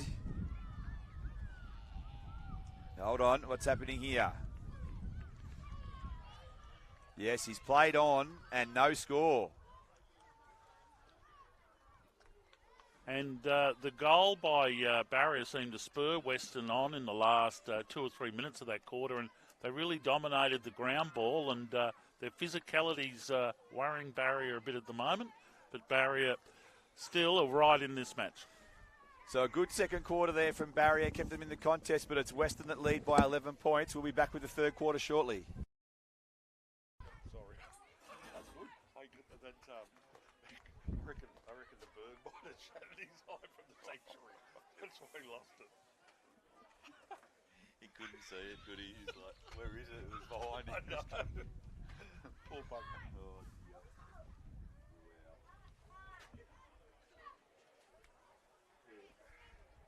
An unforced error.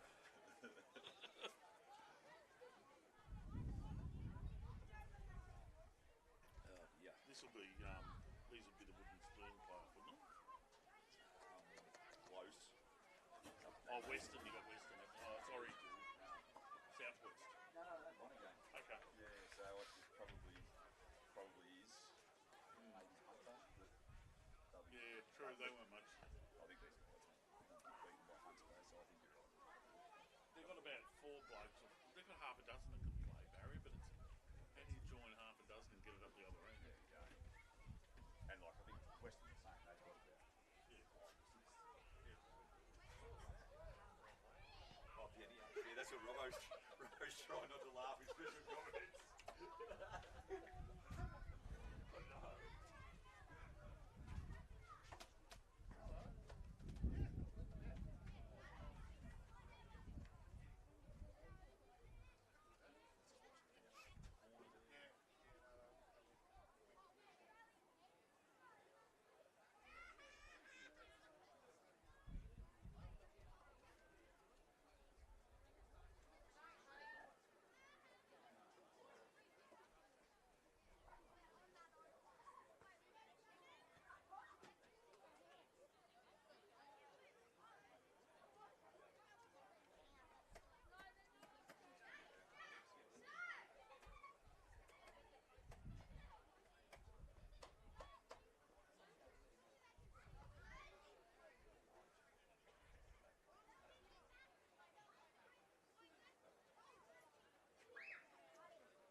Scott.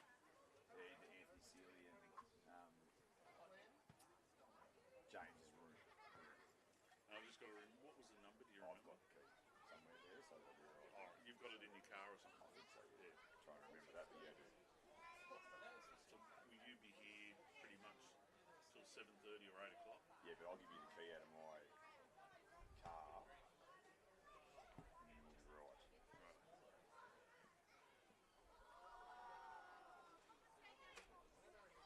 So I'll go for a drive around and then come back at 5 or something. Yeah, 5:30 we started, so.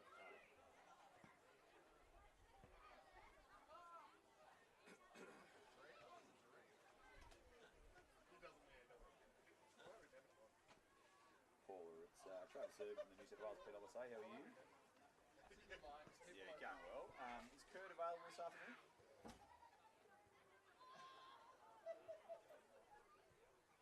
Thank you.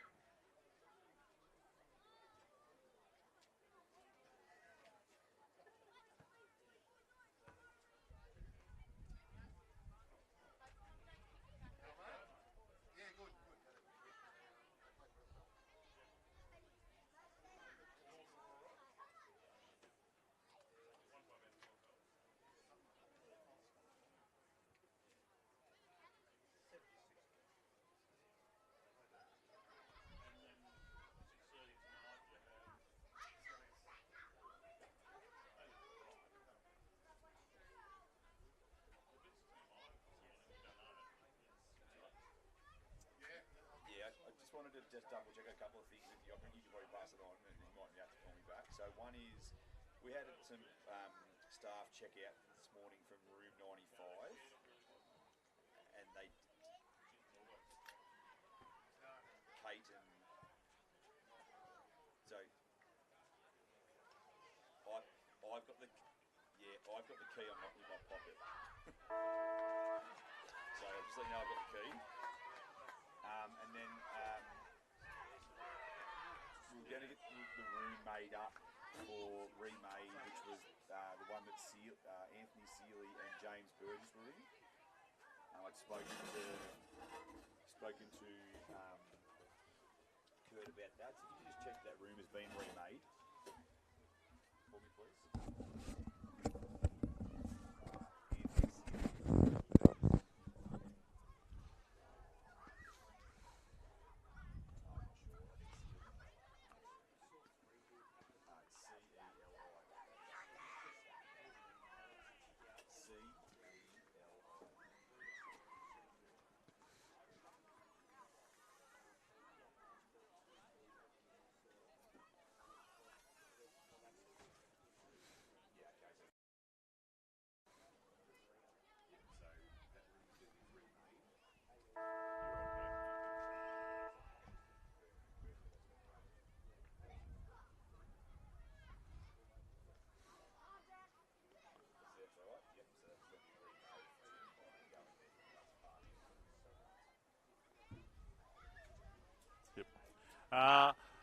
As we start the third quarter, it's Western clear the ball and straight score immediately, and well done by Williams. No, he's missed it.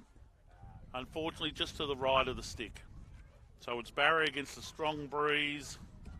We have Vandenberg kicks out, looking for Litchfield, who's been strong. Can't mark. It's a strong tackle. But once again, Western take the mark and are unfortunately let down by inaccurate kicking. Had a lot of the play, Western, won a lot of contested ball, but just haven't finished their work off and haven't been clean with their disposals in the windy conditions. But at least they are controlling the match as far as territory goes. So a 12-point lead for Western Region. They've been going for a minute and 15 in this third quarter. Nice piece of play there for Barrier. Interesting observation, Trav. Barrier are all out with the win, even against the breeze. They've gone for an extra man up forward and one short in defence. It's an interesting strategy in these tricky conditions. That they're certainly putting their body on the line. There's plenty of pressure. An opportunity for Western for the turnover, and a nice mark taken there by Brodie Wallace. Wallace goes inboard looking for Kelly. A nice set of hands for Kelly. He spots up a target further afield. And that player is Setinch from, Billy Tyak. Tyak kicks the ball forward for the Rams. An interesting handball, and then it was a throw that was called by the umpire. He saw it. The umpiring's been a very high standard today. I've been incredibly impressed, Trav. It has been excellent, hasn't it, as the ball goes forward, and a nice mark taken there for the Rams. That was turn switch, but the turnover is on, and here comes Barrier through the heart of the Hanging Rock Sporting Complex. A couple of suspect handballs again through there from Western, and there's a holding the ball decision paid in favour of Barrier, and now they've got a chance with an open forward line. A switch to the grandstand side here. That's Mason Scholes. He needs to get the ball moving quickly. He goes with a high giraffe kick. It's an up and under job, and a nice mark taken there again by Brodie Wallace. He's had plenty of the ball in this game. Wallace kicks the ball to centre wing. A step and a touch. A nice little handball. That was a good release by Williams. The ball goes long towards the forward pocket for Western. They've got the run if they can just get a clean possession. A kick across the body and great penetration on that kick. Straight into the danger spot. They've got plenty of numbers at the fall of the ball. What can Barrier do to repel this attack? There's an important ball to be won here. Stacks on the middle. Plenty of players around the ball. Coming out of it was Kelly from Lego Jellico, and he got a kick around the corner and just missed. And the key there was the handball, because the pace is there for Western.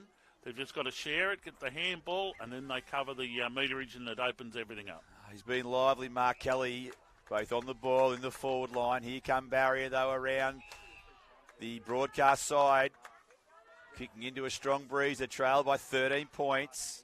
Been playing almost 4 minutes in this third quarter. A good set of hands there for Barrier, and a nice kick around the boundary line. Was touched off the boot. The ball goes inboard. An important ball to be won here. The contest was strong there from Barrier, and a clean set of hands. He has a quick bounce. Gets the handball inboard. Now there's a chance. That's number 17, Setnich. Got his handball away, which was good. A strong tackle there by Wallace. Handball there was from Khan. There's plenty of numbers over that ball right now. Well, a high tackle came from Munro, which was missed by the umpire on the blind side. And a kick around the corner, and the relieving mark is taken there for Western, and that's Robinson. No relation to our commentator. The ball comes out to the centre wing. It's a good mark under a high ball. We've got Elijah Penhall from West Wyalong. Product of the Bulldogs in West Wyalong, and a nice little kick goes along the wing.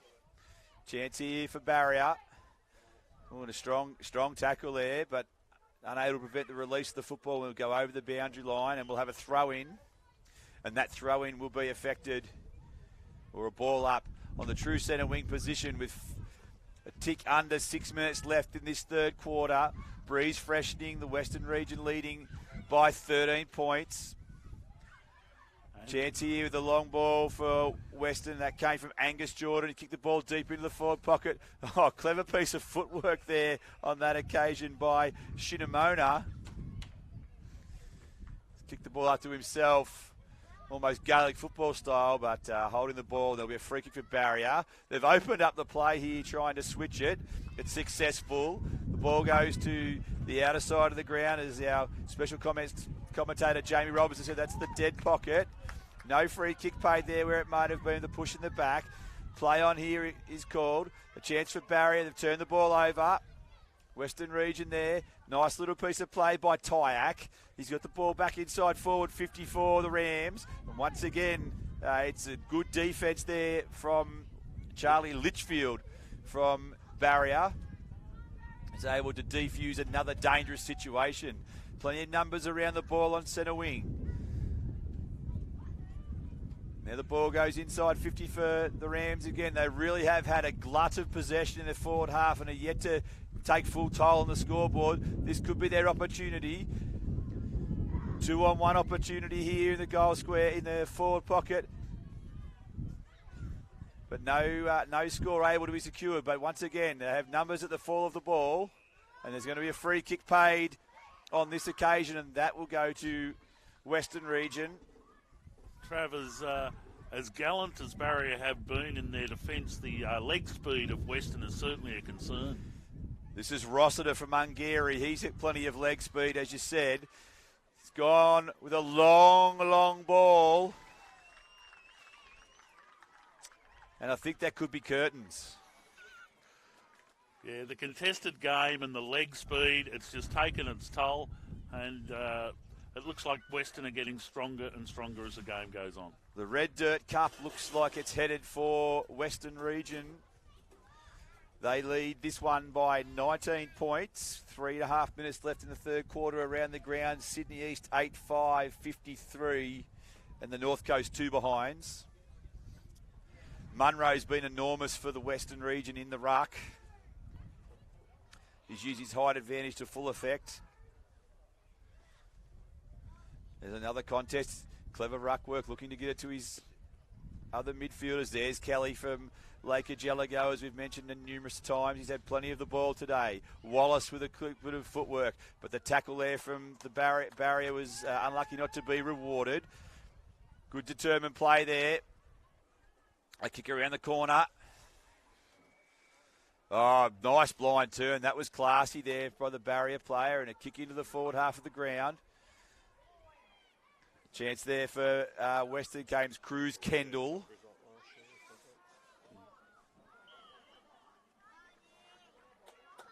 Yep. We'll have a barrier free kick in the centre of the ground. 2.5 minutes remaining in this third quarter. It's a really important 2.5 minutes if Barrier want to get back into the game. They can't concede another goal. It'd be nice to pinch one themselves. They're an opportunity here as they drive the ball towards half forward. Oh, good contest there, given no quarter asked and no quarter provided. And there'll be a stoppage. I've loved the game of Litchfield from Polinua. Trav just keeps doing the bullocking work, has racked up 8 tackles and taken 7 intercept marks. Those stats for Synovus Vitamins. Thank you very much to our man from the champion data in Jamie Robinson. Here comes the Barrier team. Oh, The no. play on. He's been tackled. Got a little kick away, which was clever. Didn't panic. Got a little underground job. Here's a chance for a kick. Oh, and a good tackle. Great defensive play. Still a chance for Barrier. Oh, it was suspect handball raced out there, and they were leaving mark, and that was the opportunity. Unlucky there for Joshua Farnsworth. Tried to get himself within kicking distance. It is a stiff breeze out there, and now a chance for Western to rebound through Penhall. He found a target, and then through the middle of the ground, we find Angus Jordan. Jordan now goes with a drop punt to the outer wing. It's a 2-on-2 competition there, then 3, and Barrier win the footy and drive the ball towards half forward. They've had plenty of ball in the last 5 or 6 minutes and unlucky not to convert. That's Wallace. He kicks the ball to the outer side of the ground. It's going to be a turnover again. Barrier are being resilient. They will not lie down. They've still got a chance here. A nice mark taken there. It was Batchelor. He needs to move the ball quickly. There's 40 seconds remaining in the quarter. A goal here for Barrier would be very, very helpful. A long ball goes inside 50. Nice looking kick. Chance for numbers at the ball is Barrier. They're burrowing in there. Stacks on the mill. And Barrier will get a stoppage. 25 seconds remaining in the third quarter. Great opportunity with a forward 50 stoppage. Munro has other ideas and clears that ball with a big punch. High tackle there for Barrier. They'll get a free kick. 15 seconds remaining. They need to move the ball quickly.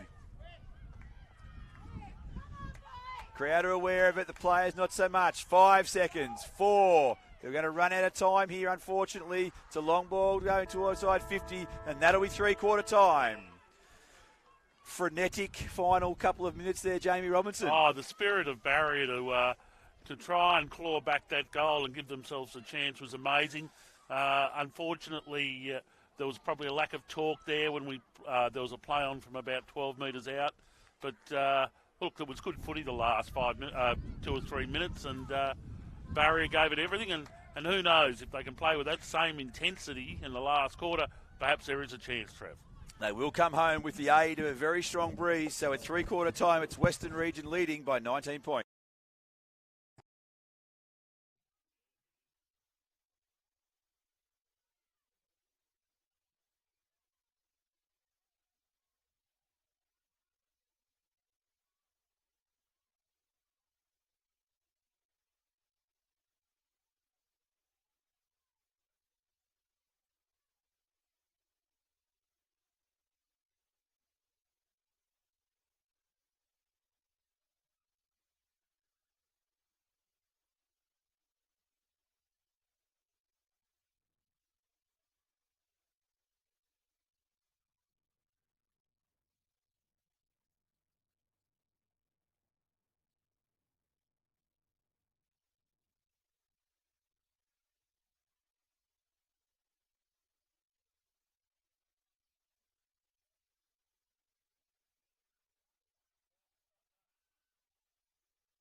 Dirt Cup for 2023, Western Region holding a 19-point lead, but Barry will finish with a 3-goal breeze at their back. Let's see what they can do. They get the first clearance. Good chase down there from King. Stopped a disposal for Barrier. It's going to be important to get some early possessions. This handball goes to the advantage. Free kick down the field, and that'll be of great assistance to the Barrier team. Yeah, down the field, free kick. So number 19 is Charlie McDowell from Goal. Coming from almost the furthest point of the state. Nice kick there from McDowell. Found his teammate in McKenzie. Kicked out his classmate as well. Kicked a long ball inside 50. Huge opportunity here for Barrier. They need the first goal of the last quarter if there to be any chance in this Red Dirt Cup clash. Another contest there. Zig and a zag went the wrong way, and now it's a turnover for Western Region. It's a 2-on-2 contest. It's an important ball to be won in this position on the field. No clean possession at this stage. Quick handball out, and the secondary one gets it into open play. Here's a chance for Western Region. It's charging through the middle with Jordan. Jordan goes again. He's had a couple of bounces. A run and carry was impressive. He's found a teammate. It's a 3-on-0 situation deep inside. He's had a shot on goal, and he's kicked it. And he celebrated with a little bit of an aeroplane as well, Jamie Robertson. Seth Grimshaw from West Wyalong Public School.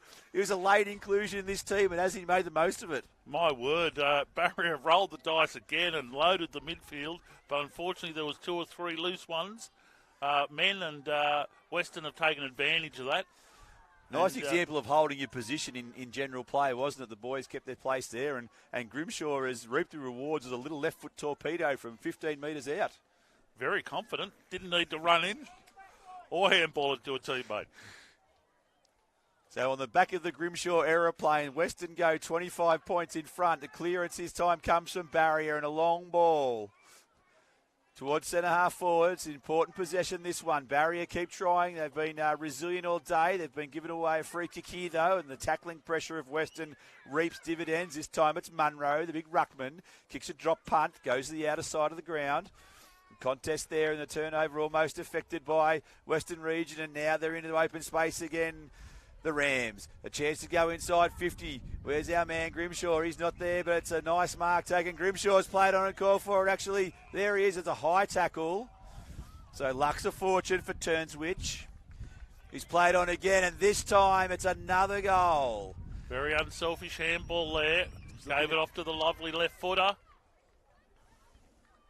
Oh, lots of celebrations there for Western Region. A tough opening game for them where they were outclassed by Sydney East, but they've really got some reward for their play in this one. I'm just trying to pick up the number of the goal kicker there, because that was a nice finish on the left. It was, and William Northey took the strong mark and dished it out unselfishly. And a great finish, which hasn't been the hallmark of Western up to this stage, but that was classy. The goal kicker was Rome Williams from Arana Heights. Nice finish from Rome. I'm sure all his classmates back at school were cheering when he put that one through, watching on the school sport unit live stream. Chance now for Barrier. A nice little handball and a nice chain of handball, actually. They go inside 50, and here's a chance for a score for the red team, although the Rams are resolute in defence, and a nice little kick comes out towards half-back. Quick movement from the Rams, and here is Rome again. Rome Williams, who go on the left foot, and a nice little chip, but it could be intercepted here by Barrier, and it is. This way and that away, and it's been turned over again. Chance there for Angus Jordan. He's been prominent, and a nice little mark there. And there he is, the young fella from West Wyalong. He's kicked a nice little kick to the advantage of Wallace, and Wallace goes inside 50. The marks drop, but it's going to be play on. There's another player free. Loose men everywhere, they say, and a great play by the young fella from Barrier. It's 4-on-1. The 4 end up winning, but that was a courageous effort by Nate Milne. But the goal has been kicked. It's another one for Western, and it's becoming a celebration for the Rams. Yeah, Barrier seem to have lost their structure a fraction at this stage. It's been a grueling contest, and it's certainly been a physical one. And Barrier are feeling the effects at the moment. The finish there came from, trying to pick it up, I think it was number 2, Thomas Rossiter. Just double check who that was. We're back in the centre of the ground. And once again, a nice chain of handballs for Barrier, but it comes unstuck. And here comes Angus Jordan again. Deep inside 50, another chance. A young man from West Wyalong in Grimshaw kicks the ball to the top of the square. It's a 2-on-2 battle. Clever little kick out of the contest. Now it's a 1-on-1 battle. Must be won by Barry to prevent any further score. Oh, and it could have been a free kick. In fact, it will be a free kick. And that last goal was kicked, in fact, by Thomas Rossiter from Hungary. Just confirming. A nice finish. And now it's Barrier who trail by 37 points. They switch the play looking to get some space. The pressure, once again, Milne in there having a go for Barrier. Good tackle, and it will be rewarded. And there's that man Milne again. And I tell you what, he has worked very hard in defence for his team in this quarter. Nice kick from Milne too, a left footer. Gives his team a chance as they've got the number advantage at this one. And a free kick's going to be paid. It's going to go to Western Region for being tackled without the ball. Milnes, he's nearly a quintessential back pocket. Short and stocky, hard at the contest and great tackler. Torpedo punt. Goes into the left forward pocket. And Western Region really have exploded in this last quarter. Three last quarter goals. It's turned what was a close-ish game into a little bit one-sided, and they'll be celebrating with the Red Dirt Cup tonight. Nonetheless, Barrier continue to come, although a free kick's been picked out, and this one will go to the Rams.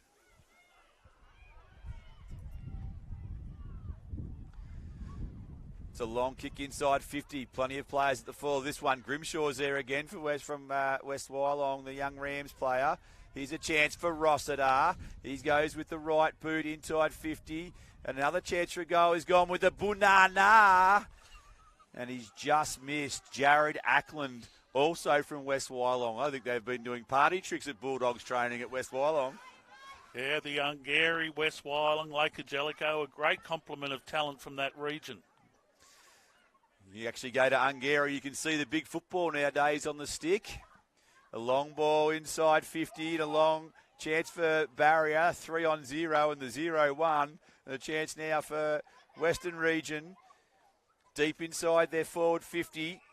And we'll have a ball up 7 or 8 metres around from the goal, which Western Region are attacking. 3 minutes left in this last quarter. They lead it by 38 points. Munro was in there again. He's been great in the ruck for the Rams.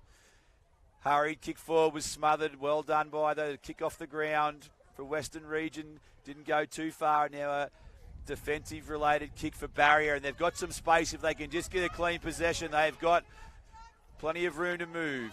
Picked up there was a nice set of hands. The tackle was affected. And unfortunately, after a good pick-up from Mason Scholes, he's turned the ball over. And it's going to be that man Rossiter. The young man from Hungary kicks his ball to a dangerous spot. The ball can't be marked. Play on is the call. Here comes Barrier. Nice ball to the advantage of a teammate there. That mark was taken out there by Riley Burney from Goal. Burney now. He kicks a short ball which has been turned over. I like the game of McKenzie for Barrier, the lad from Goal. I think he's had a good game, Trav. Been playing very well. And here's Rome Williams. Oh, he's got a couple of trips there, Rome, but he's caught himself up with his feet. Nice attack on the footy there. And Williams comes back to lay a tackle, but Barrier will get out of trouble through the agency of Levi Zanetti from Morgan Street Public School.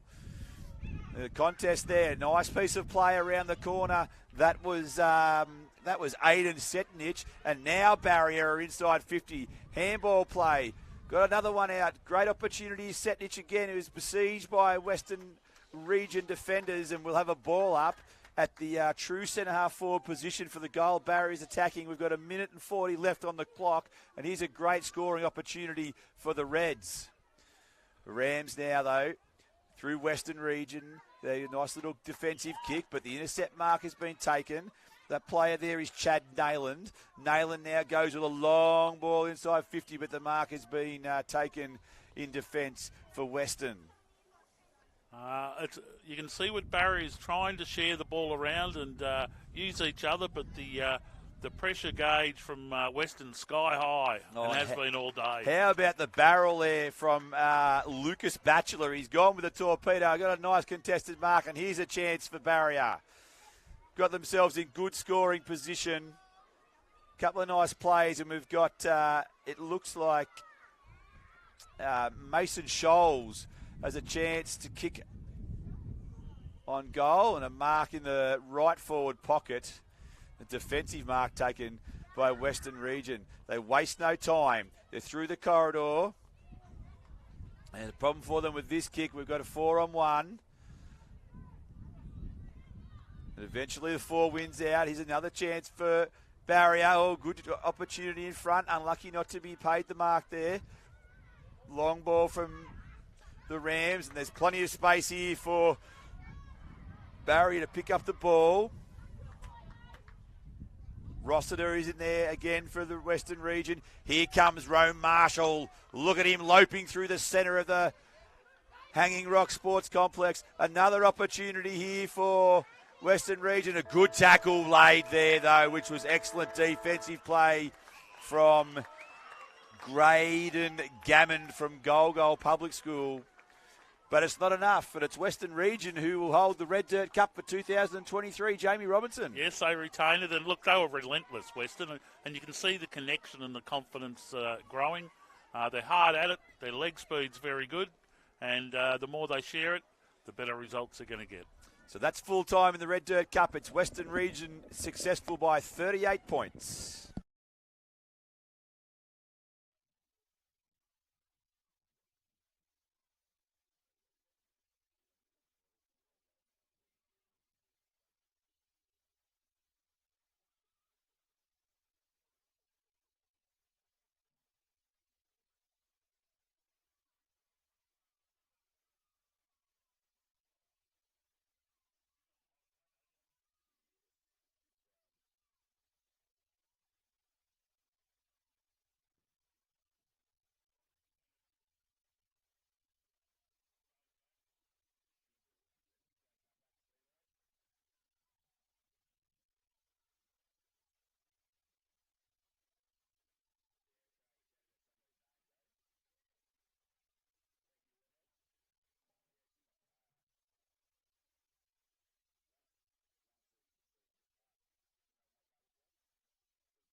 We have Sydney Southwest and Polding in the 2 o'clock game, which is the last game before the break on Oval 1.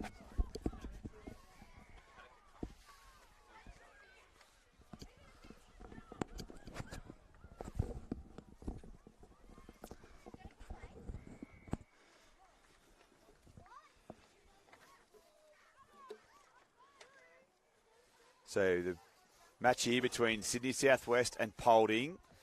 Both teams have had a successful opening day of the New South Wales PSSA AFL Championships for boys. And we see a nice bit of play there from Sydney Southwest, a driving ball that went deep inside their forward half of the ground. That kick came from Zach Collinson. Really well read there by Lewis Johnson from Mount St Patrick's.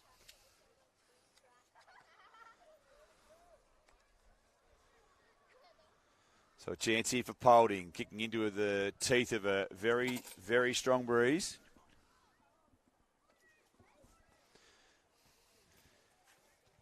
And Sydney Southwest looking to use what is quite an advantage in this opening quarter. We've been going a minute and a half, still the ball pretty much in between the arcs.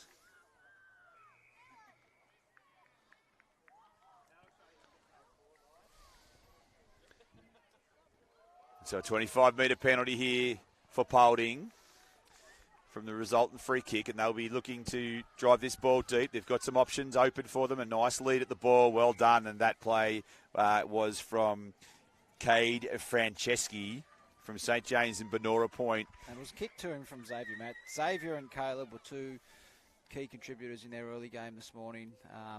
They've been really prime movers and playing some really good footy so far today.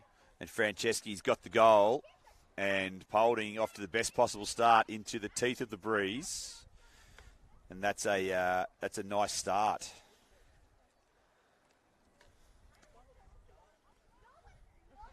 A really nice start for Polding. So as Ruckman go at it, we've got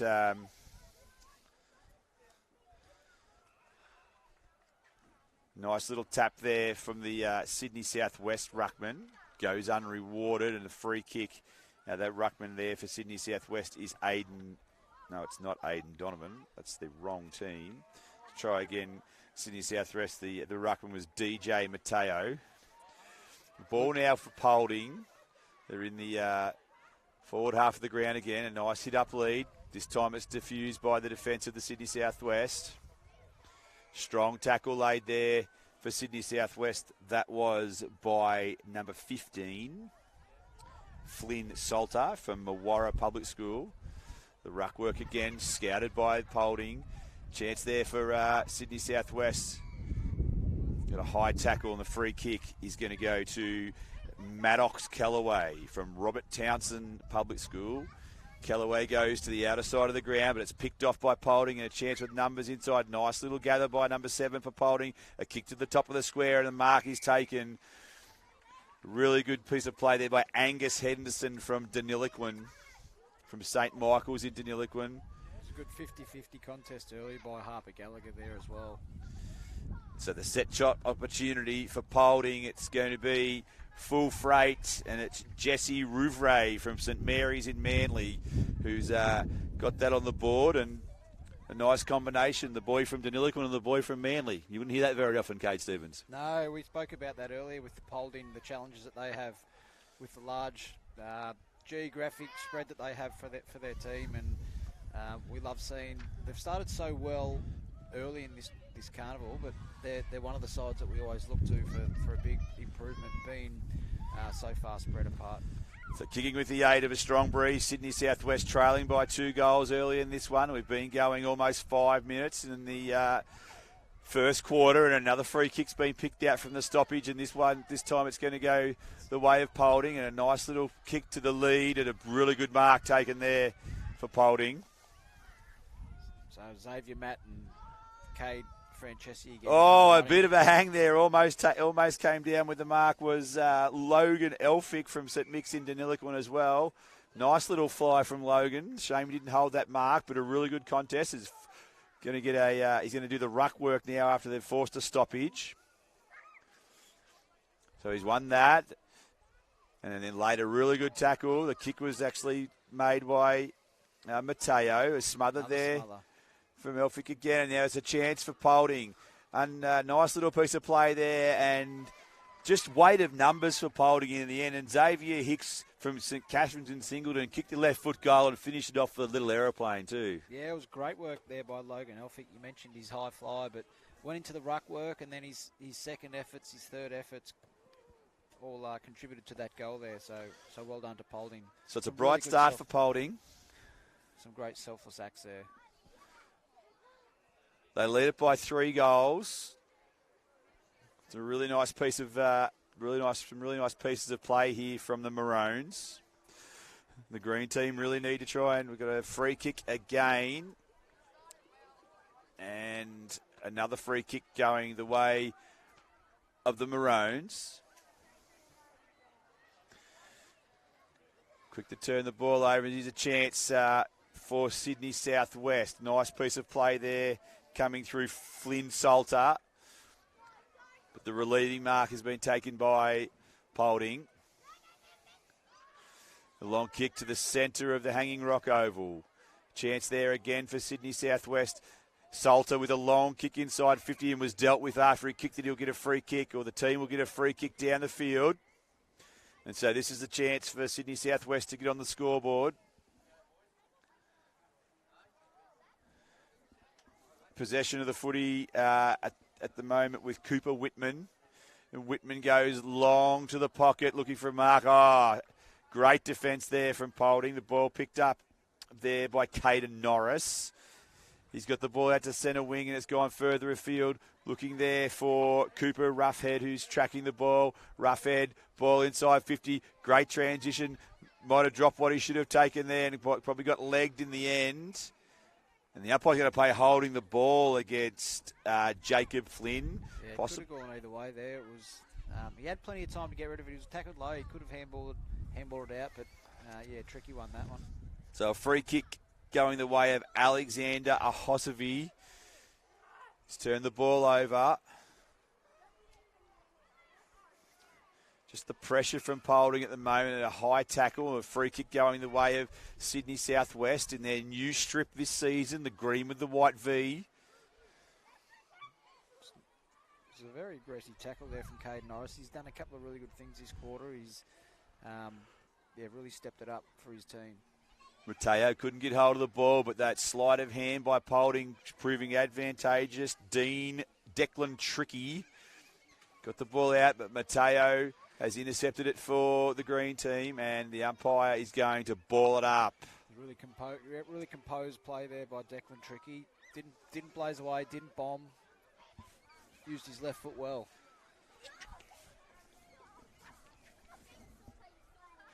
Chance now for McKillop. Long ball intercepted there for Sydney Southwest by number 14. That player was Alexander Hosvey, who's played well. 11 for Polding was Isaac Dean. A nice disposal, and we go around the outer side of the ground. Here comes Polding again. The ball goes deep inside 50. The flyer mark not only to be taken there by Ollie Murray. Plenty of numbers at the fall of the ball. Here's a chance for Polding again. Good defensive play by Sydney Southwest. Forces a smother. It's a 3-on-3 situation. Numbers at the ball for Sydney Southwest for potentially to force a stoppage.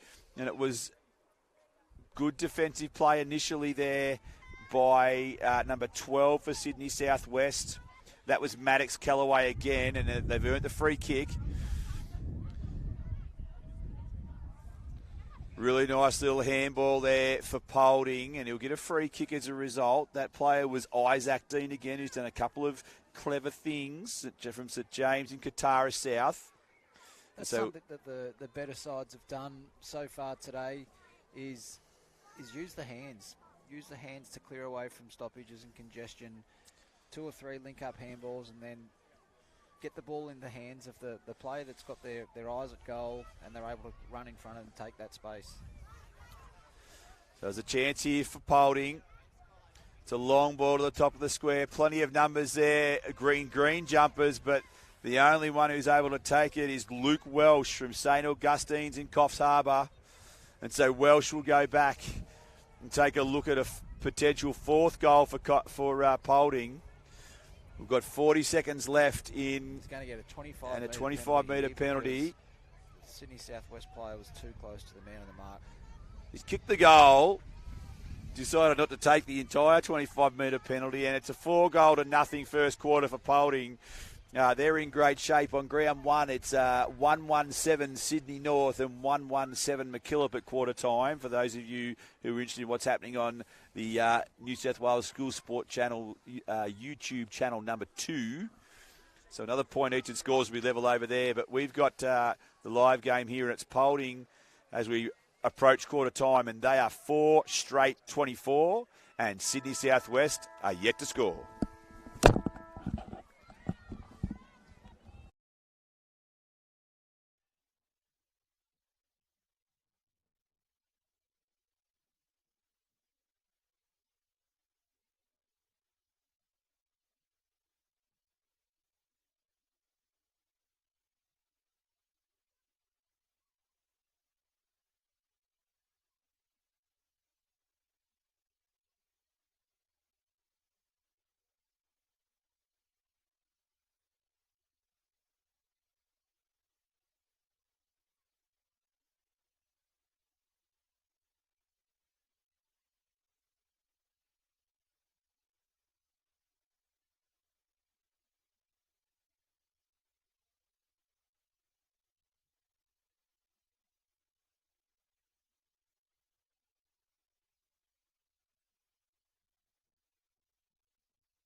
Did they do it?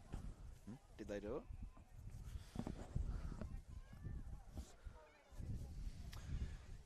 So set to go for the second quarter in the game here between Polding and Sydney Southwest.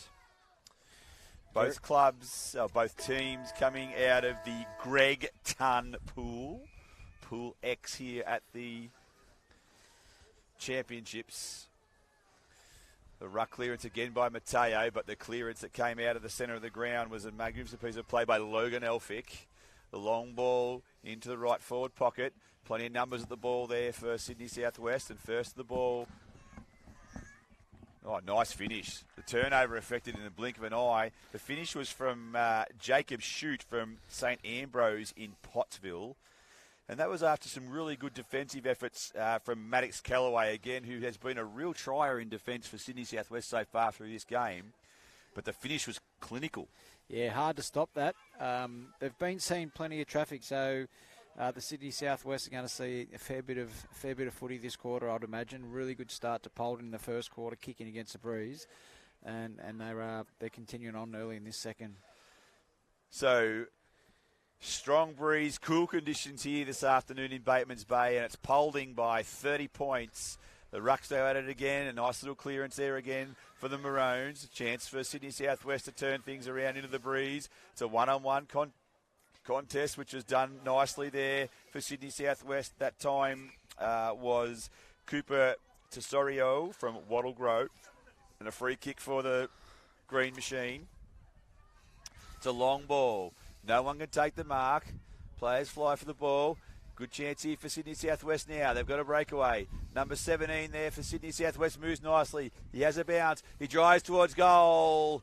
And he's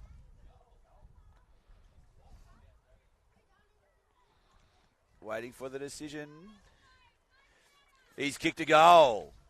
It's a really good play there by Simon Campbell. Really good turn of speed and backed himself. And, yeah, a nice penetrating kick to be able to kick their first goal for the game. Wasn't that fantastic play? Took possession outside of the 50-metre arc, a bounce, steadied, and a penetrating kick into what is a very fresh breeze here at Batemans Bay. Midfield goals are priceless, aren't they, Trav? They're like gold, except they're not. And here we go again. Good chance and another clearance here for Polding. Nice little bit of play there coming out from Xavier Matt from St Joseph's and Port Macquarie. And then the ball driven further forward by Xavier Hicks from St Catherine's and Singleton. Cade Francesi there on the left foot. Good to see him run onto his left and back himself with the opposite side. Look at that pickup, which was glorious there from number 17 in Caleb Isaac. A nice piece of defensive play from Sydney Southwest to effect a tackle, and we'll get a stoppage. I think he's getting a little bit willing down there in on the forward flank. It's Polding by 24 points. Second term of this one. Mateo now gets the ball, drives a left football to the centre wing position. Intercepted there for Polding by Callum Van Hoostede. And then a really good tackle. The umpire's called play on now. He's going to pay holding the ball, and a reward to Sydney Southwest for their tackling pressure. Ball now to the outer wing.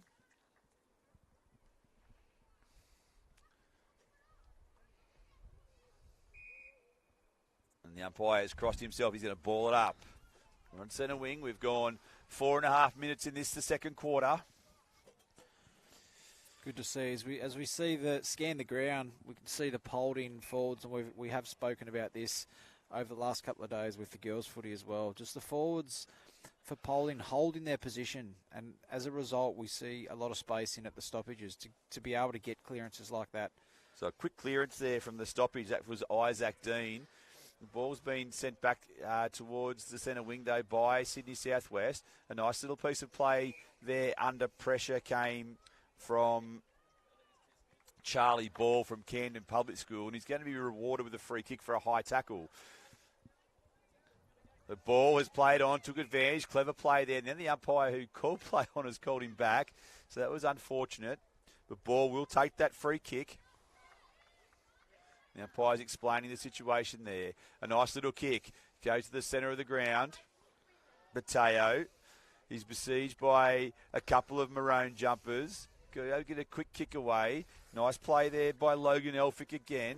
The chance there for Sydney Southwest goes through Noah Salter. He gets the ball to the centre of the ground. Oh, the attack on the footy there was pretty special from Lincoln Greentree. And he was able to do a little blind turn and help get the ball forward. Oh, contest there was excellent from all players concerned. In particular, that was number 10 in Xavier Hicks for Polding. He was prominent. Oh, nice tackle there was done by Braden Cox, who's dispossessed his opponent. And he's going to get a free kick for a throw for his opponent. And that was a really good defensive effort from Cox. So it was a little bit of candy. He kicks a short kick. Plenty of Polding players at the fall of that in that aerial contest, but no one at the fall of the ball. Chance here for Sydney Southwest. They kicked the last goal of the game. They've reduced the margin to 24 points. That kick away came from Declan Tricky. And a chance now for number 8 in Harper Gallagher. He gets the ball inside. A nice piece of handball play there. Number 18 for Polding. Kicks the ball behind the stick. That was Ari Strongman from St Michael's in Deniliquin. Yeah, Polding just really setting themselves up well with that kick behind the play, setting up the wall, even as far back as the wing. A few times Sydney Southwest have been able to clear the ball, get the ball, look up, and then only see nothing but maroon and yellow jerseys in front of them. So Jacob Flynn with the intercept mark and then a deep inside 50 kick, a chance around the corner, and that's going to be a goal. And that's Ari Strongman from St Michael's in Deniliquin as well. A clever piece of play. Or was it Franceschi? Oh, I think it was Franceschi. Yeah, right. It's difficult to pick up the numbers from this distance, but a really good front and square. Oh, it was, terrific work. He's been really dangerous. And so Polding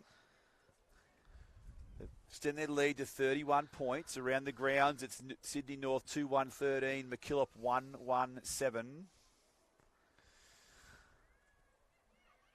Nice tackle laid there.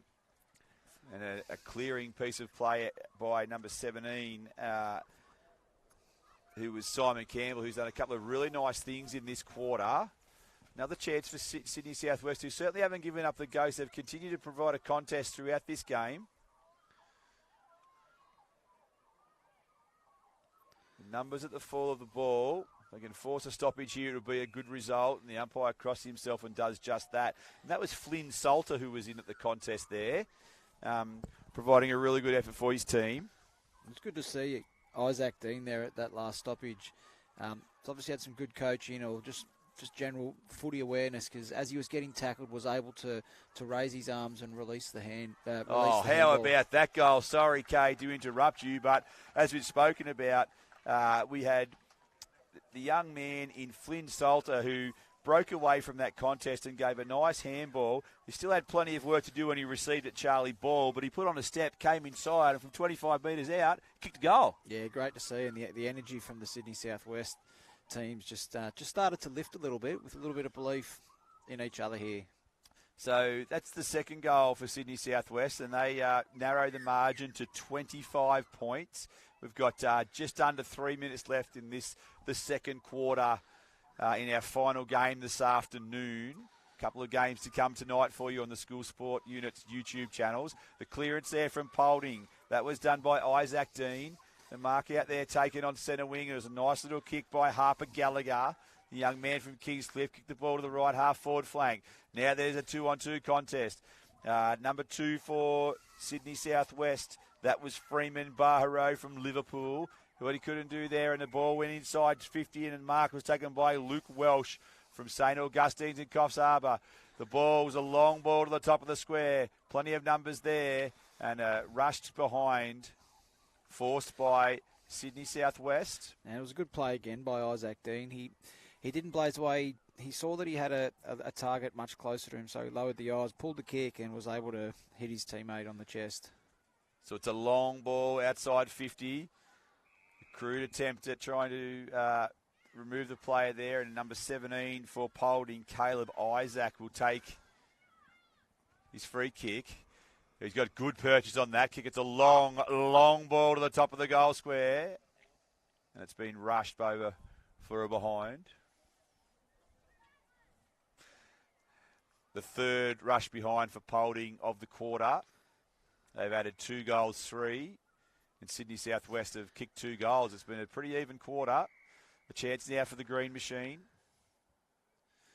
The long ball comes into the centre of the Hanging Rock Oval. Nice piece of play there. Look at that. The foot speed was outstanding from Xavier Matt. But the intercept mark was just as impressive from the young man, Freeman Barrow from Liverpool. Done a couple of nice things in this quarter from a defensive standpoint. The ball's ended up over the boundary line, and we'll get a stoppage in the left forward pocket at the end that Polding are attacking in this second quarter. We've got just 45 seconds left. Sydney Southwest would be happy with the score as it is at the moment if they're able to keep it that way. Here's a chance for Salter, who's been at both ends of the ground. It's an important possession here. Holding the ball decision there. A good tackle applied to the ball carrier, Maddox Callaway. Another example there where he just looked up and didn't have anyone to kick to, so it just forced him to second-guess himself and duck back into traffic there. So penetration on the kick. Oh, nice finish. And that's just what they didn't want to give up at that very last moment. And the goal kicked for Polding by Xavier Hicks after a nice long kick in from Cade Francesi. And with the shadows of half-time, a hammer blow for Sydney Southwest. Polding kicked the last of the quarter, and they take a 33-point break.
So at the start of the second half, it's Sydney Southwest who were particularly plucky in that second quarter and only outscored 3-2 into the Breeze. And they've got a chance now to close the margin as they kick with what is a very strong breeze to the northern end of the facility here in Batemans Bay. We've got cloud cover now. I reckon Sydney Southwest got a real lift from David DJ Mateo in the middle there. He was aggressive at the contest and really lifted his players around him. So the ball up comes. Mateo with the tap, but Polding with the clearance. Oh, and a nice piece of play. Here comes Salter, and Salter's been dependable for the green team in this particular fixture. Clever little piece of handball. Heard the voice. That was Zane Zimmerl. A chance here for Polding going forward against the Breeze. Plenty of players at the fall of that ball, and the umpires picked out a free kick and then paid an advantage.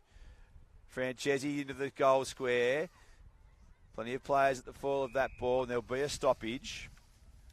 And a good defensive effort in the end by Sydney West to lock down what appeared to be a gilt-edged scoring opportunity for the Maroons.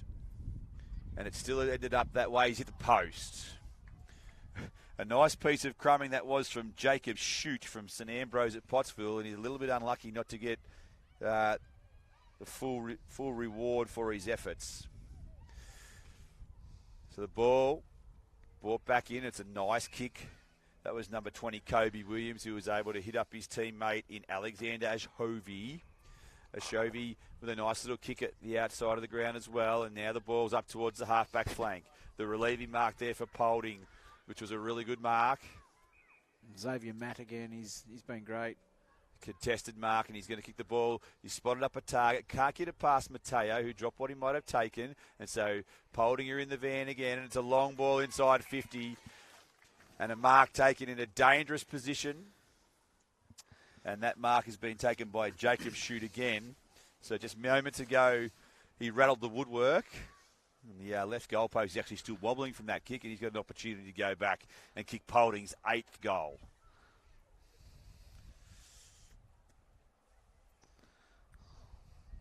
So the kick's on its way, and he's got it.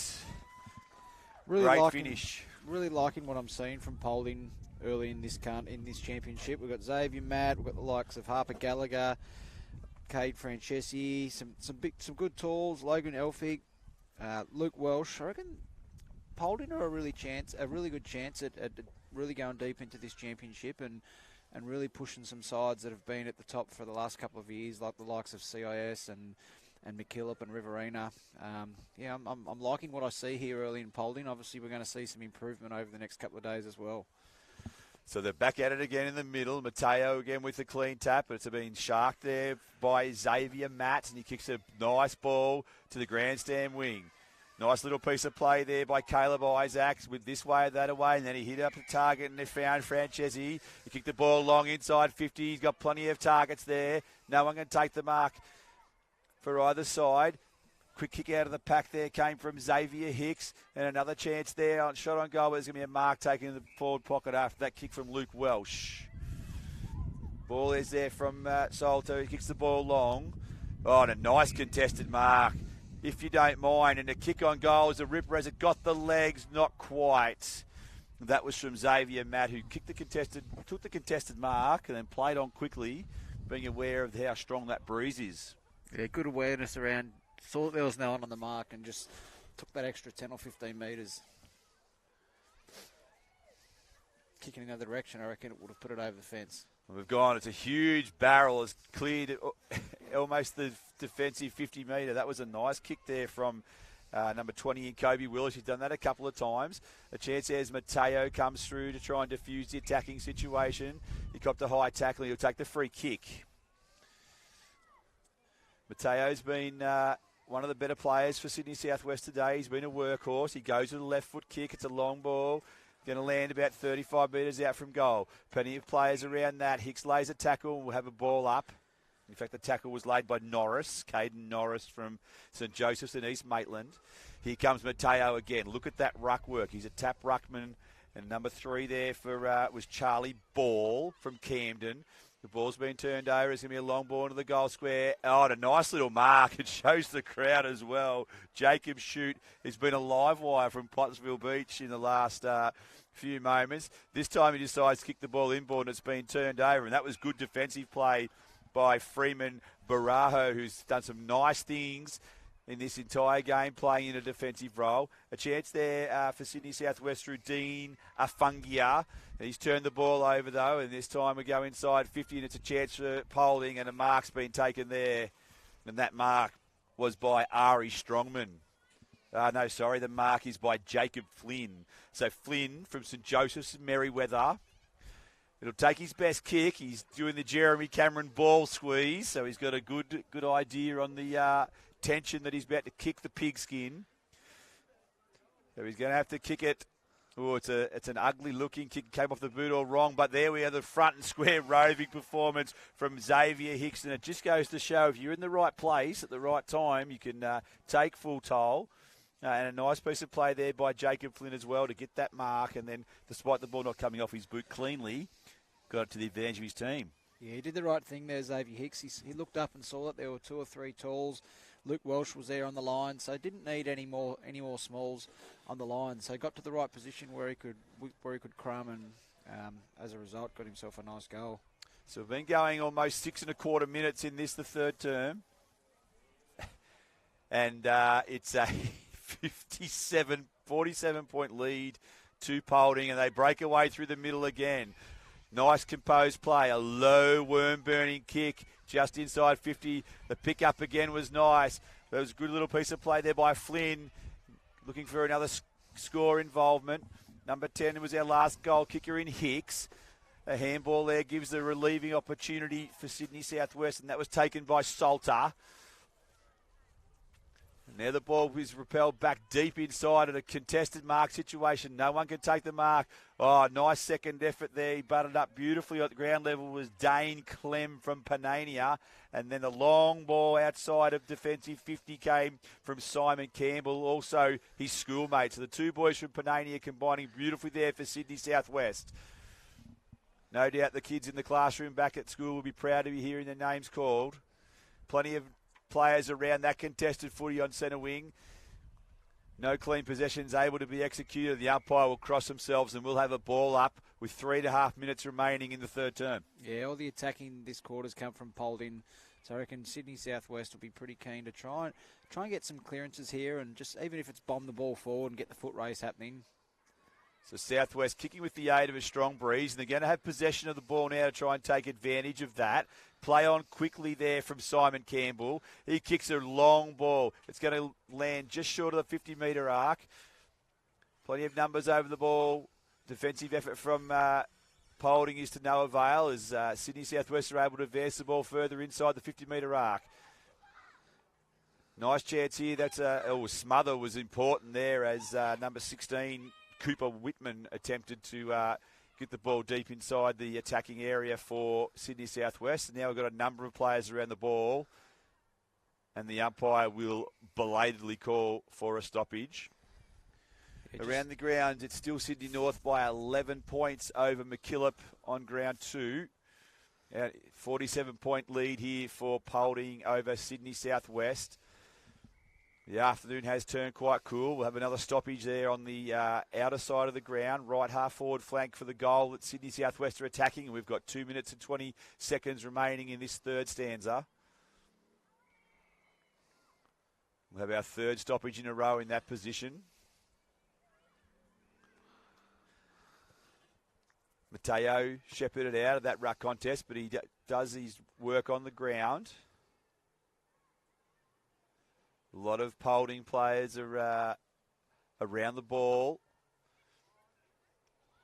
There comes Campbell again. He's had a lot of the football in the last couple of minutes, particularly another chance for Mateo. Well, actually, not Mateo. That player there for Sydney Southwest who was brought down in the tackle was Hoseby.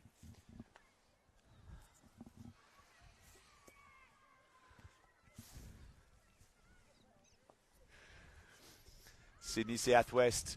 They've had a lot of field position in the last couple of minutes, and here's a great opportunity for a score. Running inside 50, a penetrating kick.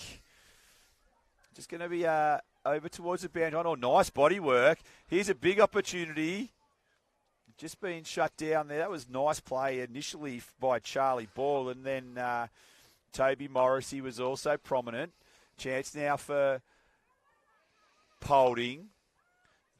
They've been able to rebound the ball as far as centre wing in the blink of an eye, really, and a free kick there will be paid. We've got 55 seconds remaining and a chance here for the Maroons. It's an interesting kick. It's one that needs to be won, and it's a clean set of hands. Beautifully played there by Jesse Rouvray. He got the ball in the middle of the ground, and that was Isaac who kicked the ball inside 50. He found a target in Hicks. Hicks takes a touch on the ground. He goes with his left foot, and he kicks a goal, and he loves it. Yeah, really good passage of play from deep in the back pocket. Really good effort there from Logan Elphick, the tackle on the centre wing, which led to a good link-up play for Polding. It was a superb transition for Polding and the length of the field, and they really do look the goods. As you said earlier in the call, I think they're going to be pretty competitive with all comers in this competition this year. Yeah, I think they will. I reckon that might be Xavier Hicks' second or third goal for this game. So it's three-quarter time, and it's Polding who hold a 53-point advantage.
So set to go in the final quarter of this one. The sun has broken out here at the Hanging Rock Sports Complex.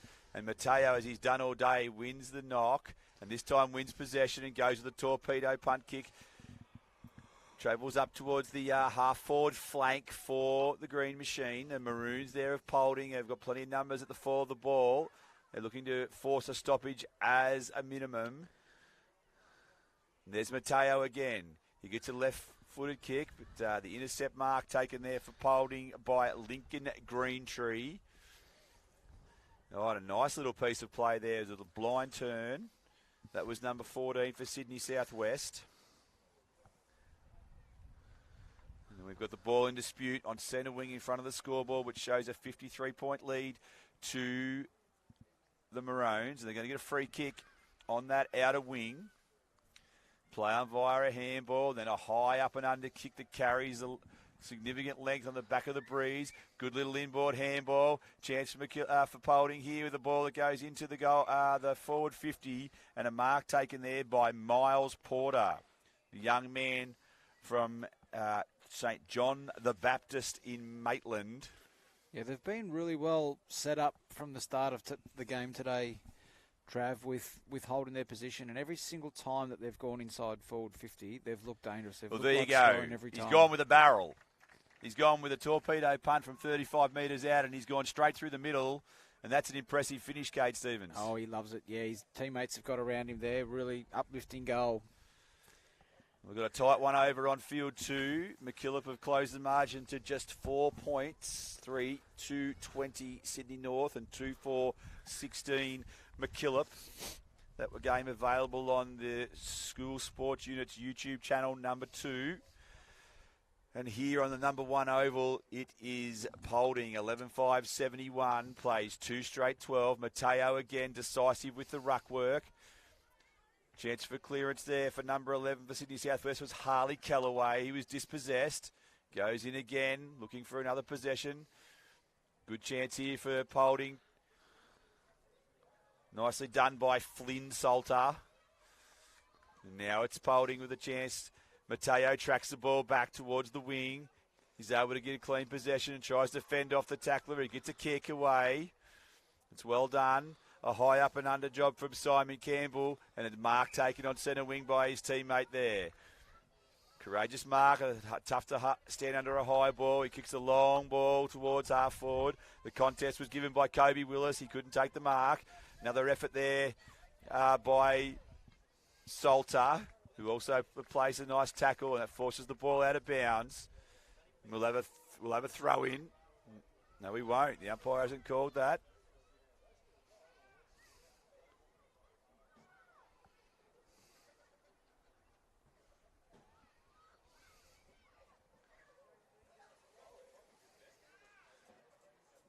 Chance here for a goal for Polding. It's a nice finish. Around the corner, that was Jacob Shute from St Ambrose at Pottsville.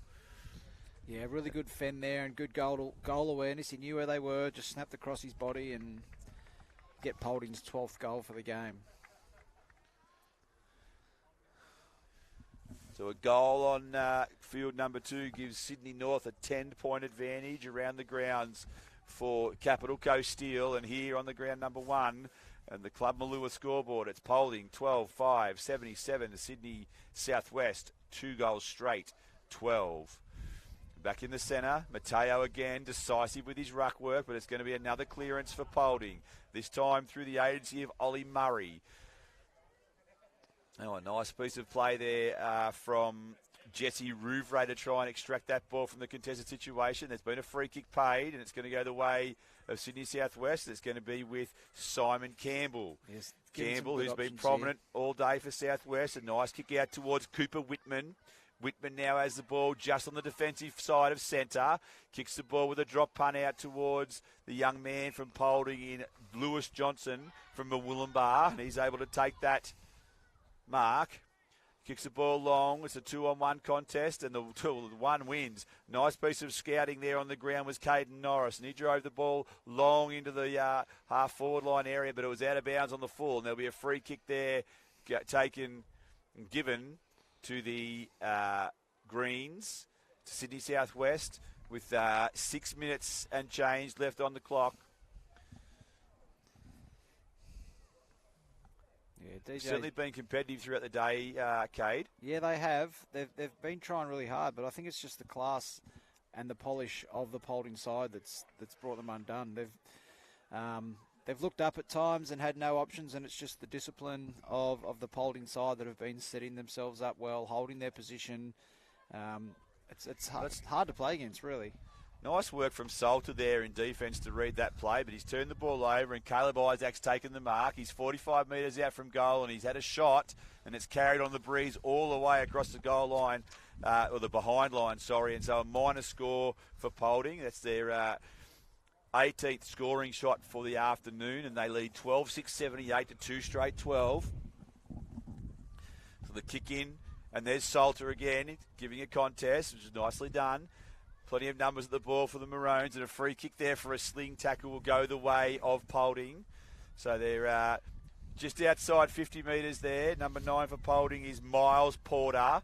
Porter gives the ball off to Hicks, who kicks the ball high inside 50. Plenty of numbers at the fall of that ball. They've got plenty of players behind the ball, have Sydney Southwest. And look at the swarming tackle from the Green Machine. A hurried kick out of the pack, though, and it hits the behind post, and we'll have a throw-in adjacent to the behind post in the left forward pocket for Polding at the northern end of the ground. Yeah, all players in the front half of the field here. So 36 players in a half of a field. It makes it really hard for much to happen. It's going to be hard to score here for Polding, and it's also going to be hard for Sydney Southwest to be able to clear the ball. Well, might be hard to score for Polding, or it might not, because they've extricated that from the stoppage and they've kicked another one. And that goal, I think it came from Caden Norris. A brilliant snap. Tell you what, a lot of their shots on goal haven't been easy ones. They've been quick kicks away from stoppages, snaps across the body, but still 13-6, very efficient. We've seen quite efficient scoreboards today. Yeah, it comes from getting those attacking forays in the centre part of the ground, obviously through the corridor. Makes a big difference. And now we have 3 minutes and 40 left on the clock. And it's Polding leading this one by 72 points. Another clearance for the Maroons and a nice little spot up there. That was good play by Jesse Rouvray. He found his teammate inside 50 of Strongman, and Strongman hits up a target inside 50 as well. And that player is Harper Gallagher. Yeah, so the class has been obvious by Polding, but the most pleasing part is their ability to share the ball around and not play any selfish footy. That you could see that kick that was pulled, rather than blazing away and bombing it to the top of the square, was able to just get they had the overlap, just take that easy option, then take the next easy option. Another behind for Polding. They move on to 13-7-85, and they're going to have another attacking opportunity just in this situation. Sharing the ball by hand. Good work around the corner there from Rouvray to a dangerous position deep in the forward line. Working hard for Sydney Southwest was number 14 in Hovey, and we've had another shot on goal for the Maroons, and this one's also off target, and that's gone behind the stick, and it'll be another behind. 13-8-86 for Polding, 2 straight 12 Sydney Southwest. 2.5 minutes left in this final quarter. Turnover there, and the mark is taken by number 11, which was Isaac Dean. So Dean now kicks the ball to the top of the square. No mark taken. And a free kick has been pulled out of that, and it's going to go the way of Polding. So on ground 2, we've got a thriller. McKillip have kicked the last goal, and they trail by just 3 points. That's on the School Sport Unit's number 2 YouTube channel. And a shot on goal now for Polding from Caden Norris. And he's kicked a goal. Nice play again from Polding. And they lead this one by 80 points, Cade Stevens. Yeah, 90 seconds remaining. Yeah, very strong win here by Polding. And as we said earlier, it's going to really set them up for a big couple of days. And I'm really excited to see what they can achieve. Their potential this week, this next few days is, it's exciting to witness. So we've got a minute left. It's an 80-point lead to the Maroons. Another takeaway out of the centre, and loping through the heart of the oval is Jesse Rouvray. He's had a great last quarter. He kicks a driving ball deep into the forward line. Here's another opportunity for a score for Polding. Good defensive efforts there, but around the corner, and he's kicked another goal, and that's Angus Henderson. So Henderson kicks the goal. It's his team's 15th, and they lead this one by 86 points with 30 seconds to play. Yeah, they've really put the foot down, Polding. So they've had dominant patches of the game where they haven't been able to score, but then they'll have 3 or 4 minutes where they've been able to pile on 4 or 5 goals. So we've just seen that again here with only 16 seconds to go. So Rouvray again. This time it's the clearance has been affected by Simon Campbell, who's played some nice footy today for Sydney Southwest. The defensive mark taken down there by Johnson. Johnson kicks a long ball into the middle, and that's the game. And so Polding, 15-8-98, have been able to defeat Sydney Southwest 2 straight 12. A reminder that we have 2 games set down for decision tonight in the on the School Sport Unit's YouTube channels, and those games will be at 5:30 and then a game at 6:30. So we look forward to your company then.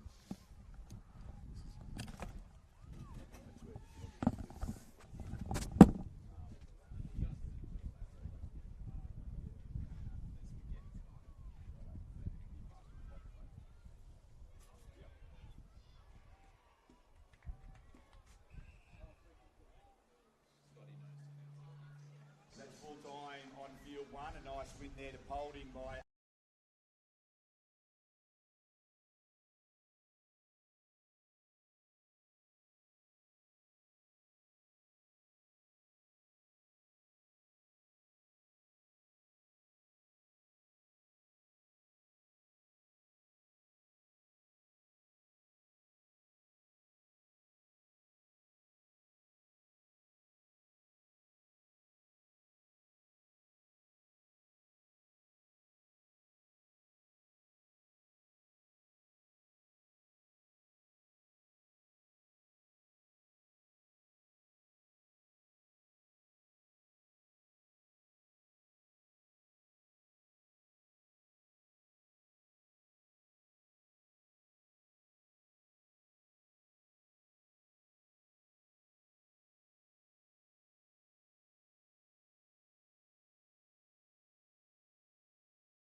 Welcome back to our viewers who have been tracking the progress of the New South Wales School Sports Unit and the New South Wales PSSA AFL Championships in Batemans Bay. We are set for a start in our first of our night games this evening. We've got Sydney West up against the local team, the South Coast.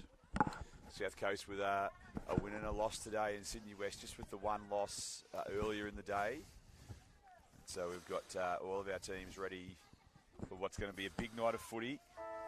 Alongside me here in commentary, I've got Cade Stevens, the coach of the New South Wales AFL boys team. And Cade, it's been a pretty exciting day here in Batemans Bay. It's been a fantastic day, Trav. We've had a little bit of wind, but other than that, it's been pretty good conditions. And I know both teams right now will be pretty excited. I'm not sure if many of them would have played under lights before, maybe, but it's a great showcase game for everyone this afternoon.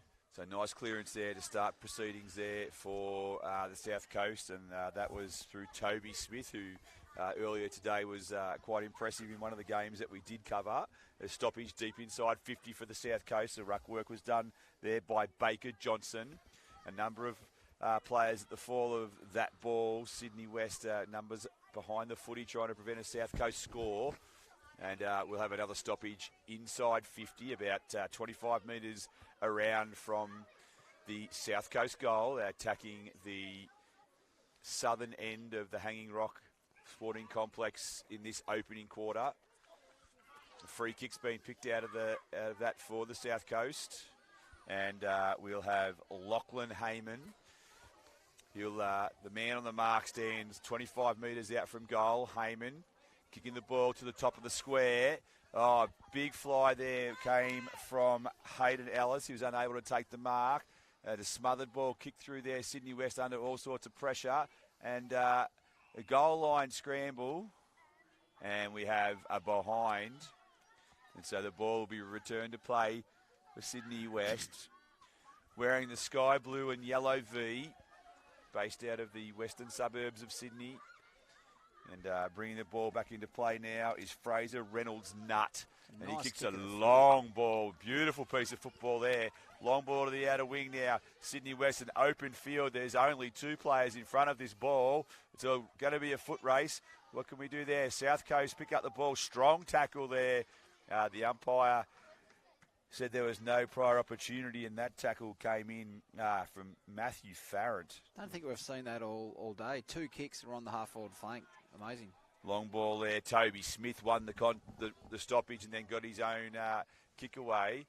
A clean possession not able to be secured there by Harry Boozeville, but a number of players around that ball again for the South Coast. They break out of the pack. Nice bit of play. Well, a good smother from the young player from Sydney West. May have copped that one in the face. I think that was commitment for the team. Good mark there for South Coast, and that was number 12, Kyle Smith from Milton Public School.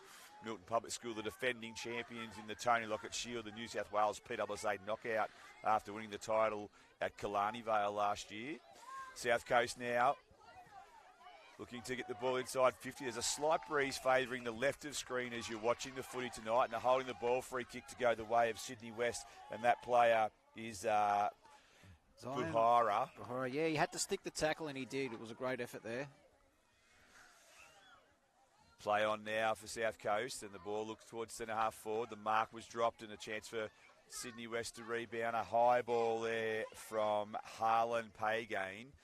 Doesn't go the required distance for a mark, and now we've got two players. Number 11 there from South Coast was Oscar Hugenboom, and he was chucked that ball towards the half-forward flank, and he's going to get the free kick for high contact.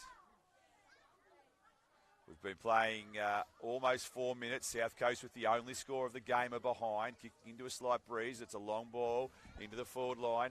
Nice piece of roving there for South Coast, and he's clicked the ball across his body. A chance for a goal there, and he's got it. And that was Hayden Ellis.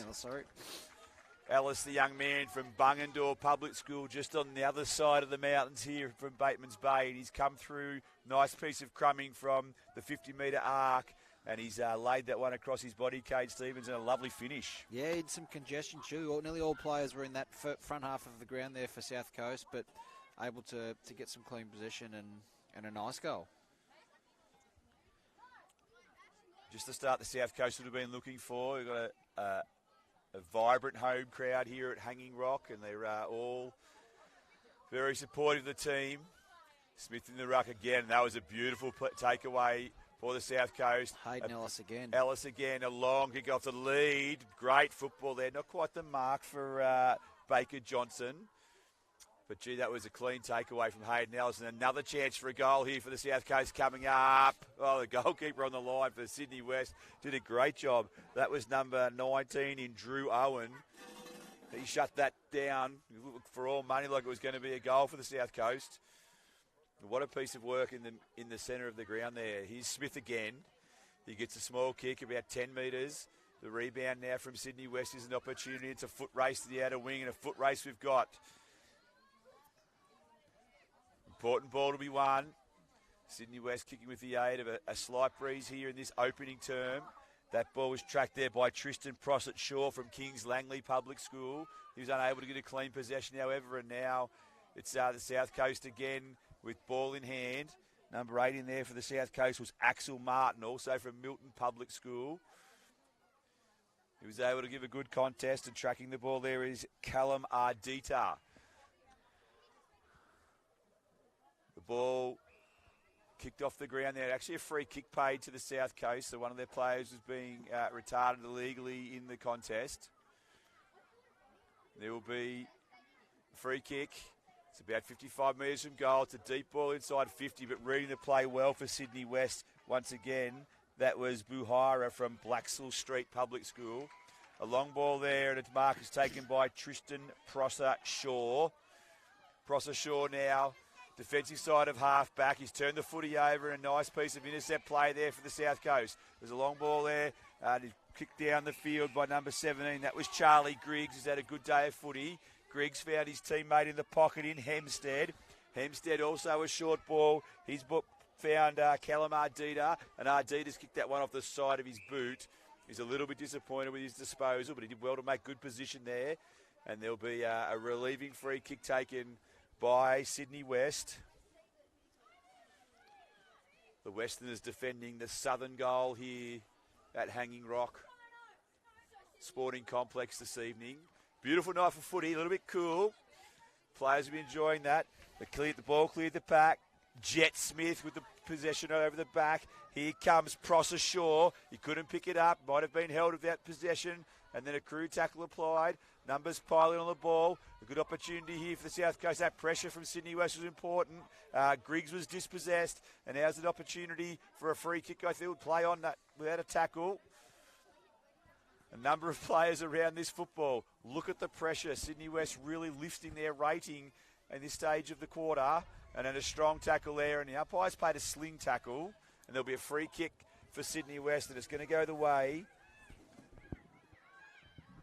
of Bodie Carlson. He squares the ball up into the centre of the ground. Just clears 3 of his teammates, but they've got a clean possession. The takeaway from Charlie Line. Kick the ball long inside 50. But good defensive play there by the Marlins. Led their opponents to the ball, and they've picked up a nice kick. The ball taken to the to the back pocket. It's Harry Boozeville. He kicks the ball long out onto the centre wing. It was a good kick too.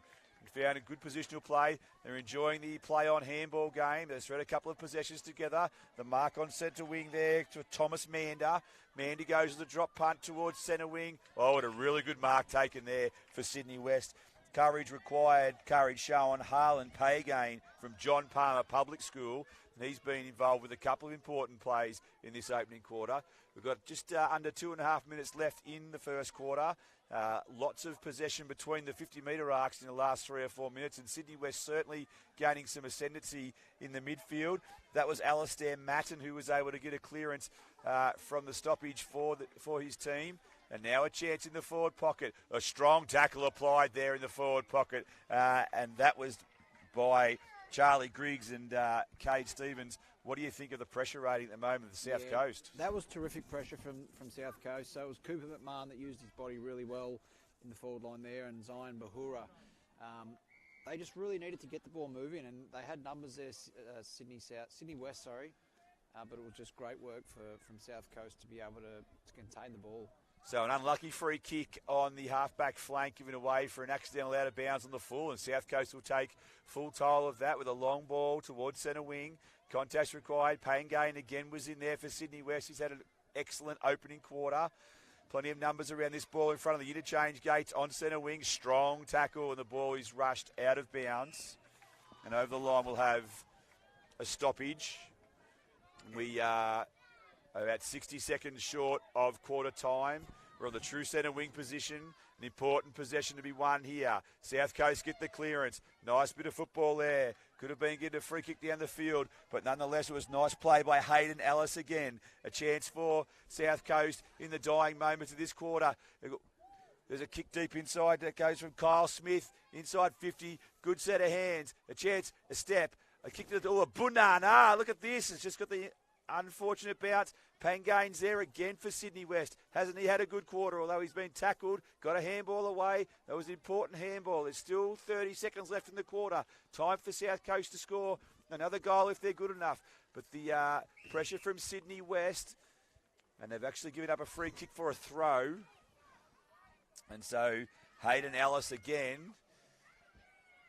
He's the best part of... He'll be 40 metres from goal when he kicks it. He's got 13 seconds on the clock, and he really needs to move this on. One of his teammates runs from behind. That's Charlie Griggs. So it'll be almost on the siren when he takes his kick. Takes a long shot at goal. He definitely had the distance. And he's got a minor score. And so at quarter time, an entertaining fixture, Cade, and the Marlins lead it by 8 points. Yeah, just like all the other games that we've seen on Field 1 today. With the high intensity, it's just going to be the team that I think that can settle first and capitalise. I think probably want to be addressing just keeping their forward structure because as Trav mentioned, a lot of the games being played with congestion between the 50 arcs. So it's been good spectacle so far.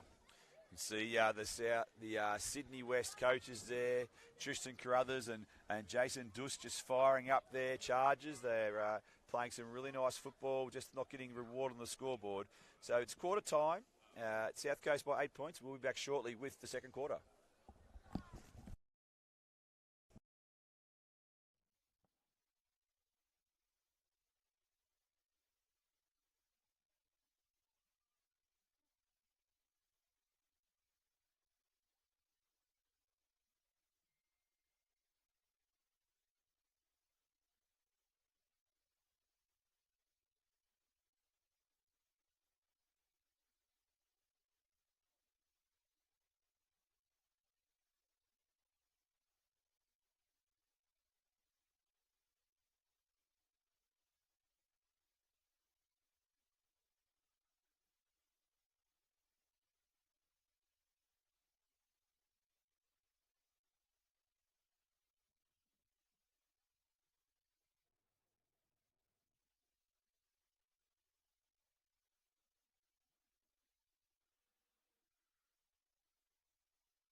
Pretty much a perfect night for football at the Hanging Rock Sports Complex, and we've got a great second quarter lined up, Cade Stevens. How do you see it panning out?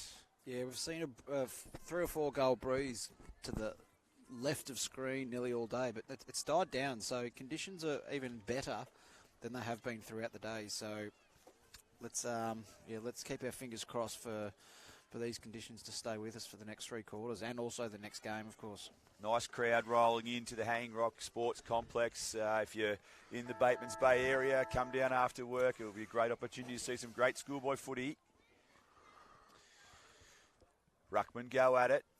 And Sydney West with a nice clearance. Nice little chain of handballs. Gets them deep inside the 50-metre arc. Chance for Jensen sweep with the clean possession. He got the ball over the top. This could be a dream start for the Westerners. Unable to quite kill his goal, although... Mr. Pangane there. He's had a really good Harlan Pagane. He's had a great start to the game there. Just a point there. Also a nice bit of play by Matthew Farrant from Kellyville Public School to bring his teammate into the play. And now Sydney South Coast with a long driving ball out to the broadcast side of the ground. A little bit of time for Griggs. Fumbles a couple of times, but he's got the composure to maintain possession. And that little string of handballs, again, gets them out of trouble for South Coast. Although a great tackle by Tristan Prosser-Shaw from Kings Langley. He's also been prominent in this game. He just never said die on that occasion. He had a 3-on-1 situation, and the one was the winner. And a nice kick from Prosser-Shaw. He's found a teammate in Cooper McMahon, the James Erskine Public School product, with a nice kick deep into the goal square. An unlucky bounce, but Pagane again has another shot on goal and registers just behind. But the Sydney West team have really worked their way into the game early in this second term. Yeah, no, we're only a minute and a half into the second quarter, but the momentum's definitely shifted. Some early possession through the midfield, and it's amazing how that first possession can be infectious on all the teammates around. So, it could be anyone's game still. Nice little piece of play by Braxton Ewan Chappell. Gets the ball up to the left half forward flank for the South Coast. And that was after a really good kick in by the fullback for the South Coast, who took on the fullback and had a bounce and actually moved the ball 70 metres down the ground. Clean set of hands there from Griggs, and he's been very impressive. And a kick to the advantage of his teammate down there in Baker Johnson, or is it Spencer Mason, actually? And high kick towards the goal, but I think they'll be out of bounds on the full. And so the resultant free kick will be taken by Fraser Reynolds Nutt for Sydney West from Marion Heights Public School. Impressive work to be able to get the ball from the back flank to almost a shot on goal in such short time. Reynolds Nutt with a penetrating kick, but it's only as far as Griggs. Griggs there sells a little bit of candy, runs himself into trouble. Now he's got a problem. There's a swarm of blue jumpers there looking to rebound from defensive 50. And that's exactly what they look like they'll do. Just an example of overusing the footy on this occasion. Couple little sharp little handballs from Sydney West to get them out of trouble. And now they'll get a free kick. So that's nice defensive play by the Sky Blues. The short kick finds Luke Marshall. Luke Marshall from Rouse Hill. His dad, one of the greats of the Ribgold Bush Pigs back in the 90s. And then a long ball down to the centre wing. Chance here for Sydney West to even progress the ball even further. And a strong tackle there laid by Jensen Sweep. The turnover. And here comes South Coast, although he's met heavily by Patrick Bell. That was a nice tackle. Real pressure rating improvement here from Sydney West. And they're giving themselves an absolute chance under the Wednesday night lights here in Batemans Bay.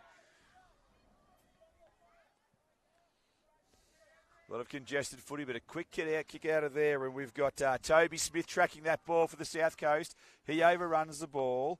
Cooper McMahon in there for Sydney West, doing his best. And now they've got some pace. And a good tackle was laid there. And holding the ball, that tackle from Kieran Donnelly from Mount St Thomas Public School. He just never gave up. Great Donnelly. Tackle. It was a great tackle because I reckon Pagane was... He had his eyes up the ground, and I think he realised that he was able to use his speed and take some green grass in front of him, and he had to be wrapped up, and he was. Nice piece of play there. It was Donnelly got the ball across to Braxton Ewan Chappell, and he hurriedly got the ball inside 50 for a deep entry, and it eluded Baker Johnson down there.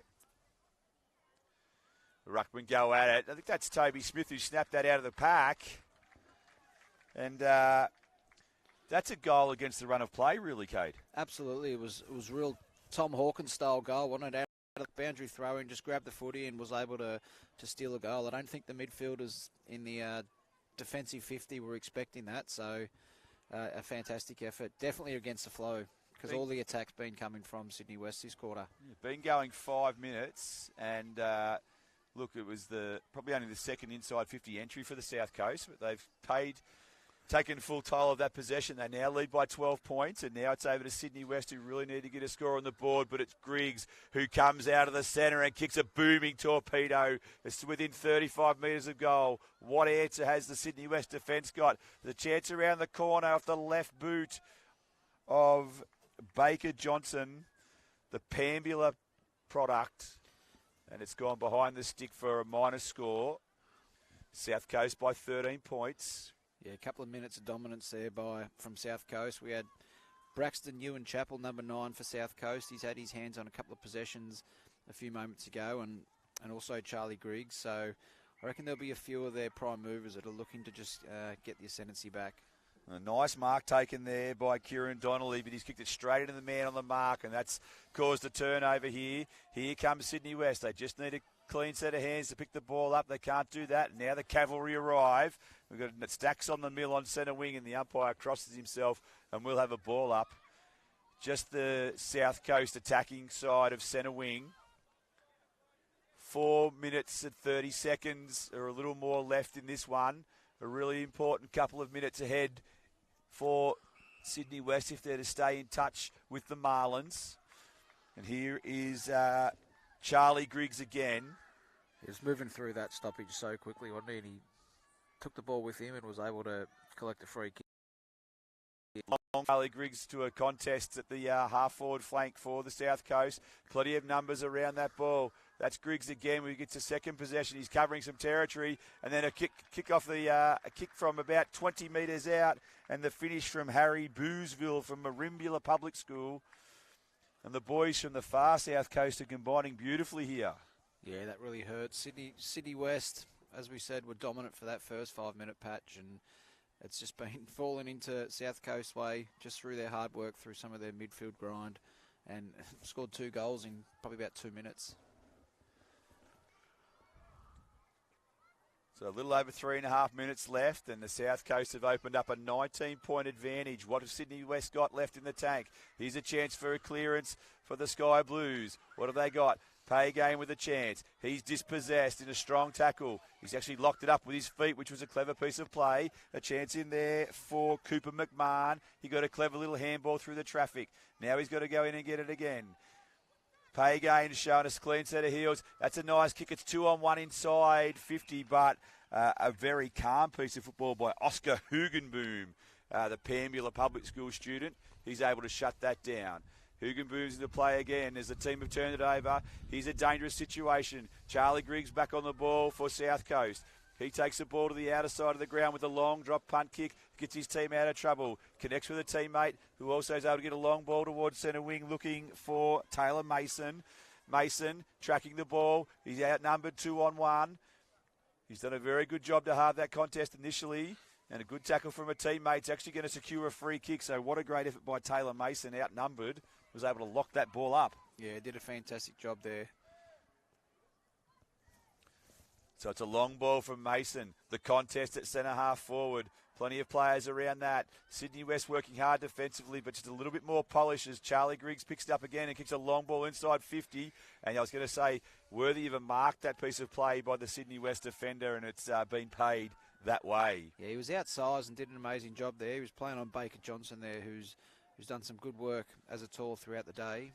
So here we go again with Sydney West. They're down the broadcast wing. They've had some good passages of play in this part of the ground. Here comes Griggs again on his right foot. He kicks an inside-out drop punt kick that goes towards the forward pocket. Toby Smith was tracking the ball there, unable to get a clean possession. Griggs comes in and affects some pressure on the Sydney West player. Pagane puts on a Shepherd. He's in possession of the ball now. That ball was smothered nicely.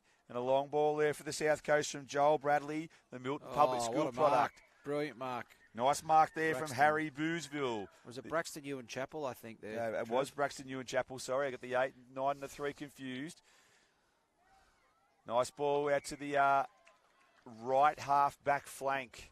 Sydney West now. They've got 1 minute and 12 seconds to absorb in this class. It's a 3-on-1 contest in favour of the Marlins. It's Charlie Griggs there who's at the bottom of that pack. And the umpires called him for holding the ball, for dragging that ball in. So reward for pressure on this occasion for Sydney West. 55 seconds remaining in the quarter. And they need to move the ball quickly if they're to get another score on the board before half-time. A nice mark there taken for the South Coast by Bryson Gilroy, the young man from Queanbeyan. He kicks the ball long towards a pack of players. Got half a minute remaining. Still a chance here as Griggs extricates the ball. A long ball there. That was from Ewan Chappell. The repelling performance here from Sydney West is an opportunity to prevent any further score for South Coast. There's still 18 seconds left in the quarter. Sydney West will settle for a stoppage at this point. And I think they may have done enough to prevent another score. A good tackle there, although it's, yes, holding the ball. Free kick will go the way of Sydney West. So that'll be the end of the scoring for this first half of footy. It's been an enterprising opening by both teams. And Cade, South Coast with a well-earned 19-point lead. Yeah, they were on the back foot there for the first 3 or 4 minutes of that quarter, but they were able to start getting some more attack and got the game back on their terms. But I reckon Sydney West will have plenty to take out of that quarter. The first 3 or 4 minutes was really exciting to see. Some really good clearance work, some really good run and carry. We started to see Paygain get his hands on the footy, looking dangerous. He's got some legs, and I think they'll be starting to get a little bit of excitement. So that's half time here at the Hanging Rock Sports Complex. And it's South Coast who hold a 19-point lead. We'll be back shortly with the second half.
Hey? I like it like that. Because then I can actually read what I'm talking about.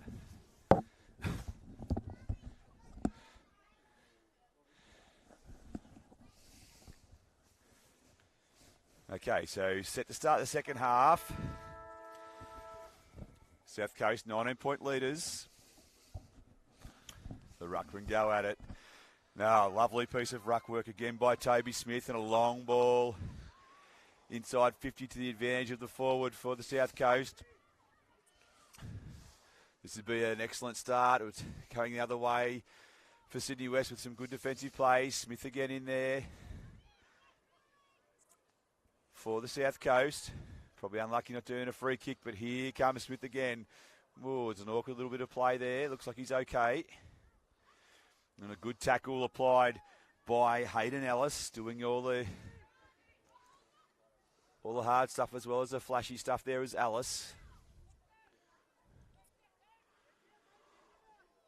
Lots of players around this disputed ball.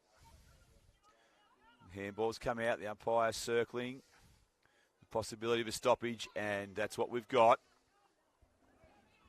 So a ball up, 35 metres out from the South Coast goal. Smith again, nice piece of ruck work. And we've got a throw that's been called here by the central umpire. And Hamish Cannellan from Sydney West sends the ball out towards Fraser Reynolds-Nutt, who's been prominent in defence for the Sky Blues in this one. Plenty of players converge on that ball on the outer wing. Chance here for Bodie Bolt from North Rocks, and he got plenty of leverage on that ball and kicked a long ball towards the half-forward line. Beneath the scoreboard on centre and the outer side of the ground. An attacking play there by Baker Johnson, but that's gone out of bounds on the full, and there'll be a free kick to Sydney West. Some really good pressure applied there by Sydney West to force that turnover, and we've seen once again another really good transition of play from the back pocket all the way into their forward line. So, as we said at half time, they'll be pretty happy with what they were able to produce in that second quarter, and we're seeing now another example of they can maintain possession, they can compete against some of the really good opposition here. So a chance for a deep inside 50 entry for the Sky Blues. They've hit up a nice target there and a really good lead. The mark taken there by, I think it's Fraser Reynolds-Nutt, just struggling to pick up the number on the jumper, but I think that's who has taken that mark. Did some good work in defence tonight, but was cast in the role of a leading forward on that occasion. Yeah, he presented really well, and it's something that midfielders just love. He's kicked that ball very nicely. Penetrating kick, and he's kicked a goal. That's a great finish. We'll just check on the player, but I'm pretty sure it is Reynolds-Nutt. We'll watch him run back to the back line. He's certainly going to do that. He's high-fived almost every player on the field and also got some acknowledgement from the central umpire. Nice finish there from Fraser Reynolds-Nutt. You mentioned that he did some good work at back. It looks as though he's working his way to the back line, or is he going through to the midfield? But that kick was just so effortless. No, he made brilliant contact. He's kicked that ball the best part of 40 metres. And a bit of advice from the crowd.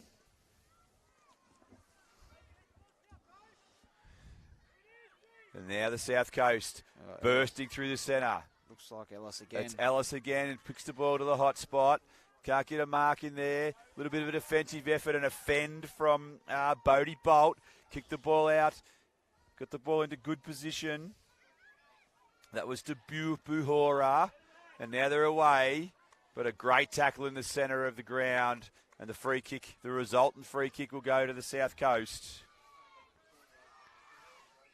And we're going to get a 25-metre penalty for an infringement or an encroachment on the mark. And so Cody Walker from Berry Public School, he'll get to within about 40 metres of goal. We've got a crowded forward line. Sydney West have got numbers back behind the football. Any number of players inside the 50-metre arc. Great movement in the forward line from the South Coast. And so Walker goes with a high ball. No one can take the mark. Sydney West track the ball towards the boundary line, and now they've got a chance if they're out. Unfortunately, they stood on the ball. Good second effort in there, and there'll be a stacks on the mill, and the umpire will ball it up. And that initial effort from, it was Bethany Small who was in that situation. Nice little kick out of the pack there came from Joel Bradley. The ball goes over towards the boundary line. On a cheeky little handball provides another opportunity for the South Coast. Scrum of players around this loose ball. And the umpire's seen a trip. And the free kick will go to the South Coast. Yeah, great work there by South Coast to keep the ball alive. It could have quite easily been dribbled over the line in the forward pocket there, but 2 or 3 players just kept the ball alive and has resulted in a shot on goal. And Oliver Fleet doesn't quite make the distance. He went the early celebration. It was almost the same as Oliver Florent for the Sydney Swans really a few weeks ago. A premature celebration. The ball was saved on the line. And here's another chance for the South Coast. The ball's been laid across his body and a mark is taken just at the top of the goal square. Is it Lachlan Heyman? So I think it is Lachlan Heyman. From Shell Cove, and Heyman goes back and makes no mistake. He's had a good day, Lachlan Heyman, from Shell Cove Public School. Been doing some really good work as a small forward, but also some grunt working through the middle earlier today. The hometown crowd here in Batemans Bay getting quite excited for their Marlins. And they've established a 19-point advantage. We've got just 4.5 minutes left in the third quarter. You can just see now Hayden Ellis getting into Toby Smith's here. It'd be interesting to see what they've got planned and what they've got up their sleeve on this tap here. Smith goes in it again, and there's Ellis. Nice deft touch from Smith to the advantage of Ellis, who tracks the ball towards the centre wing. Probably the first time he hasn't been able to get a clean disposal, but a handball he got away anyway.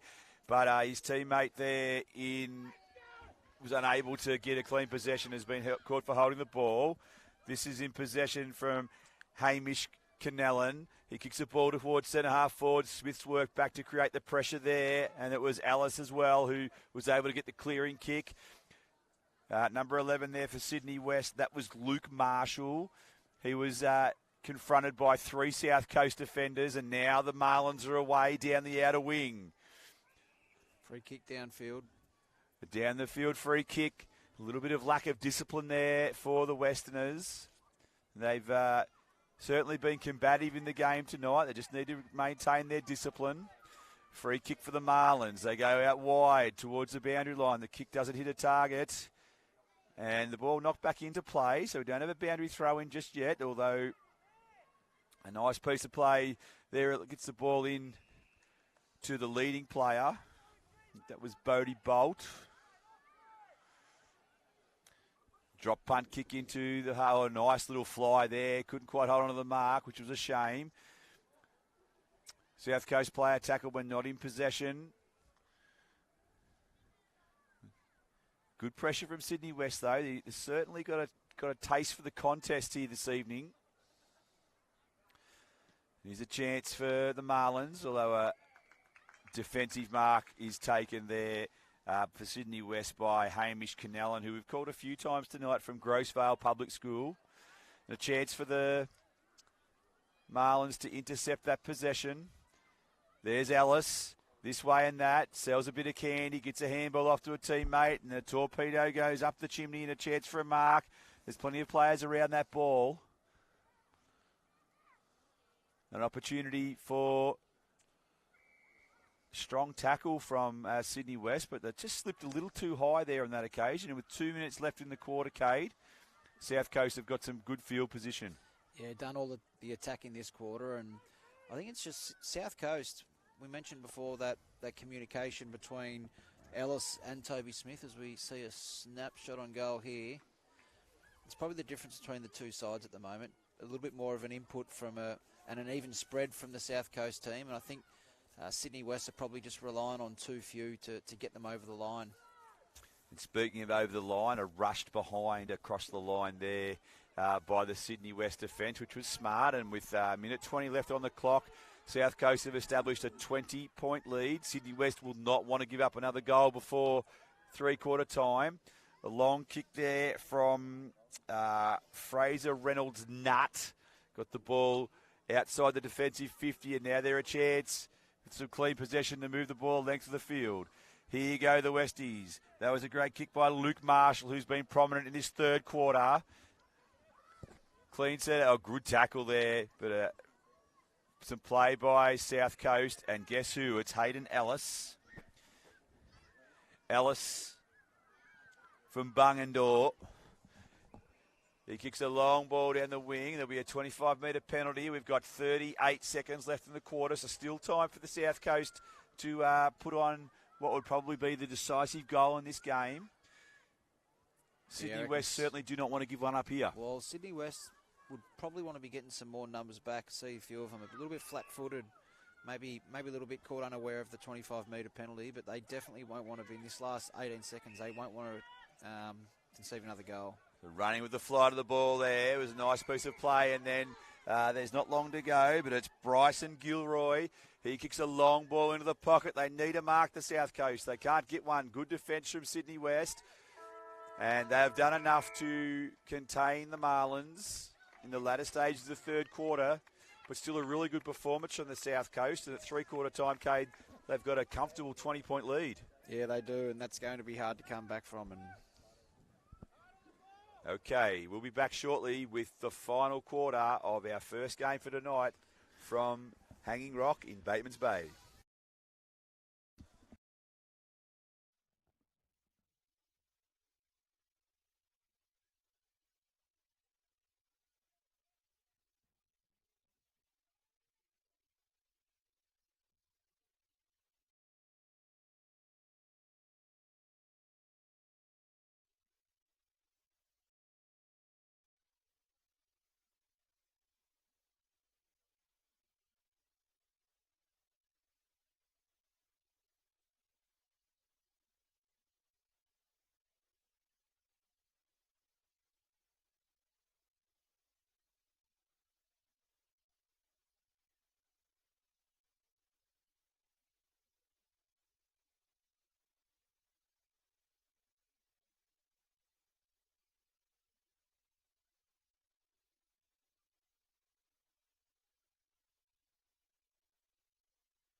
Decision between South Coast and Sydney West, and the Marlins get a early clearance to the northern end of the Hanging Rock Sporting Complex. They lead by 20 points in what's been a really well-constructed performance so far, Kate Stevens. It has been, and I was just watching Tristan Carruthers and Jason Duss at the three-quarter time speech. Two very enthusiastic coaches, and they were getting their troops all raring to go. So regardless of the score and the outcome in the end, I know that we're going to see, not just for tonight, but for the rest of the 2 days, an energetic effort from Sydney West. So still plenty to get out of this game. Certainly can't question the enthusiasm or the endeavour from the Westerners. And a defensive kick there only as far as number 11 for the South Coast, and that's Oscar Hugenboom. Short kick goes inside, 50, and now a long ball towards the top of the square. The forwards nudged under it, and we're going to get a point for the South Coast. So the Marlins extend their lead to 21 points. It's been a polished display from the home team today. And a long ball, outside 50. Nice mark there, taken by Fraser Reynolds Nutt, who's been fantastic. Jensen sweep. He's been left to clean up some mess this afternoon, and he's done a fantastic job.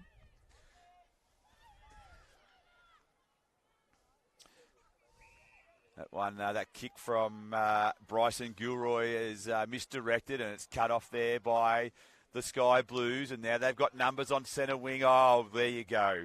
Fantastic piece of play there from Charlie Grigg. Probably unlucky not to be paid the mark. Took it off the hands of his Sydney West opponent, and then a kick inside 50 by Harry Boozeville. Nice mark there taken. That's by Gilroy again. He spots a teammate up in the middle of the ground, and that's Lachlan Heyman. He's been lively this evening under the bright Wednesday night lights, and a kick laterally to his teammate in Kyle Smith, and Smith further advances the ball to the outer wing, and he finds Hugenboom. Hugenboom has got a booming right foot, and he kicks a long ball inside the attacking 50, but the turnover's affected by Sydney West. A handball into a dangerous place opens the door for Heyman, and Heyman with some fancy footwork pass. And a long handball over the top to kick the ball inside 50, the ball being tracked back, and the kick from Bryson Gilroy went behind the stick, and it's another minor score for the Marlins. We've seen some good maintaining of possession from Sydney West, and you just wonder if they realise that they're not going to win it, if it's worth just maybe maintaining the possession for a little bit and just to get something out of the game rather than bombing it to South Coast. South Coast just seem to be setting up behind the ball really well. Charlie Griggs with a long ball inside 50. The ball was intercepted down there by Fraser Reynolds Nutt, who's been fantastic for the Sky Blues. A little bit of fancy footwork there. Whatever's going to work for you, I guess, in that situation. And a nice piece of play around the corner for the South Coast is going to provide another scoring opportunity, but a relieving mark. And it needs to be a 24. He's caught him for holding the ball. I thought he'd taken a mark there, Cade. Yeah, he'd taken a mark, but he just showed signs of taking off, and I think he did go to play on. He must have showed, the sign he showed was a little sideways glance. Yeah, but Taylor Mason is going to be the recipient of the free kick. Yeah, really strong tackle, giving away a lot of size to the opponent that he was tackling there. Can't quite see who it was, and a nice left foot kick. Mason went bang with the left, and doesn't he love it, the young fellow? The product from Jerrabombra Public School. And that's a really nice finish, and I'm sure those people watching at home in the Jerrabombra ACT area will be happy with the finish by their local. Just seen some really good country footy vibes here, hearing some horns on the boundary lines from some of the spectators. A few lights being flashed at the boys on the on the field. It's fantastic to see. It's a good night to be in your car. It's a little bit cool here in Batemans Bay. The clearance now for Sydney West. RJ Patel, a long ball inside 50. The South Coast defender couldn't handle it in Heyman, but he butted up and he got a long ball that went out towards the centre wing. Tracking the ball back there for the South Coast is Spencer Mason. He's unable to pick it up cleanly. He does now, and he kicks the ball off his left foot and kicks it towards centre half forward. Plenty of players at the fall of the ball there. The South Coast player there is surrounded by a wall of Sydney West players, but a long ball inside 50 and a relieving mark taken down there. It's Baker Johnson. Johnson kicks a long ball out towards the wing. Plenty of players fly out there, and Sydney West are able to get away with the kicker. Now they've got the numbers on centre wing. Can they get clean possession? Held up by Heyman in the first instance. Held up by Heyman in the second instance. And there's a third tackle put in there. And now Heyman emerges with the football before he's brought down by a Sydney West opponent. Fantastic play out there by the young player, the midfielder for the South Coast. The Marlins really are feeling it, Cade Stevens. Yeah, like we said before, they're playing into South Coast's hands by kicking it down the line by the strong setups that they've got there. So they'd be pretty keen to either see it go over the boundary line or get a point, just so they can have a little bit of a breather, because it's been some hot footy for the last 5 or so minutes. I think a few of them will even be happy just to see a free kick here, so they can take a breather, reset, get possession of the ball. With the setup that South Coast have down the line, you'd be thinking that there'd be some free options somewhere. So the Sydney West boys just need to be using their voice and finding that free option. Well, a nice bit of play there from Sydney West. They stopped what looked to be a certain goal. The South Coast forward played for a free kick, and now Sydney West have got the ball up on centre wing, and another chance to create a scoring opportunity for the Sky Blues. A high ball comes out towards the boundary line. And what will happen? The fickle nature of the ball, and it stayed in. Charlie Griggs tracked the ball for South Coast. He goes with it outside of the foot job. He found numbers on centre wing. Plenty of contest provided there by the Sydney Southwest player in Fraser Nutt. A chance there for Hamish Cannellan, who's been good in this game. And then a ball gets snapped around the corner, and we'll have a stoppage here on centre wing, right in front of the interchange boxes. We've got 3.5 minutes left in this game. It's the South Coast leading by a comfortable 28 points. The boundary throw in, and it's a good one. It's a deep throw. Good piece of ruck work there initially, but a sensational tackle laid and a holding the ball. It was Bodie Bowler took the ball out of the ruck, and then a vice-like grip from Hayden Ellis, who's had a really good game tonight. He kicks the long ball down. A chance now at the back of the pack. That's Patrick Bell. He gets the ball around the corner, and the mark is dropped by his teammate in Luke Marshall, who has also played well tonight. He's able to advance the ball a little bit, and then a nice piece of defensive work. Jensen sweep. He laid a really strong tackle. It's been so hot, hasn't it? This even fourth quarter, both teams are into their second game for the day, and just to give people an idea of the standard of footy that we're seeing here at Batemans Bay, we're looking at the two teams that finished 5th and 11th last year, and we're seeing a really high standard of footy, so it's fantastic. So Bryson Gilroy's had 2 possessions in that field of play, and then a nice little bit of work there from William Godfredson. And the goal is finished for the South Coast, and that's what they deserve. Just trying to catch a number there. I think that was Spencer Mason who has put the finishing touches to that forward foray. Yeah, I think you're right. The South Coast have put the exclamation point on a pretty impressive performance this evening, Cade, and they've blown this one out to 34 points. Yeah, you can see Spencer working his way back to the midfield. So I reckon that's probably the second or third midfield goal that we've seen this quarter from the Marlins, and he just looked so composed when he had that shot on goal. I reckon his team was just yelling out that you're clear, take your time, no need to panic, and he finished really well. Fair indication of his work ethic there. Spencer Mason back in the ruck to work on the stoppage from the centre clearance. Another contest in there from Sydney West. Handball at the back of that contest, and it was a nice clearance there that went from Axel Martin. The ball went up to half forward. Nice piece of play there again for South Coast. Sees them push the ball forward. They've got 1 minute and 15 left on the clock. Back the other way comes Sydney West, though, not to be denied. A nice pick up there on centre wing, despite the pressure, was from Zane Bahora.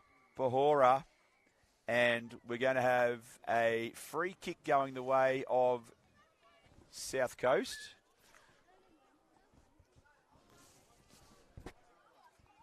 And the umpire is giving that for deliberate out of bounds, I think. So, anyway, the kick goes down the line and out of bounds, and Sydney West will get it back with touch over 30 seconds remaining. It's just been the last quarter where South Coast have really asserted their dominance. They've certainly played a really exciting brand of footy. Not that Sydney West haven't been competitive, but just the disposal efficiency really from the South Coast. It has been much better, especially as the game's progressed on. We saw another example there, kicking down the line. There were 2 or 3 options that Sydney West had to take the shorter kick. Oh, here's a little bit of expansive play late in the game for the South Coast. Opportunity for a late score, but the siren beats the players. And the local team, the South Coast, a really happy crowd here at Batemans Bay. They've seen their local boys record a really nice win against a plucky Sydney West. And the final margin probably does justice to the contest. South Coast 12 scoring shots to 3K and a 34-point win. It was a dominant display, but we spoke about earlier the patches that Sydney West were able to put together early in that second quarter. Some real clear dominance for 4 or 5 minute patch there through centre clearances and through the midfielders getting their hands on the footy. So I reckon Dussy and Tristan will be still taking plenty out of that loss.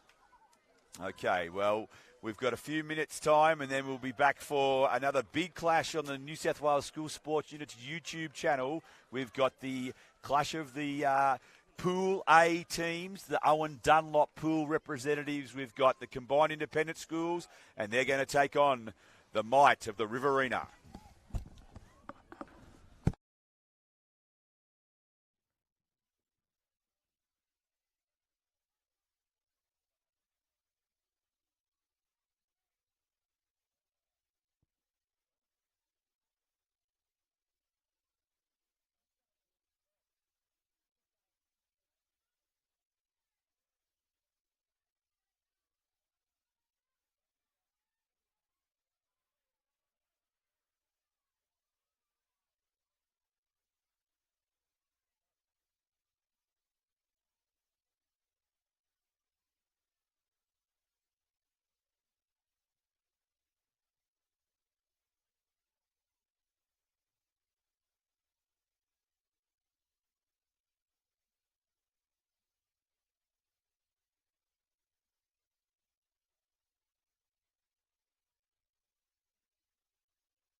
In our final game on day one of the New South Wales PWSA AFL Championships, it is the Riverina up against the combined independent schools. Cade Stevens, what are you expecting in this one? Yeah, we just spoke about, saw 5th and 11th from last year's ladder, and we're seeing 2 top sides from last year's as well. So I'm expecting to see the quality just a little bit higher.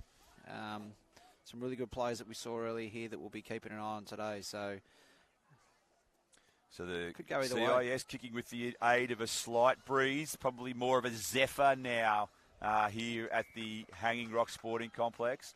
And a mark taken down there for the independent schools from Oliver Cranenberg from the International Grammar School. Cranenberg kicks the ball deep inside 50. The rebound defensive play for Riverina is strong, and the kick out onto the half-back flank. Here come the Bush Chooks, as they're affectionately known, Riverina, and a long ball down. And the Bin Chickens as well, and a good piece of play there, defensive play from number 6 to 16 for the independent schools, and that's Krishna Inder, who was prominent in a game earlier today. It was really good play there from Jordan Swan, who had the composure to run and carry, take the bounce and use the ball well.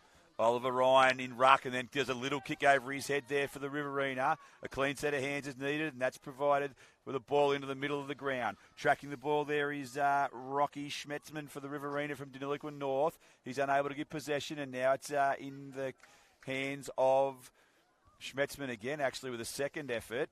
And there are plenty of players around that ball in the centre of the ground. Nobody seems to be going anywhere at the moment with the clean possession. And we'll get a stoppage.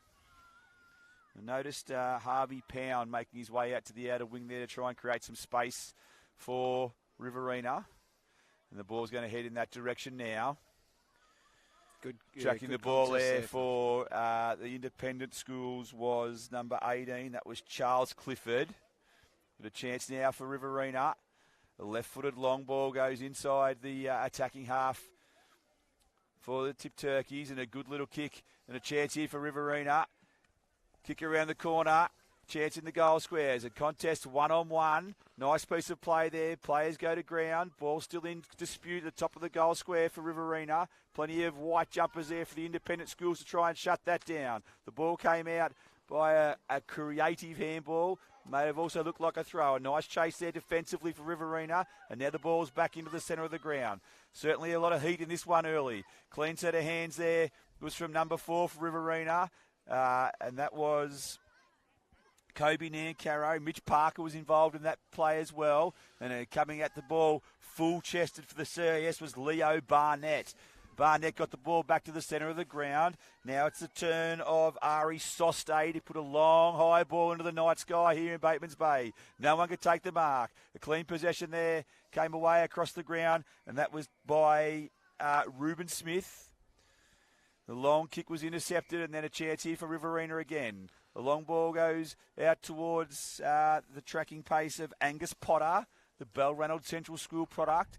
Potter's unable to get around his CIS opponent, and the umpire will cross himself. And after 3.5 minutes, we have no score, Cade Stevens. Well, I'm liking what I see early. Fair bit of attack from Riverina. Some nice smalls that are using the ball extremely well. A couple of good chains of play there. No clear win from the stoppage on that occasion. The ball comes straight up the chimney in a contest. Wouldn't have gone 15. There wouldn't have been a mark, but a clear possession for the CIS brings the ball back to the centre of the ground. It's a foot race, a one-on-one contest, and a clean set of hands there for the CIS from Ruben Smith. Smith was able to do it. Harvey Pound got a ball out to the far side of the ground, working hard defensively. Oh, good contest there, and a nice chase down. The handball was released. The pressure is high from both teams. Scores will be of a premium tonight, you think. Harvey Pound tracking the ball back towards the boundary line. He's got 2 opponents to beat. The ball's further than that. A long ball goes over the line and out of bounds on the full. Deep in the right forward pocket at the northern end of the Hanging Rock Oval, the end to which the CIS are attacking this evening, and we still don't have a score, and we've been playing almost 5 minutes in this. Bit of a pressure cooker out there. The ball's been really hot early, flinging around, lots of clean possession, but it's probably going to be, as we've mentioned before, the side that can just compose, settle, and get the game on their terms nice and early. So it's a gutsy kick across the ground. It's certainly opened it up, though, and here goes Swan. Got plenty of pace there. Has a couple of bounces. He's probably got time for a third. He's got a little bit of Phil Manassa about him here as he takes the ball 60, 70, 80 metres and then kicks the ball long down the wing. And we'll get a stoppage. That player wasn't actually, yes it was. It was Jordan Swan, the Berrigan Public School product, a New South Wales representative in 2022. The ball gets thrown in. The ruckman lock arms. Nice piece of play there in close. A chance there for the Riverina through Kobe Duff. The ball goes deep inside 50. Clean set of hands needed. A kick got a short kick away there for Riverina. Came from Mason Carey. The ball still deep in the pocket. Here's a chance to get a score, but the ball's been locked up and some defensive effort from the combined independent schools. The umpire lets them play. The ball's been trapped up in a contest in the forward pocket, and we'll get a ball up about 9 metres, 10 metres around from the Riverina goal at the southern end of the stadium. Here's a chance. The ball's in a dangerous position. They don't want to concede anything, the independent schools, and they don't. That's miserly defence indeed. A chance there for Rocky Jetsman from Deniliquin North Public School, but his snap goes out of bounds. And we'll have the relieving free kick for the independent schools from beside the behind post. The torpedo's gone for. Pound is there for Riverina. He gets a hurried kick forward. An opportunity in there for the independent schools to lock this one up and prevent a score.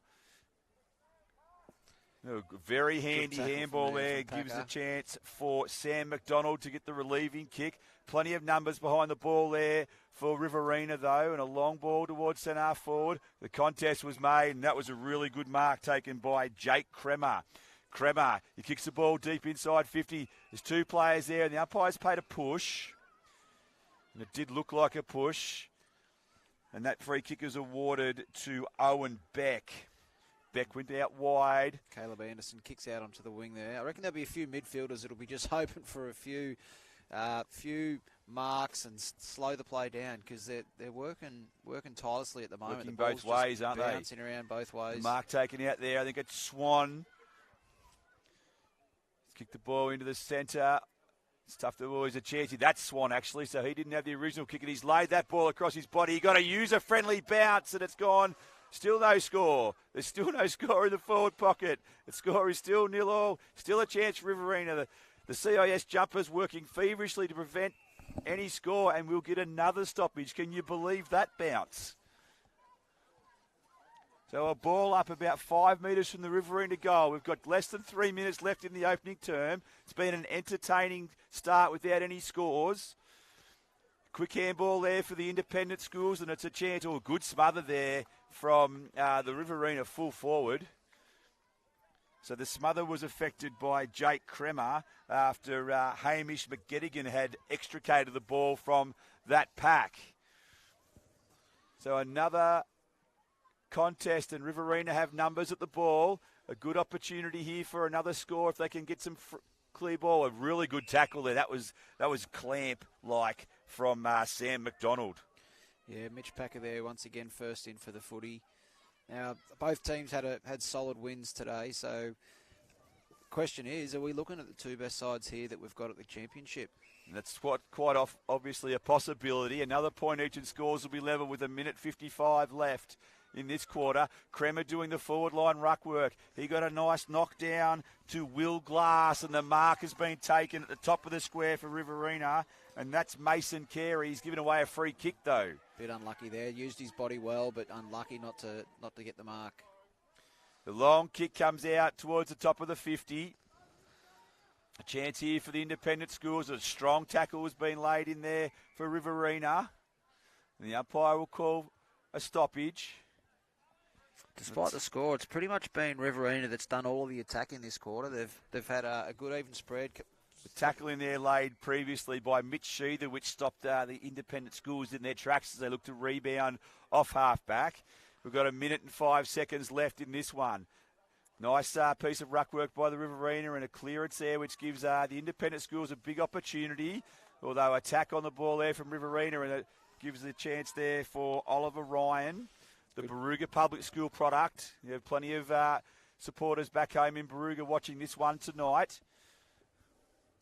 And a nice piece of play there, and a good mark, and that was a settling mark for Riverina taken by Angus Potter. Potter all the way from Balranald Central School. He looks for his teammate further afield. Still a chance for Riverina with about 30 seconds left in the quarter. The ball goes inside 50. Carey can't get it. There's 3 over the back. They just need to pick it up. He kicks it off the ground anyway. Oh, clever piece of play there in the end for Riverina. He couldn't get a handle on it and hacked it out of the air.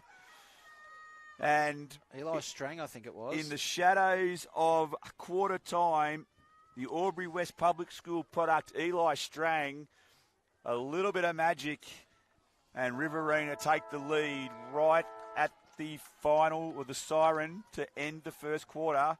How did you see that one, Cade? Yeah, I think CIS will probably be happy that they're only 6 points behind at the moment because all the attacks come from Riverina, and I reckon Neil Brunton, the CIS coach, will be chatting to his troops, probably demanding a little bit more from his half forward line. Every single time it's been cleared and been kicked across that half forward line, it's been rebounded straight away. So he probably wants more body on from his half forward line, staying in front of their opponents, maybe not committing too early, because it's just rebounding too easy for them. How do you see the battle of strategy in this one? You've got Neil Brunton, he's the defending champion coach, an experienced player, played almost 100 games for the Sydney Swans, and he's up against Stuart Beveridge, who was the former New South Wales coach. He's been a part of the Sydney Southwest setup. He's won a title quite unbelievably with McKillop throughout the years. How do you see the game of strategy playing out tonight? Yeah, I'm just watching both coaches now rallying their troops together.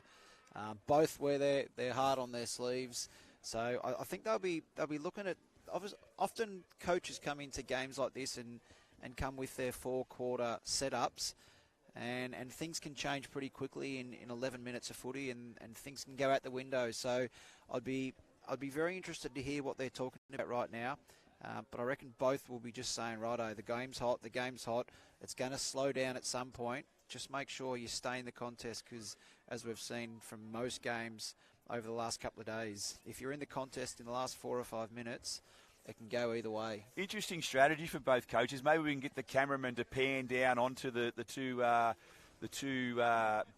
huddles there, and you can see that both coaches are bald, and Neil's gone with a hat to reduce the shine, but you can see it's glistening off the cranium of Stuart Beveridge this evening. Well, I'm not sure if it's sweat coming off his forehead or not, but I'm not sure he would have needed any sunscreen. Perhaps it's some Savlon that he's got on his forehead, but he would at some point tonight he'll probably be going for the beanie. I'm sure he will. Anyway, it's a 6-point lead to Riverina. We'll be back shortly with the second quarter.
So a tight opening with just the one goal from Eli Strang separating these two teams. A big second quarter set for decision. Ruckman go at it. The tap was won there by Jake Kremer, and the clearance out of the centre for Riverina was a good one. That one from Will Glass. The ball deep inside 50. And a nice clearance by the independent schools. And the mark taken there by Patrick Butler. Butler now kicks the ball to the outer wing. The intercept is on. Chance there again for Glass, who did a good job at a long ball there for Riverina came from Ollie Cardill. Cardill kicked the ball into the right forward pocket. There's plenty of numbers there for the independent schools to shut this down. They're going to need to do that. The dangerous ball comes into the corridor, about 40 metres out from goal. There's plenty of numbers around that ball. Dispossessing tackle was a really good one from Riverina. Working the phone box against the boundary line there is the independent schools, and then we get a long ball out towards the wing. No mark taken out there. A good piece of pressure from the independent schools forces the turnover. After Riverina had originally intercepted it, but the ball goes inside 50 for the Tip Turkeys. And a nice piece of play on the left. Oh, and a celebration early doors. O'Mara. Chet O'Mara. And he's kicked that ball, and he liked it the moment it left his boot. And the young man from Lake Albert got a little bit of Leeton origin about him as well. His dad played a number of games for the Leeton Whitten Crows in his day. And O'Mara gets the second goal for Riverina. And they lead this one by 12 points. Yeah, I think it was some really good work in there from Mitch Packer, number 5 for Riverina. Using his left foot, got his hands on the ball, and a couple of really good efforts there. So it's a couple of important ones here. Swan lopes out of the centre, takes it bounce, kicks a long ball to the outer side to the advantage of a teammate. It's shut down by the independent schools. Nice piece of play there. Allows them to return the ball towards centre wing. Here comes Swan again, and a chance there for Ryan. He wasn't able to get possession for Riverina. He does a handball on this occasion now. A long ball there. That was a kick from, I think it was Ollie Cardeal again. He's had a couple of possessions in this quarter. Possession on the centre wing there, and a good tackle stops the rebound from the independent schools. So they've got the possession of the ball now. They kick the ball to the attacking side of centre wing for them, heading towards the southern end of the Batemans Bay Sporting Complex here at Hanging Rock. Ball stuck against the boundary line. The umpire calls for a ball up. Beneath the scoreboard that shows Riverina 2 goals straight, 12 lead the independent schools yet to score. There's the ball up. The contest there from Ryan. The ball comes to ground. There are a number of jumpers around that. We'll have a secondary stoppage. Yeah, Riverina continuing their dominance here, and I think whether or not that breeze is as prominent as it was earlier, I think they'll be really wanting to get a couple of goals early in this second quarter. They've certainly dominated inside 50s and stoppage clearances. As having said that, there's a chance for Riverina to go forward again. A good amount of pace there, and I think that was Charlie Coulter. Got a long ball down there for the Ibises.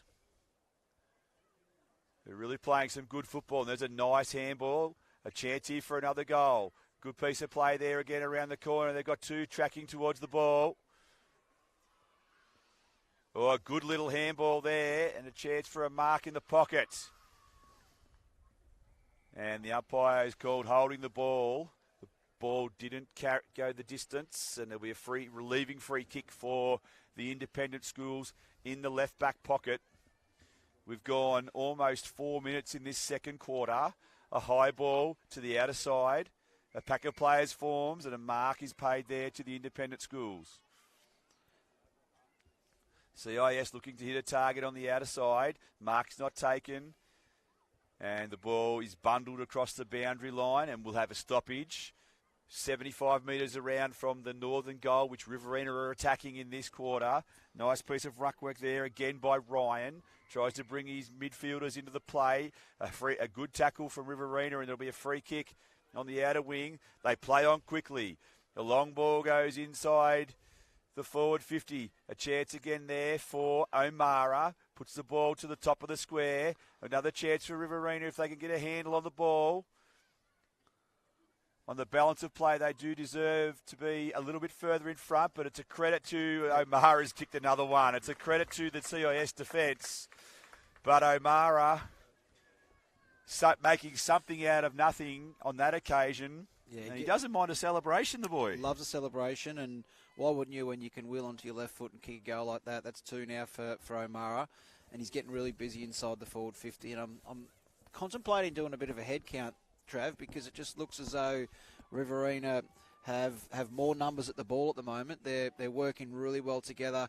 Every single time that the CIS have been able to clear the ball outside of the forward 50, it's Riverina that's outnumbering their opponents. So halfway through the second quarter, Riverina out by 18 points. Clean Swan gather. with a clean sled of hands. He races away from the stoppage. He has a bounce, shares the ball by hand. He gets it back. A long ball there on a handball out to the outside of the wing. A high tackle without possession of the ball, and Riverina will get the resultant free kick just forward to the centre wing. The ball comes into the middle of the ground. A chance here for Packer. Packer goes long, looking for a target inside 50. The ball spills to the back. There's another chance for a goal here for Riverina. Good defensive play, but it's gone through.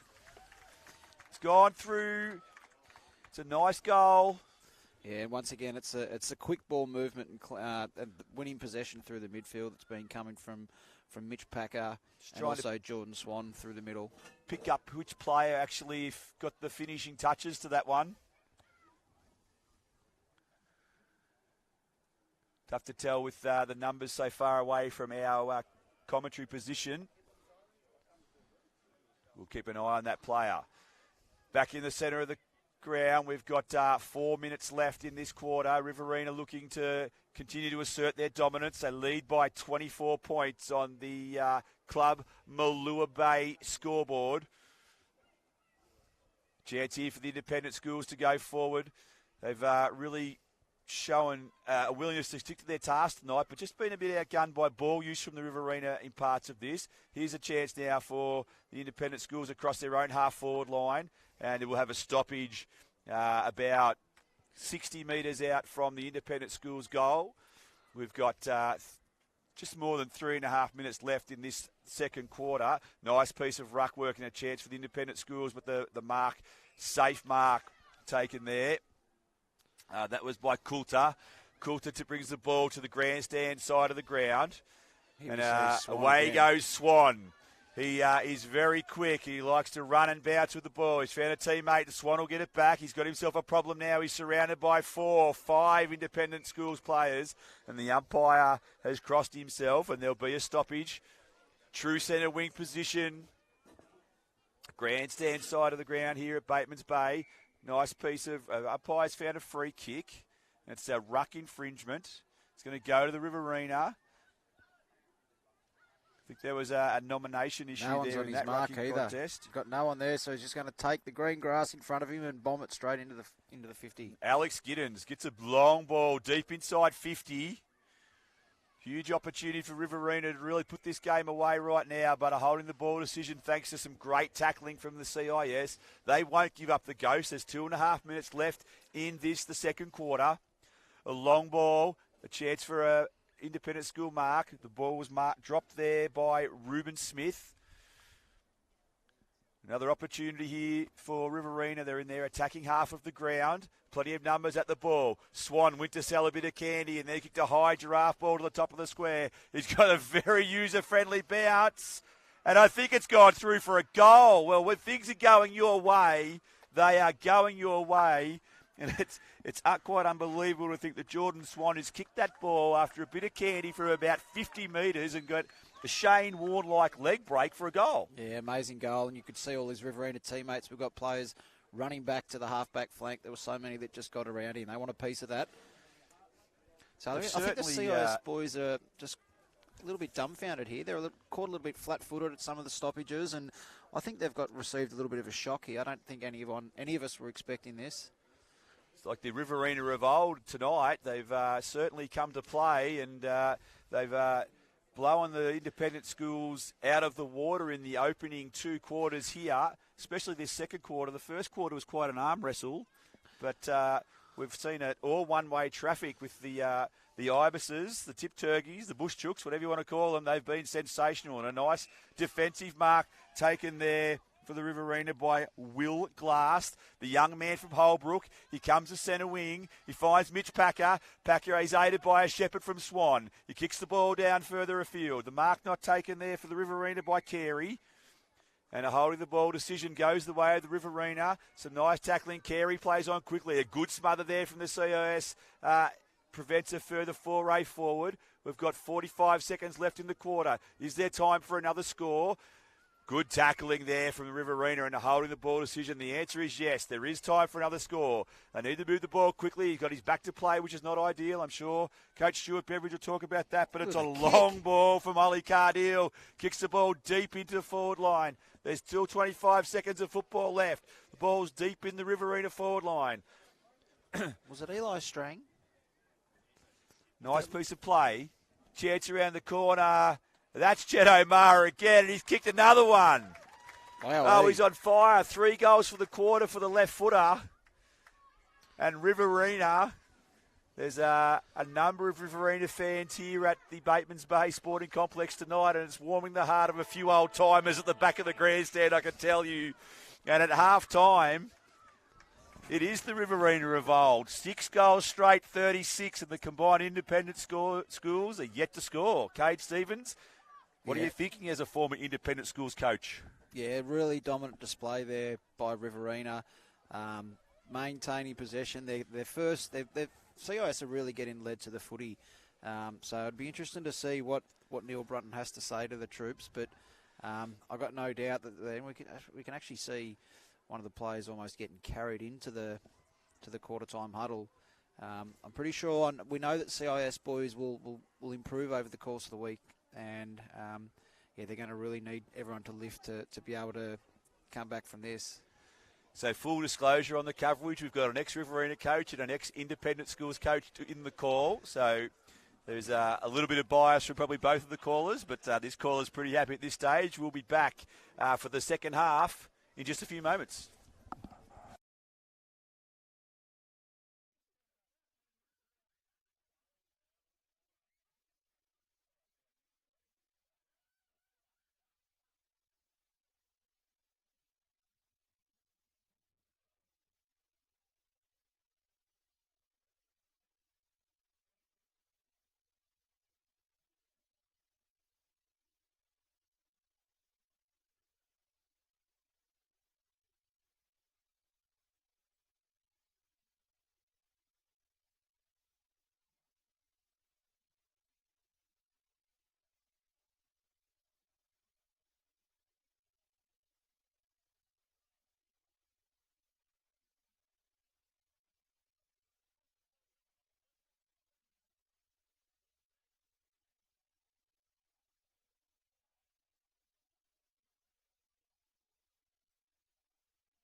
back for the second half of this fixture between Riverina and the combined independent schools.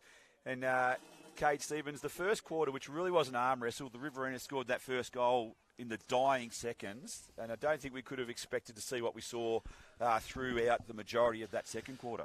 Yeah, it looked like the game was going to open up, and it just didn't in that first quarter. It was stoppage after stoppage, and even the goal that Riverina kicked, it didn't come easy for them, but it was that second quarter there that the game started to open up, and Riverina were able to just get a better grip on that arm wrestle that it was in the first. As you've regularly said throughout the call today, it is hard to get a handle on how the teams play because you don't know the setups that the coaches are going with as they rotate their players through position. So it is quite possible that the independent schools had a less than desirable structure that they were just experimenting with in that quarter, and they may well come out with a better structure in this third term. You're right, and it can be a dangerous move as well because now do you think, as a Riverina coach, do you rest your players because you're in a good position to win the game?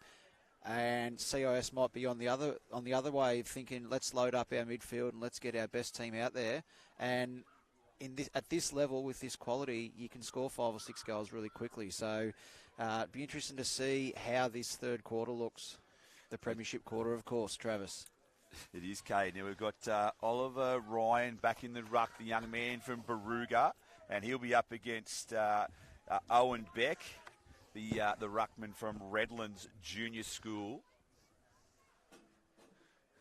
So it'll be interesting to see just how things pan out in the third quarter.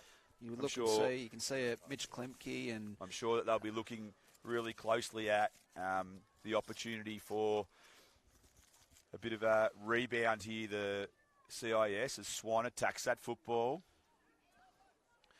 Good little piece of play. A chance in there for the Riverina was Harvey Pound. A strong tackle laid there. Probably legged him. Now he's paid holding the ball. So it'll be a free kick in the middle of the ground for the Riverina. Ball comes out towards the young man in Ryan. Ryan kicks the ball up towards half forward. A chance there. Oh, clever little knock on. Shut down there by the independent schools in the first instance. Players are stacks on the mill in there.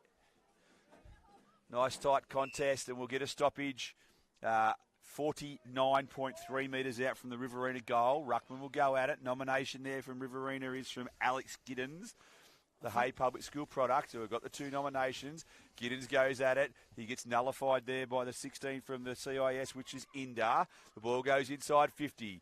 Tracking back there towards that was a nice little mark by Harrison Wilson. Wilson over the top. He's turned the ball over. Just looking at the last 3 or 4 ball ups throughout the ground, we're seeing a real imbalance of numbers. In that case there, it was all the Riverina players lined up to the left of screen and all the CIS players lined up to the right of screen. I reckon as both coaches would probably want their numbers, especially when you're in your opposition forward line. So you'd be wanting to get a bit more of a balance with the mix-ups there, the matchups. Good contest there by Harvey Pound from Colliambley. He had a 3-on-1 against him and was able to force a stoppage there for Riverina Here inside we see that forward imbalance 50. again. Yep, plenty of numbers there on the defensive side for Riverina. Lucas went in there nicely and tried to get the ball out. A high ball which won't be paid a mark. The chance there was Ryan, Harvey Pound gets a small kick ahead again. Cut off there by the independent schools, and there's a contest 1-on-1. The wrap around there is a nice piece of play for Riverina. There's a high ball towards Ryan. He was pushed underneath the ball. Here comes Packer, and the ball comes out of bounds. Yeah, Chad Carey was there, number 14 for Riverina, that just read it first. Was good play by Carey. Got that ball going quickly. Nice throw in from the boundary umpire. We like to see that. Ryan beaten in the ruck. A good smother. That was gutsy there from the Riverina player in Sheether. He got all of that ball across his face and chest, and he's able to force a stoppage. A credit to him. Ruckman's there, Giddens. Oh, nice piece of play there, and there's Ryan. Ryan sells a bit of candy and then gets dispossessed. Probably should be penalised for holding the ball. Well played there by the independent schools. Great pressure from the team in white, and now they've got a chance out the back. Here comes the young man in Ottaviano. He's got it again. He goes by hand to his teammate in Parsons. Parsons gets dispossessed on the centre wing. Great covering pressure from Riverina, and then a good smother there again by Ottaviano. Three efforts there in that passage of play by the young man from the independent schools, and that was good football from the Mount Sinai College product. You get the feeling that nothing's going to come easy against Riverina this week, so we just saw then the first overlap and the first opportunity that CIS have had to be able Butler benefits from a ruck infringement. He kicks a long torpedo punt kick towards the half-forward line. Pressure on there now in the Riverina defence for the first time in a little while. The ball spills out the back. Time for calm heads required. Nice pressure again, but then they're going to get a relieving kick, and the possession comes out to the outer side of the ground. Tracking it out there is Packer. Looks for a friendly bounce.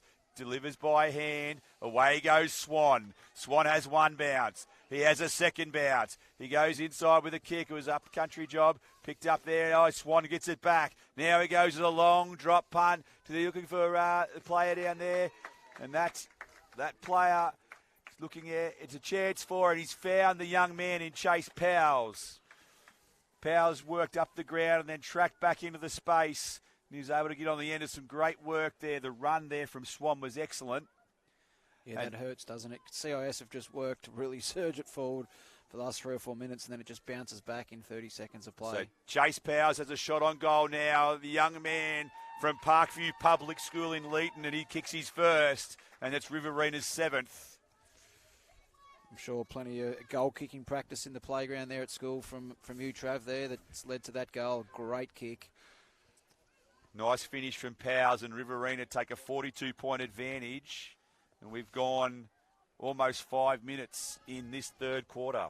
Yeah, and still it's Riverina that's dominant. We were saying before that first real look that the CIS have had to have that overlap, and it was hard work still. Just the pressure from Riverina has been phenomenal. Been an entertaining quarter. Less than 6 minutes remaining. Ryan in the ruck. He gets the tap. Chance for a clearance, and it's Pound who gets a kick along back towards the centre of the ground, just to sort of the attacking side of the centre for Riverina. A nice piece of play there for the independent schools by Fraser, the young man from Shell Harbour, and now the independent schools are out. A long ball goes in there from Jock Simons, the young man from Wagga Wagga. The ball goes over the boundary line, deep in the CIS forward pocket. They're kicking with the aid of a slight breeze in this third quarter, and they're trailing on the Club Malua Bay scoreboard by 42 points. We're going to have a recalibration of the boundary throw-in. That's a better one from the umpire. The ball's back into play. It goes straight over the back. And we're going to get a free kick to Riverina. A ruck infringement. A long ball out to the wing. Plenty of players at the fall of the ball for Riverina. And a nice piece of football there for the independent schools. That was a good pick-up by Owen Beck. Beck drove the ball towards the top of the 50-metre line. We've got a number of players around that ball. The umpires calls holding the ball, and the independent schools will get a free kick. Oh, nice little bit of candy there, and a second one, which he shrugs off. He's run a fair way. He kicks the ball to the top of the square. That was elusive football from Kian Ottaviano. And he's had quite a game tonight, despite the scoreline. He's been in everything. Has been good, but we're seeing again the real ruthless defence from Riverina. They're 7 goals up, 7 goals straight, mind you, which is pretty impressive. But shot on goal there for the independent schools, and it's just gone behind the stick, and that's their first score of the game. And you are right, it's unusual to get such efficient scoring in front of goal. So, what's happened here?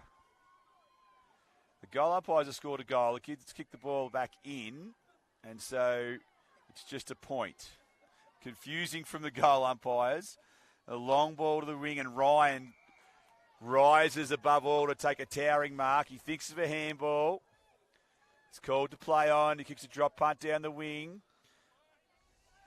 Good work in there for the independent schools. That was Jude Doherty from Pittwater.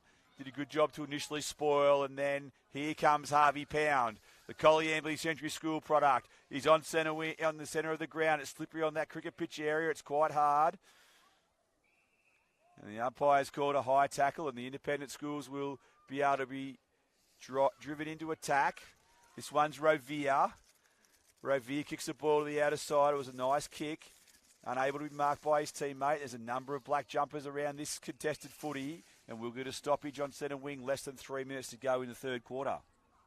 Yeah, it's Riverina that are dominant in this game, and CIS have had a couple of good passages of play, but once again, it's just Riverina that have been able to counteract their attack. Nice clearance there from Riverina. They've got numbers around the ball. And that's been the story of the night, although the free kick has been earned there for the independent schools. It'll go the way of Jackson Fraser from Shell Harbour. We've called him a couple of times in this third quarter. He's getting busy. But those numbers around the ball have really made the difference for Riverina. And it's a long ball from Fraser. He's got a target in mind. Oh, nice grab there.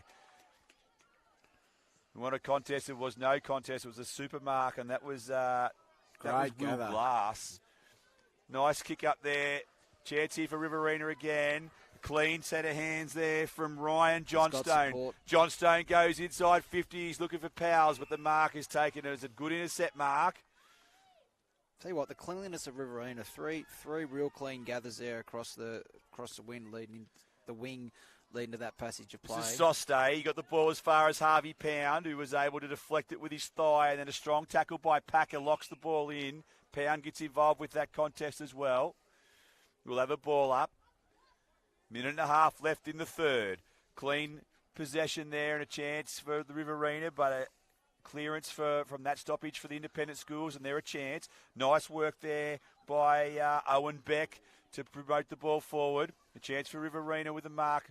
Number 3 there for the independent schools was Emmett Parsons, and his later high tackle. Harvey Pound now from Collie Ambley for Riverina. He drives the ball forward. A little bit of pinball there and a good effort out the back was that from Kobe Nancaro, the young man from Griffith East Public School. And a strong tackle, a really strong tackle laid there for Riverina, and that was Alex Giddens. The young man from Hay with a penetrating kick and great piece of vision there. He gets the ball to the top of the 50. Number 7 there for Riverina. That was Chet O'Mara, and he kicked the ball deep inside 50, but a relieving mark taken by the independent schools. Jude Doherty now from Pittwater House. He's got the ball in his defensive 50 area. He kicks the ball long. Contest there. Harvey Pound couldn't take possession. Opportunity again there for Riverina. Number 20 was, and there's Swan. Swan now has a chance with 13 seconds left. You'll need to pick it up with a quick kick. Packer gets it inside 50. Contest for Ryan. Ryan now has got 5 seconds on the clock. He looks out wide. He has a lead on. The mark was missed out there for Riverina, and the chances passed. And at three-quarter time, it was 1 goal to 1 behind in that quarter, Kate, and it's a 41-point lead to Riverina. Yeah, 7 straight. That's impressive. So one more quarter to go. So it'll be interesting to see what Neil has to say to his team. We'll be back with the final quarter action in just a few moments.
So we're back here at the Hanging Rock Sports Complex to end what has been a wonderful day of football on day one of the New South Wales PSSA Football Championships. Some great results from earlier today. South Coast defeating Hunter by 18 points. Sydney West going down to Polding by 70 points. It was a large win for the Sydney East over Western, and North Coast likewise over Barrier. Polding recording a 56-point victory over South Coast. Hunter in the close one for the day. They defeated Sydney South West with a comeback victory by just 3 points, 4-4-28 to an inaccurate Sydney South West 3-7-25. The 12 o'clock game from Pool A, or both Pool A games, were interesting results. The independent schools recorded their first win of the carnival with a defeat over McKillip by 14 points. It was Riverina whose dominance is clear tonight. They were also too good in the game earlier today, defeating Sydney North by 76 points. In the battle for the Red Dirt Cup, we saw Western and Barrier take on each other. It was Western with a 38-point win. Sydney East took on North Coast and confirmed with an 88-point win. Polding defeated Sydney South West comfortably by 86, and it was Sydney North in a thriller over McKillip by 3 points to end the afternoon session. And, of course, earlier tonight here at Hanging Rock, we saw a really exciting game of footy before South Coast prevailed by 34 points, 6-6-42 to 1 goal to 8.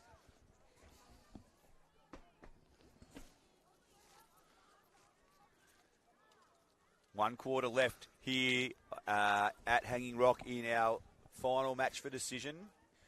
And, Kate, it's been a really impressive display by Riverina. And certainly CIS have given it their all. They just haven't been able to match the pace and the ball use at this stage. No, the ball use from the Riverina crew has been fantastic. They've been outnumbering CIS at every single opportunity, spreading hard from stoppages. And as we saw, Riverina get into the favoured side, setting up really well at stoppages. And they've been really disciplined too, which has been great to see. They're 7 goals up in the third quarter, and they're still laying tackles, diving for smothers, and it's been really good to see. Oh, chance here for the independent schools. Nice work there, Chase Powers. He's kicked that ball long out of defence, clearing kick for Riverina, and the ball's now up to the true centre wing position for the Tip Turkeys. They have an opportunity to further add to their score. A high ball from the independent schools goes up the chute. A nice, courageous performance there to stand under that high ball. Another opportunity there for Riverina to attack the ball. The ball's in dispute now, the independent schools. The ball being tracked there by Packer. He's a clean set of hands there, the young man. He kicks the ball wide out of the outer win. On his opposite foot too, which is opposite foot, which was pretty impressive. Now they string together a couple of handballs. Powers is under a little bit of pressure out there. There's going to be a stoppage. And we'll have a ball up on the true centre wing position beneath the scoreboard that shows Riverina leading by 41 points. From the stoppage, a quick kick out. And no one's able to get a clean possession from that contest, and a number of players around the ball. Now it's the independent schools, and nice hands there from Rovia. He was able to get the ball further afield. A chance now out there. That's number 5 for the CIS. That's Ruben Smith. Smith got the ball down further to a teammate who drives the ball inside 50. A 2-on-1 contest deep in the forward line for the independent schools. Make that 3-on-1.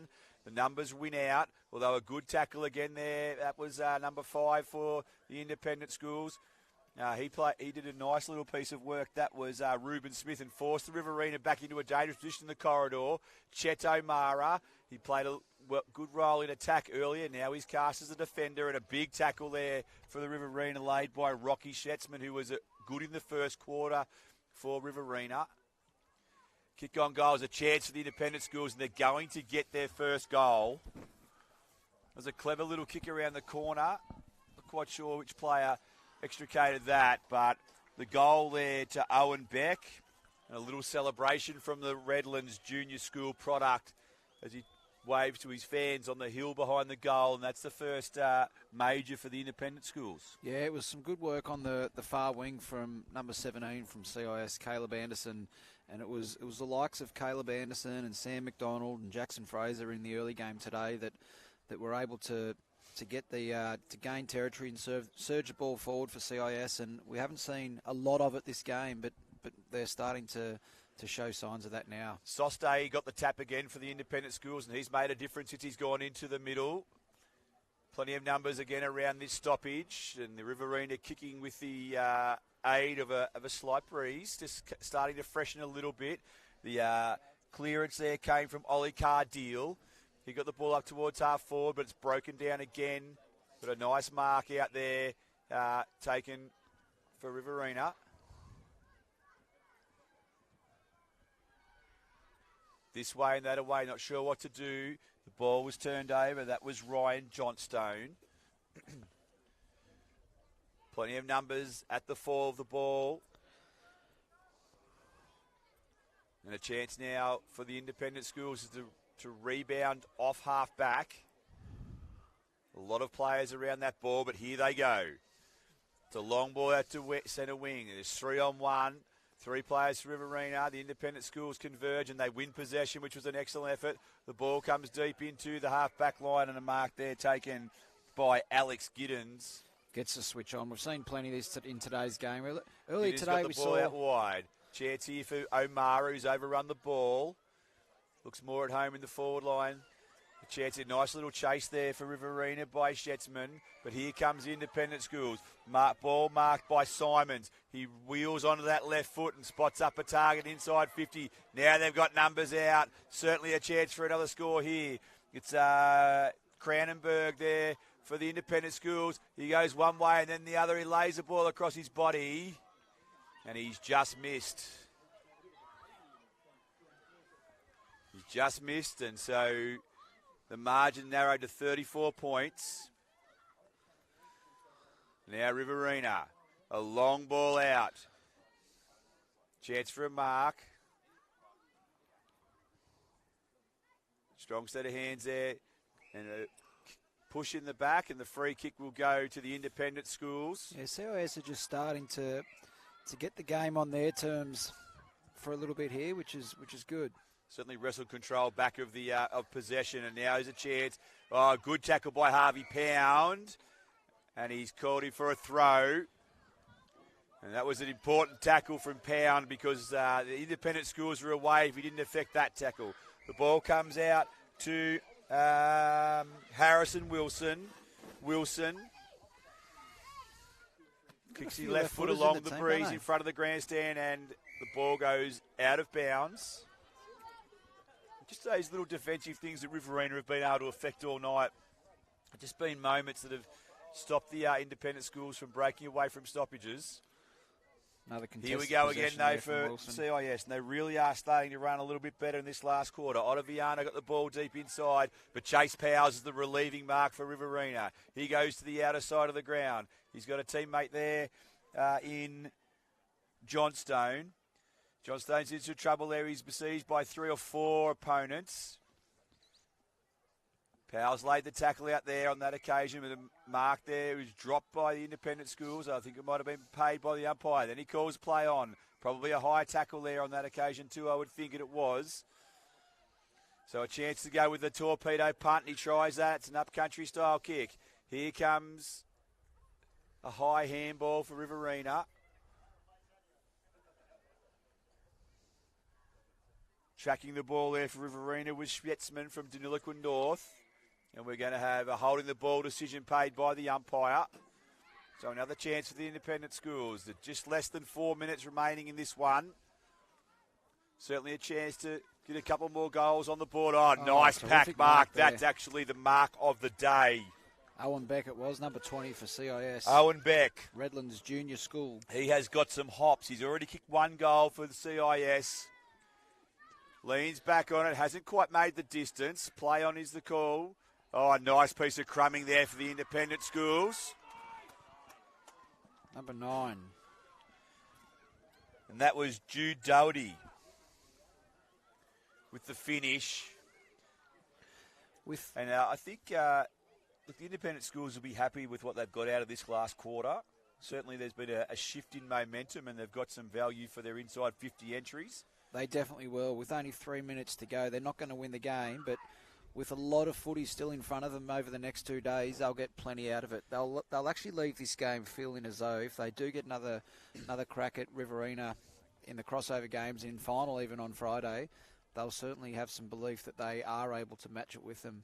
Certainly Soste has had a big impact since he's gone to the centre. The clearance there for Riverina came from Ollie Cardeal, though. Here's a chance for Riverina. Number 4 for them was Nancaro. He kicked the ball long into the forward pocket, and they're going to have a set shot on goal.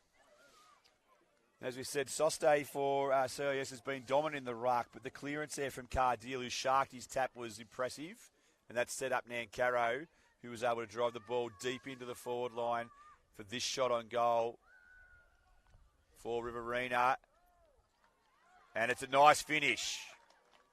8 straight, still yet to score a point. Very impressive from Riverina. Really nice finish there. That was from Angus Potter from Balranald Central School. Got on the end of a nice piece of football from Kobe Nancaro, the Griffith East product. And that's a nice finish for Riverina, who re-established a 34-point lead with 1:50 left on the clock.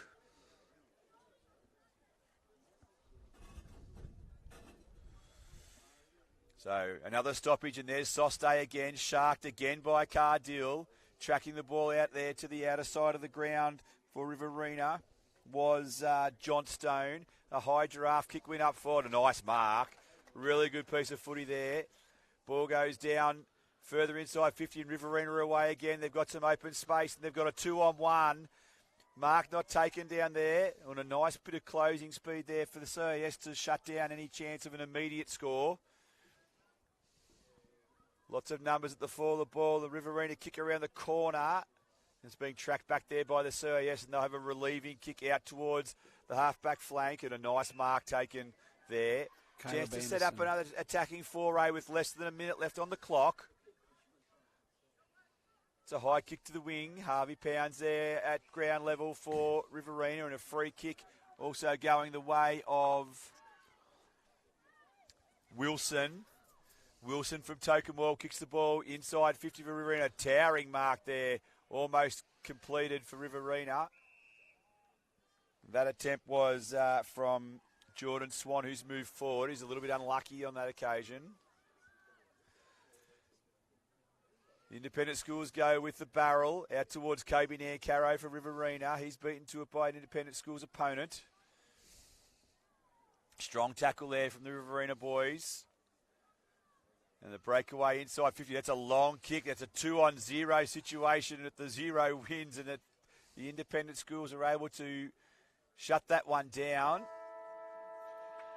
And right on full time, there's a one further behind to blot the copybook, as it were, for Riverina. But I don't think they'll be worried too much. The final score for Riverina, 8-1-49.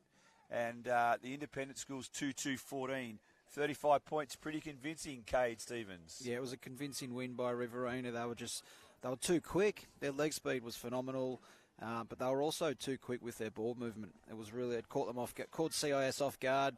We did mention in the second quarter that they looked quite flat-footed. I don't think there was too much that they could actually do. So it'll be interesting to see what the CIS team are able to do if they do come up against them. Do they try and beat them at their own game and move the ball as quick?